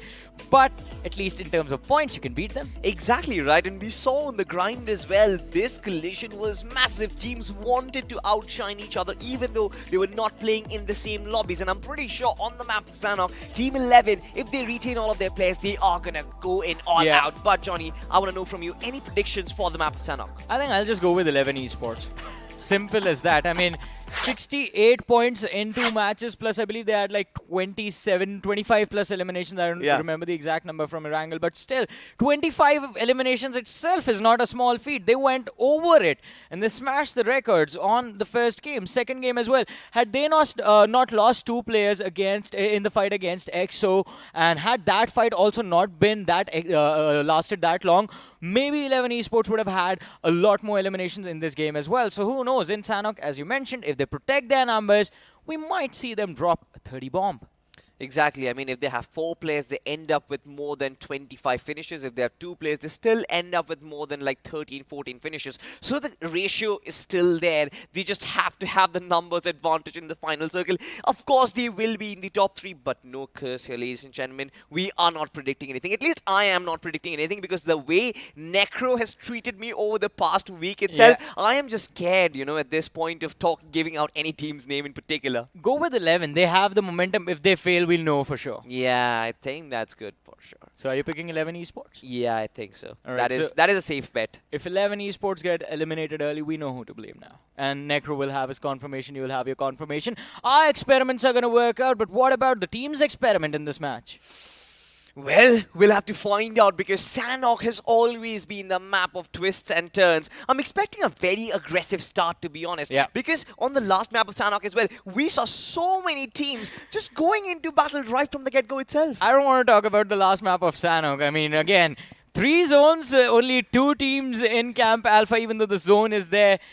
Teams were just out for blood in that one. This one, I think it's going to be a little bit different, since the qualification barrier, we don't know what that's going to look like. But ladies and gentlemen, that's a conversation that will happen after this match. But for now, game number 3 of Group 1 of 6. Well, the plane's on our screens. Absolutely. And of course, we have 11 Esports who have already taken the drop. It seems like they're moving somewhere towards boot camp at least. But maybe there will be some other team as well to try and contest against them. Majority of the teams, in fact, have taken the drop locations. The flight path a little skewed towards the northern side of the map might cause problems if some teams want to travel towards Sami. But still, we know as a matter of fact, Sanhok is an extremely small map. You will easily glide to your desired locations. Look at boot camp. We already see a massive cluster heading for that location. Let's see if 2 teams actually drop. Who ends up surviving? And for now, though, although this game, it is quite interesting. 11 Esports are going for a slow start. They're dropped in the middle of basically nowhere. And it will be quite interesting to see what path will they end up taking. But look at this. We have Extreme Rushers official. We also have joining them the Akatsuki and Zyle Esports. 3 teams in boot camp. It's not enough for 2. How are 3 teams going to stay here? I feel bad for Jod, to be honest, because he is in the midst of all 2 teams right now, and his teammates are completely in a different direction. At least if he could come out of that situation, maybe regroup with his teammates, he will breathe life back again. Well, let's see. He's in the trenches, in the thick and thin of things. But survival, it's going to be extremely difficult for him, as you mentioned. But Xyle Esports, they have the positional advantage, they have the informational advantage. And choke player, well, this is not a clutch moment, so he's not going to choke anyway. Secures the easy knock onto Eddie, and now he's looking for a finish, but the Molotov does not go through the window like he was hoping for. I love the intention, the choke play. He found the knock for himself, but he knows that there are multiple teams present in the vicinity. It's going to be extremely important for you to confirm every single finish, secure every single point that you work hard for. But the point of concern for Jord is still there. Yeah. Look at the way Katsuki is trying to huddle him from all directions. You know, 3 is an unlucky number. A lot of people, in fact, believe that 3 is a crowd. So the 4th team is here to make things even. Hellfighters have arrived. Hellfire has arrived as well in the back lines. But still, Extreme Rush is official. It seems like they're not going to rush anywhere as Eddie has been finished off. And Shy, well, it's time for him to head back and have some tea as well. Yeah, possibly. But not for now, though, at least. As long as he's on his knees right now, Kakarot and Jord. 2 players from Extreme Officials will try and hold back the entire army, but Xyle Esports, they have no brakes in their vehicles. And even before I say that, just like you mentioned, HF coming in from the back lines, they find the first knock for themselves, and now only 1 player survives. Xyle Esports, though, they're going to find the free finish. I mean, they find the finish for themselves, but this is not it. This is not the only pressure that you're going to have to relieve off of yourself. Hellfire, I think they have been spotted by choke player crossing the triple warehouses and heading towards the boot camp's main position. They've chosen to enter from the west, which is where the players from the side of Extreme Rushes are, but Hellfire, far are they going to go? I mean, they can pick up a few extra finishes for themselves. But Akatsuki, I don't think they were expecting Akatsuki also to be there. And Akatsuki has secured the first opening knock. Hellfire, they're down 1 player. They certainly are down 1 player. And now choke player is trying to close in the distance. He knows exactly. He might actually hear the footsteps as well.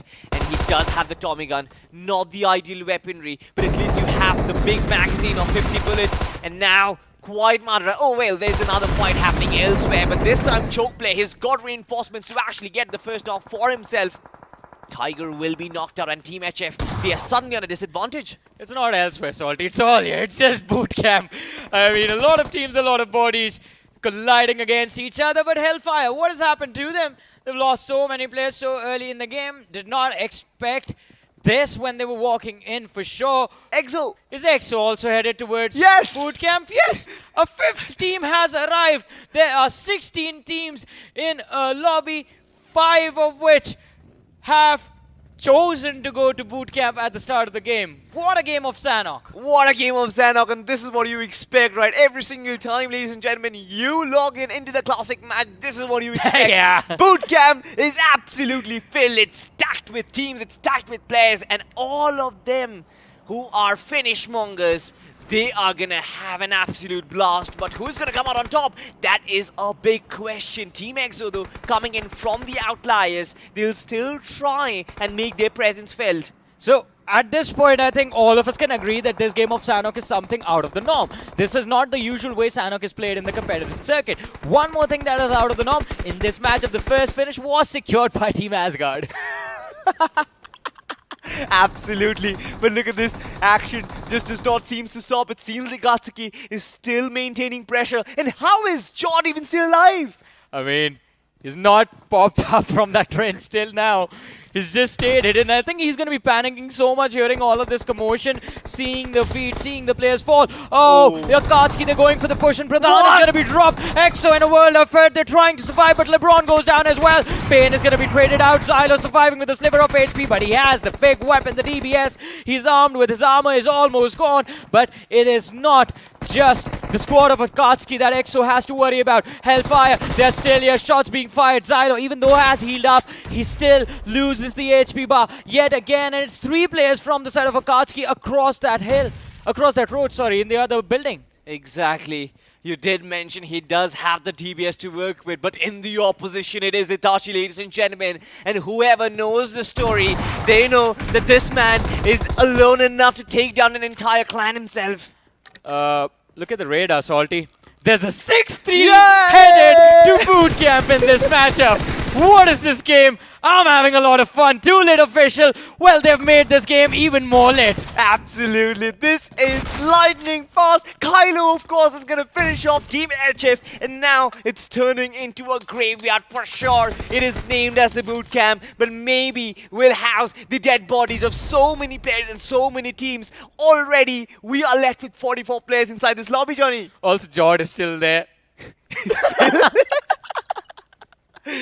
No idea how still surviving. This man just does not move an inch, just like you mentioned. But I think for Kylo, it's going to be game over. Yeah. Because too little official, they just have the numbers advantage. Exactly. They showed up too late to this party, and that sort of turned out to be the advantageous thing to do. Kylo is all alone. He still has a DBS to work with and a small little compound that he's using to deter, or in fact, lead the players into a very precise choke point that he has laid out for them. Too little official. They run into the DBS face first, and Likith is going to be dropped to the floor. Kylo finds the second as well. Akash being taken down, but Xylo is there with just a sliver of HP. His armor is almost gone again, but still, fate as it would have it from the other direction. Xyle Esports, they chime in for the rescue, and Kylo is still alive because of this. How long will Team Extra stay in this fight? They have 4 points because of this one player, and he's all that's standing between them and the early demise. But Xyle Esports finally put them out of their misery,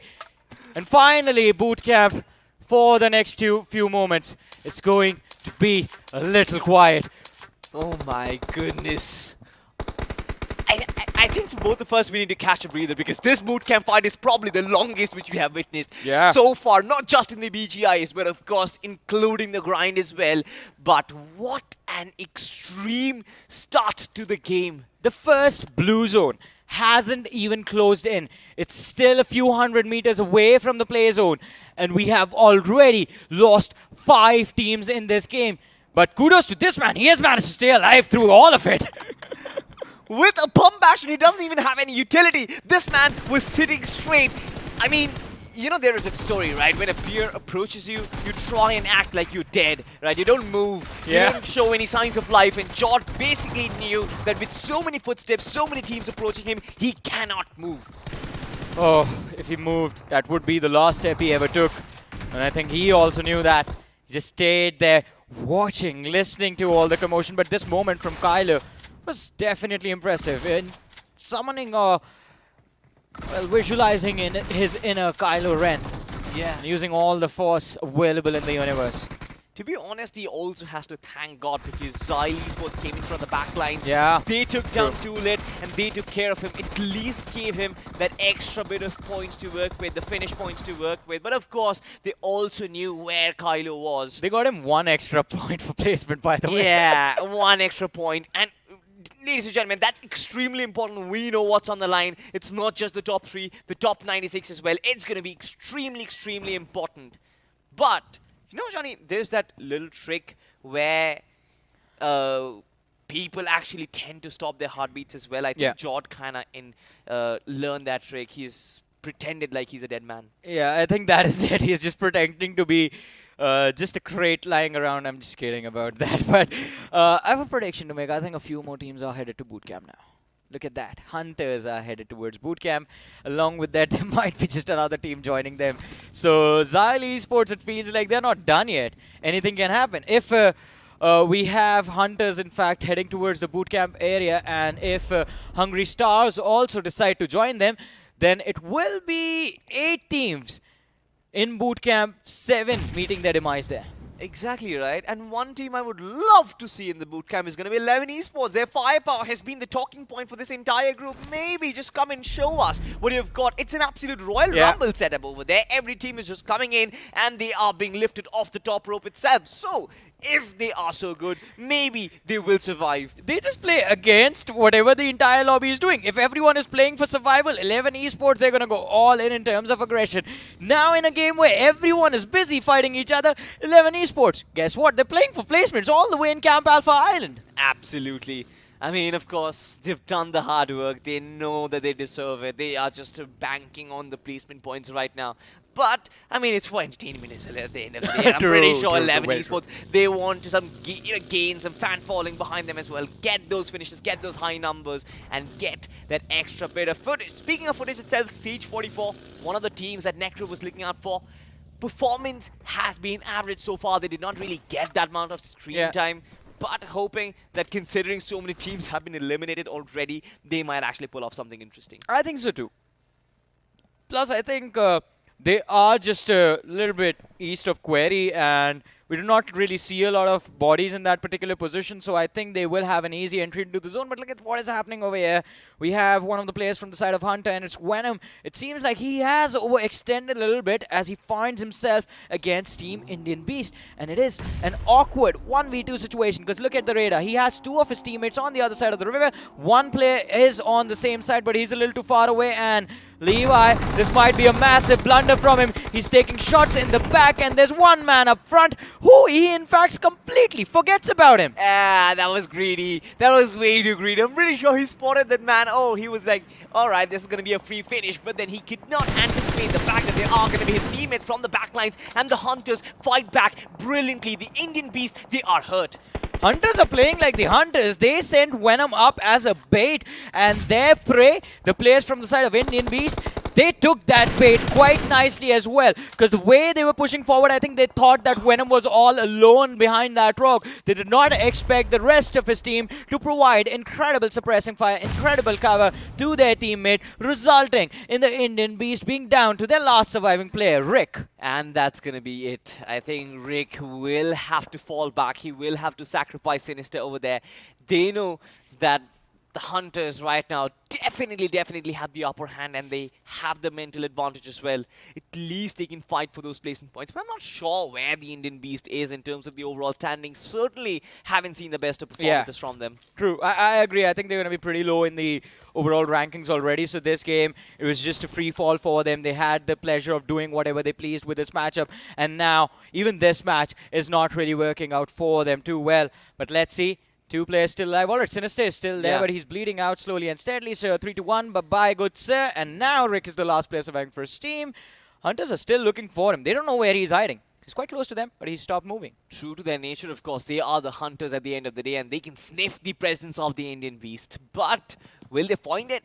Will they get him without any casualty is going to be the question. Rick will still have the opportunity of maybe getting a couple of finish points from that position, but the Hunters also have to prioritize the circle, which is taking a rather northern shift. Yeah, this one is a curveball, because we thought the zone was going to go west towards Camp Alpha, but no, it's right on that Tatmok Hatin position. Just a little bit of Paradise Resorts western edge is in there, and out of everyone, Chena Valley, they have the perfect position to play the endgame from if they can protect their cover. To be honest, Chena Valley just ignored everyone. Yeah. They were like, alright guys, they pretty much saw the finish feed going on a frenzy right now. They were already, alright, 1 team down, 2 team down, 3 team down. We're just chilling. We do not want to engage in this battle. And after that early game fiasco, I think things have quieted down a little bit. But a few moments ago, we saw 11 Esports. They have taken the shoreline of that Camp Alpha Island. And right behind them is the squad of Hungry Stars, who in fact were very quick in pulling the trigger with their rotation towards Camp Alpha. But now it is an even quicker exit for them as they step in front of the players of 11 Esports. 2 lads down already. Felon is there in the back lines, but 11 Esports, they know exactly where he is, and they're making a run to finish off this individual as well. One player was in the backlines from the side of Hungry Stars, but I think they're going to be looking at the Stars with how hard they have been hit upon by the lads of 11 Esports. Still looking quite strong, still looking quite solid. I think they might be looking to convert this game as well. But it's not the end, of course. Is the Chenab Valley, another top 2 team. Of course, Maddie Argel will try and utilize his nades to try and flush him out. What is this? That was crazy! He gets the 2 knocks from the nade itself, turns back, slaps on the DBS on the final man, and Maddie Argel just gets 3 finishes to his name. He did have the M4, could have done it, but it was like, alright, I'm going to troll a little bit. Who cares? I mean, what were the other players doing? They did not even hear him or what? No communication. They had one player right behind him, behind Maddie, who popped on a few seconds later, but Maddie had a nade. He saw them. He's like, alright, here you go. Here's a Brendan. Enjoy it, guys. And then instantly turns around 180 with the DBS, shoots the last lad as well. An incredible moment put on display by Chenab Valley, but firepower is not what they're great about. Their rotations are very precise. So now, I mean, in the first game of Erangel, they did stay away from a lot of those fights, stayed away from the action for a long time. This time it was forced upon them by the players of Sage 44. But I think for the next few moments, we're going to see them just stay in those shacks, keep their heads low and protect their position. Exactly, they do not have any presence whatsoever. They are completely all by themselves. Sage 44, they want to take that fight, they want to take that compound, but it's been completely dished out. Now, I love this circle and I love this situation because there is going to be either of two teams, 11 Esports or Chenab Valley, the top two teams inside of this group itself. The circle is going to favor either of them, and that is going to create such a big confusion at the end. One of these teams, these two teams is bound to win because everyone else apparently has already met their demise in boot camp. Hungry Stars is one of those teams who did rotate towards Camp Alpha a little bit earlier, but they are also left with just one play. This was incredible from Maddie IGL, and I think, again, his teammates are going to be a little bit more motivated to win this game now. Now their captain has pulled off such a brilliant play. Absolutely right. But out of everything, Xyle Esports, I think the late entrance in a boot camp sort of paid off because right now they've got the finishes. What a curveball! 11 Esports, they had just crossed from the Camp Alpha Island to the mainland itself, and now they'll have to come back. Yeah, but I don't think they would want to. This position pretty much guarantees them the game already. There's not a single team on the other side. They're on the shoreline of the main island. They can gatekeep every single one. The other teams, they have just one option, take the water rotation, because if they try to move up north, they will have to eventually fight against the players of 11 Esports. But let's see what's going to happen. Xyle Esports, I think, Salty, they've already taken a swan dive into the river. But what about Team HS? They are holding such a good position right now, and they will be thinking that this is their game so far. The spirit of his teammates are there with him. But I think he can go for a heal battle, secure a few extra points. Maybe, depends on how many first aids have been left for him in that particular situation. I mean, it's going to be a little sad state of affairs, looting your own teammates' crates for first aids. Let's see what the lad is going to do. But it seems like Team Chenab Valley, they have been forced into rotation and they have sort of ignored the fight against Hunters. They knew that the shots were there, but they had to focus on something else, and that is going to be getting inside the circle itself. And the position that you were talking about, 11 Esports, they abandoned it, and Chenab Valley got hold of that same edge that you were talking about, the shorelines, and they will be able to gatekeep Hunters. An extremely open land, and if Hunters try to overextend, they will pay the price. I think one of the most awkward positions in the game right now is being held by Xyle Esports. They're on that small island between Bootcamp and, well, the bridge that connects Hatin and Tatmok, and they have nowhere left to go. They're going to have to go for an extreme swim across towards the Camp Alpha Island, and that swim is going to be extremely risky for them to pull off. But look at this. Even 11 Esports, they were forced into the river. I think they realized that since they were away from that Camp Alpha position for so long, maybe another team has taken control of those compounds. And they weren't really wrong, because Star Falcons, they did make their way towards Camp Alpha, but then they left, and now they're back again. But they were delayed, so now they're forced to hold that southern edge, and they can't really move forward. Possibly they will try and push forward, maybe clean up Team HS in the process, and maybe take the fight to 11 Esports. But it seems like right now it's Chenab Valley who is taking the fight against the Hunters, and they are being gatekept wonderfully. The Hunters, they have got nowhere to go, nowhere to hide, because it's an open land, they are open targets, and it's free finishes for them. Of course, the Smokes will try and deny the inevitable, but where do they go? They have nothing to pull off this rotation. And the blue zone is here as well, I believe. First aids have been given out, or are being given out to one of these players. The revive is going to be successful, but as soon as Ethan is back, he's put down to his knees again. Bullet is the man running around the corner. He's trying to make his way into the zone, but Daddy, what is he going to do? Supporter from the side of 11 Esports, I believe, has been spotted out. Daddy tried to connect a spray, but did not really work out for him. IGL is there under the bridge as well. Daddy needs to be careful.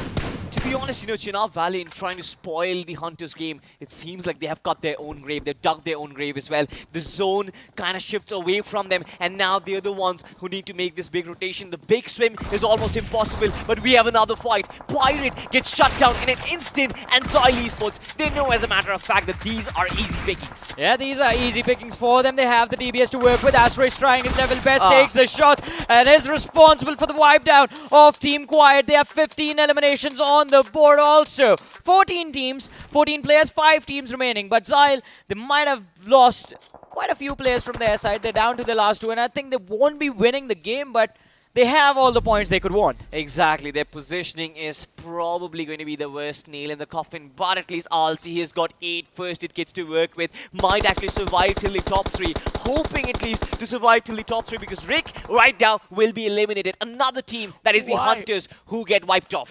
Why? He was all alone over there. He saw 3 players, and I think he just went full YOLO in that position. You only live once, and well, this man, he's not going to be alive in this match anymore. Noob, that nade looks good. Shashank needs to fall back. Alright, knock not secured, but damage has definitely been dished out.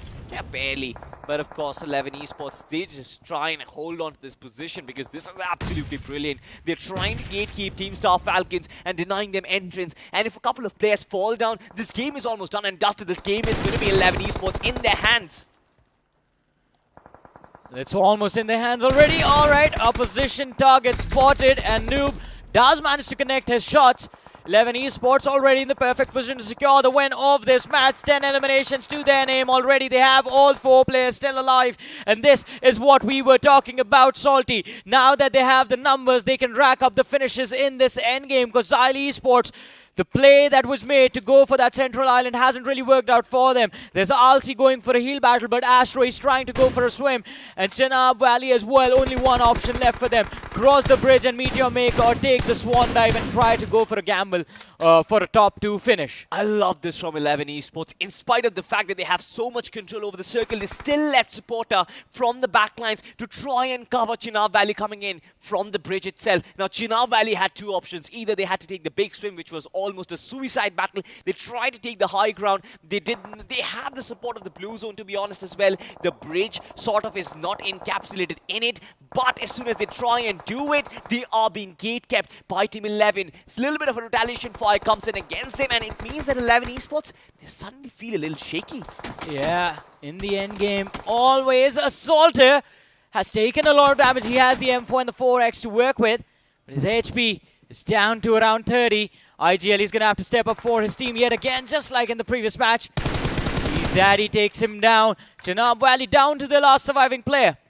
And that's going to be Shamil. Yeah. He is barely tanking the blue zone damage, trying to go in for a heal battle. Meanwhile, Team 11, this is their playing field. I mean, they have all of their 4 players up and running, and they know, as a matter of fact, that the heals, they're definitely going to run out in any time soon. But I have to say, I'm quite impressed with both these teams, 11 100%. Esports and Chenab Valley. Earlier on, our conversation was like, all right, one team being consistently in the top 3, like Revive Org in the previous group. That was impressive. Now, 2 teams have done that same thing again and again and again. On all 3 maps, these 2 teams have been extremely consistent. The first game was won by Chenab Valley, where 11 Esports just were able to secure that #1 position in the rankings with the sheer number of eliminations that they had. But on Miramar and on Sanhok, 11 Esports, they look unbeatable. And this is why it said, never celebrate too early, otherwise your IGL is going to be knocked. And you will definitely hear a few words after the game is done, but it's not going to matter. They still win the winner-winner chicken dinner for themselves. Absolutely. What a great victory it was. And to be honest, we kind of expected this. We said it, that this is going to be the 2 teams who are going to get the winner-winner chicken. And either it's going to be 11 Esports or it's going to be the Chenab Valley. You got your prediction right. Why are you forgetting about that? Woo! Congratulations, Salty. At least I have something against Necro. Yeah. Once. But also, I mean, one thing that I want to talk about is what was going on in boot camp. It was like a fire sale over there. Everyone just showed up right at the start of the game. Absolutely. Just like I said, it was an absolute Royal Rumble. Teams are starting to pop in. They were being topped out of the top rope itself. And there were so many teams. But there was just one lad short. I am so impressed with this guy. Oh, yeah. His survival instincts at the very top. And of course, Kylo as well deserves that special mention. But of course, ladies and gentlemen, the report card, it's still yet to be found out. But all of that is going to happen on the other side of this very short break. Push. Left. ठीक है पीछे आ रहे, पीछे आ वो UC कितना है zone में चले क्या ये बर्ड कहाँ से आया पुश पुश चल चल चल चल स्कोप नहीं मिल रहा अब ये कहाँ गया अरे फिर भाई डिफॉल्ट से निकल लें. अरे तकिन ते तकड़म भगड़ी की डम डम कपू पूरा तरफ डिफॉल्ट से निकला पुर पुर पुर पुर पका पका पम तकड़म तकड़म भागा दौड़ दम. अलग ही जोन में ये तो. ये स्पेस में और स्कोप नहीं है सर.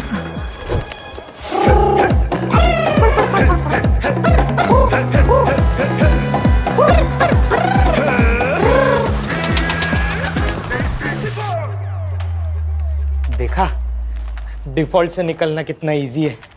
ब्रो इतना ड्रामा क्यों? रॉयल पास ले, डिफॉल्ट से निकल ले. हैं? Epic value, epic rewards. Get the Royal Pass at just 360 UC and don't be default. Sir ये आपका गिर गया था. अभी नहीं चाहिए.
अब तुम्हारी बारी.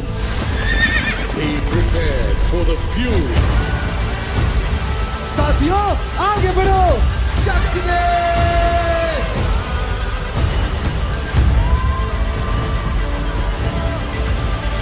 खत्म कर दो.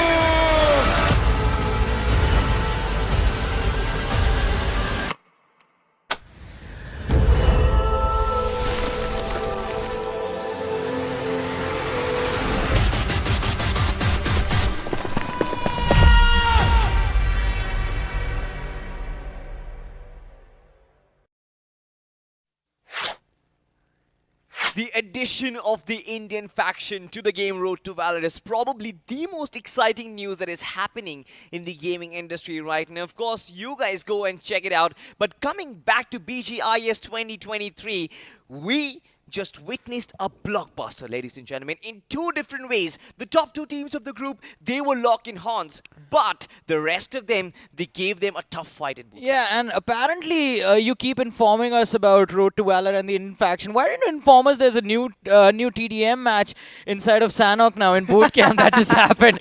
We saw it firsthand, ladies and gentlemen. The fiasco of boot camp, I think, and that is what we'll witness in the highlights as well, or at least the first few minutes of the highlights. It's just going to be boot camp fights. You know, I think we should just clip it. I think we should just clip this initial part of the game itself and just name it the Great Rumble. And this will be a part of the history of the game, to be honest, because even if you look at the whole game itself, if you look at this stream, it will feel like a highlight because action was happening left, right, and center. And even though action was happening left, right, and center, majority of the times teams were winning by consistently getting those trades.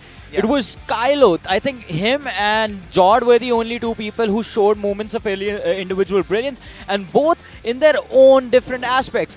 Kylo by clutching out that fight against Too Late, and Jord by simply becoming a statue. Yeah.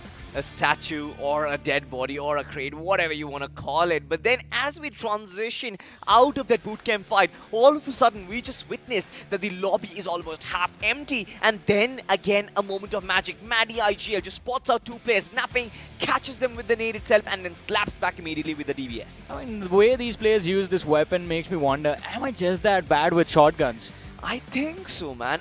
Johnny, to be honest, you're pretty good with the M24 at least in a TDM, but apart from that, yeah, you need to work hard on They make it look so easy. It's like, it's no effort, the DVS. But still, I mean, talk about effort. I think Chena Valley put in a valiant effort. Yeah. They tried their level best to win this game. And as we were talking about them earlier, their positional play was quite brilliant. But unfortunately for them, 11 Esports being a little bit quicker on that trigger, they crossed the bridge. And luckily for 11, the circle also moved with them. And Chena Valley were just too distracted with hunters to sort of try to focus on the other side of the river. They delayed themselves so much that in the end, 11 Esports, they just pretty much, even if they waited, this win was theirs. You know, in cricket, there's this concept of reverse swing where the shiny side, the ball swings away from the shiny side and the batsmen are like, wait, what just happened? This circle, to be honest, the circle was favoring the mainland, and then all of a sudden, it just shifts back. And we saw how quickly 11 Esports reacted to it. They crossed all the way with the bridge itself, but immediately they come back. But, ladies and gentlemen, as we transition to the rebel of the match itself, Assaulter with 6 finishes, a brilliant, brilliant performance. Second back-to-back MVP. Yeah, exactly. It seems like if his team wins the game, he is the reason for it. 2 matches 11 Esports have won, and both the matches Assaulter was the MVP. Let's see who follows him up. Well, none of his teammates do. It's going to be the lads of Xyle Esports with 6 and 5 eliminations on Choke player who did not choke in this game at all. And Astro there with 5 eliminations. Chainum Valley's Maddie IGL is there with 4, from which we saw a brilliant 1v3 situation. And then, of course, Kylo. He went down super early in that game, but his impact was felt till the very end. Absolutely, right? And Xyle Esports, they kind of benefited from that whole bootcamp fight in massive margins. They were the ones who actually came out on top. 3 players still surviving and a massive number of finishes. And look at that, there it is. You have it, 15 finishes on Xyle, 10 position points. But at the very top, 11 Esports once again, 29 points. You're speaking of records, I feel it is 11 Esports who has tied up 97 points, 68 plus 29. They've beaten them, by the way. If it's 97, they have beaten them. Because I believe Insane's was 96. I remember because I was very upset about those 4 points. Oh. Yeah. And now you're going to be upset about the 3 points, about 11. True. Yeah. What's up with that? Where did the 3 points go? They could have just won Erangel and it would have been 100. Exactly, right? Could have won Erangel, could have been 100, but they just acquired 40 points from the map. Thank you for reminding me. Exactly, man. I'm always there with numbers. That is just one strong forte that I have. But, ladies and gentlemen, we have talked enough about this group. It's time to find out who is qualifying, and it is going to be 11 Esports, 97 points, Chenab Valley and Xyle Esports, 42 and 41. Star Falcons, 7 points, but they're going to be missing out. Yeah, they do miss out, but I have to say I'm quite upset for Star Falcons. They played such a brilliant game all throughout 3 maps. They tried their level best, but unfortunately the other teams were just a smidge bit better from them. And Xyle Esports, I mean, them and Chenab Valley. Chenab Valley, of course, another brilliant team. Xyle Esports, this bootcamp play that they made in this game is the only reason they pushed through, by the way. Exactly, right? I mean, Chenab Valley and 11 Esports, they were constantly locking horns against them, but Xyle Esports, this was the game.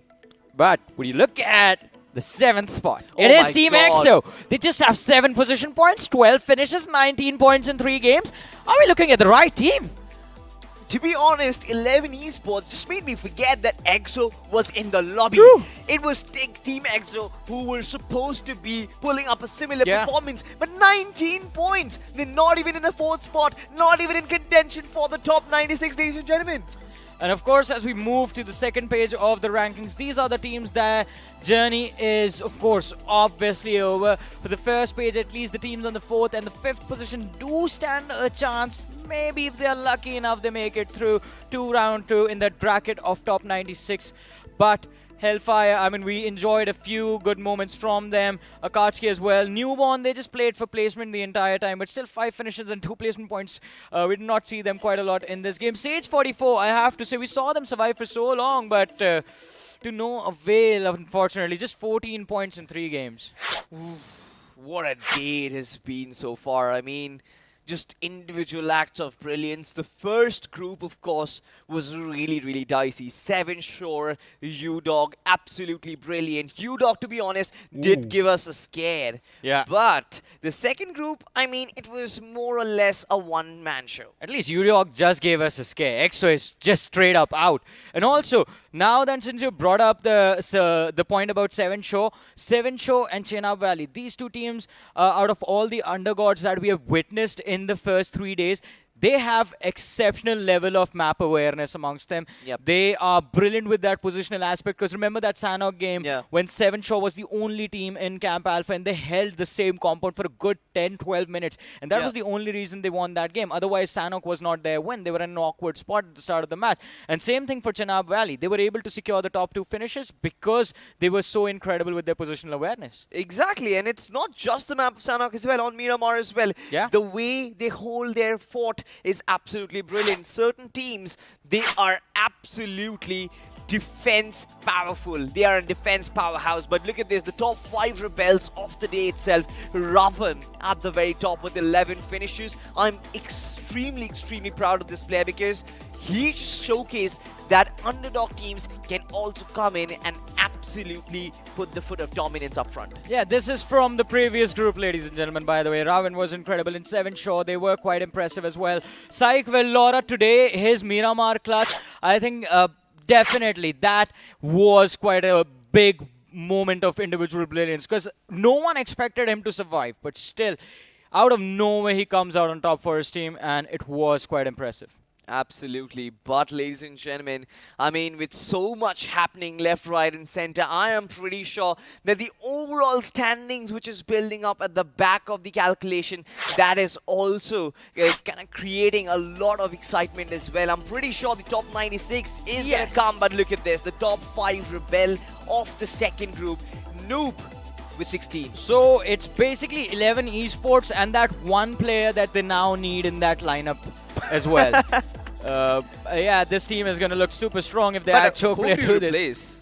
No one, like just add a 5th as well. I mean, teams are allowed to have substitutes, right? But Noob was definitely, well, putting up a performance quite contrary to his name. 16 eliminations, Assaulter on point with 14, IGL with 14, Supporter with 11 eliminations to this name. Double digits for the entire team. We haven't seen that yet. Exactly. Just 3 matches and every single player, they have double digits. They are really good teammates. They share the meal, they share the feast. But I think Assaulter is going to be a little angry because Noob is ahead of him in the name just does not go along with it, right? I mean, if he's Noob, then he's supposed to be at the last, not at the first. But, I mean, that's 11 esports for you. 97 points from 3 games, absolutely demolishing the competition. But there is a very interesting fact, Johnny, and I am loving this already. We started off BGIS with the top tier teams dominating, absolutely running road rollers on the competition. Today, the top teams, none of them have topped their groups. Exactly. It's the first day where all the undergods have actually ascended to the god status and outperformed all the big names of this country. Well, 2 in particular, Team EXO in this particular group and U-Dog India the previous one. But I think we'll give the benefit of the doubt to U-Dog India. They had pretty big game in the first game, and I think the next 2 games, they just underestimated the competition a little bit, and because of that, they were forced to take the early exit. But still, that first game of Erangel was enough to push them through, and even they knew it. Exactly. They possibly just turned down the gain a little bit on that firepower. But I'm pretty sure that the teams who are watching from the backlines, whose matches are still yet to come, they are taking notes, because these underdog teams, they are evolving every single day, and they're coming in with new firepower. I'm pretty sure that tomorrow, Day 4 is going to be an absolute blockbuster as well, with teams who are unexpected. They're going to come out on top. But ladies and gentlemen, do not forget to follow our socials, where you're going to get all the updates as well. On Instagram, it's Crofton India Esports as well. On YouTube, it is Crofton India Esports, where our live streams are done. But with that being said, Day 3, I am loving this. And tomorrow's going to be the final day for round one. We're going to have to see which one of these undergods, as you mentioned, which one rise up to the challenge, because now the benchmark even for the undergods has been set. Exactly, right? And the undergods, the way they are performing, I am pretty positive that a lot of these teams will actually make it deep inside the tournament itself. The round 2 is going to be extremely massive, just like you were talking about. 384 teams, plus 96, plus 32. Necro messed up the calculation, but I'm going to tell it for you. 512 teams will be competing, but of course that is going to happen next week. It's time's up for us right now. We'll see you tomorrow, same place, same time. Goodbye. See ya.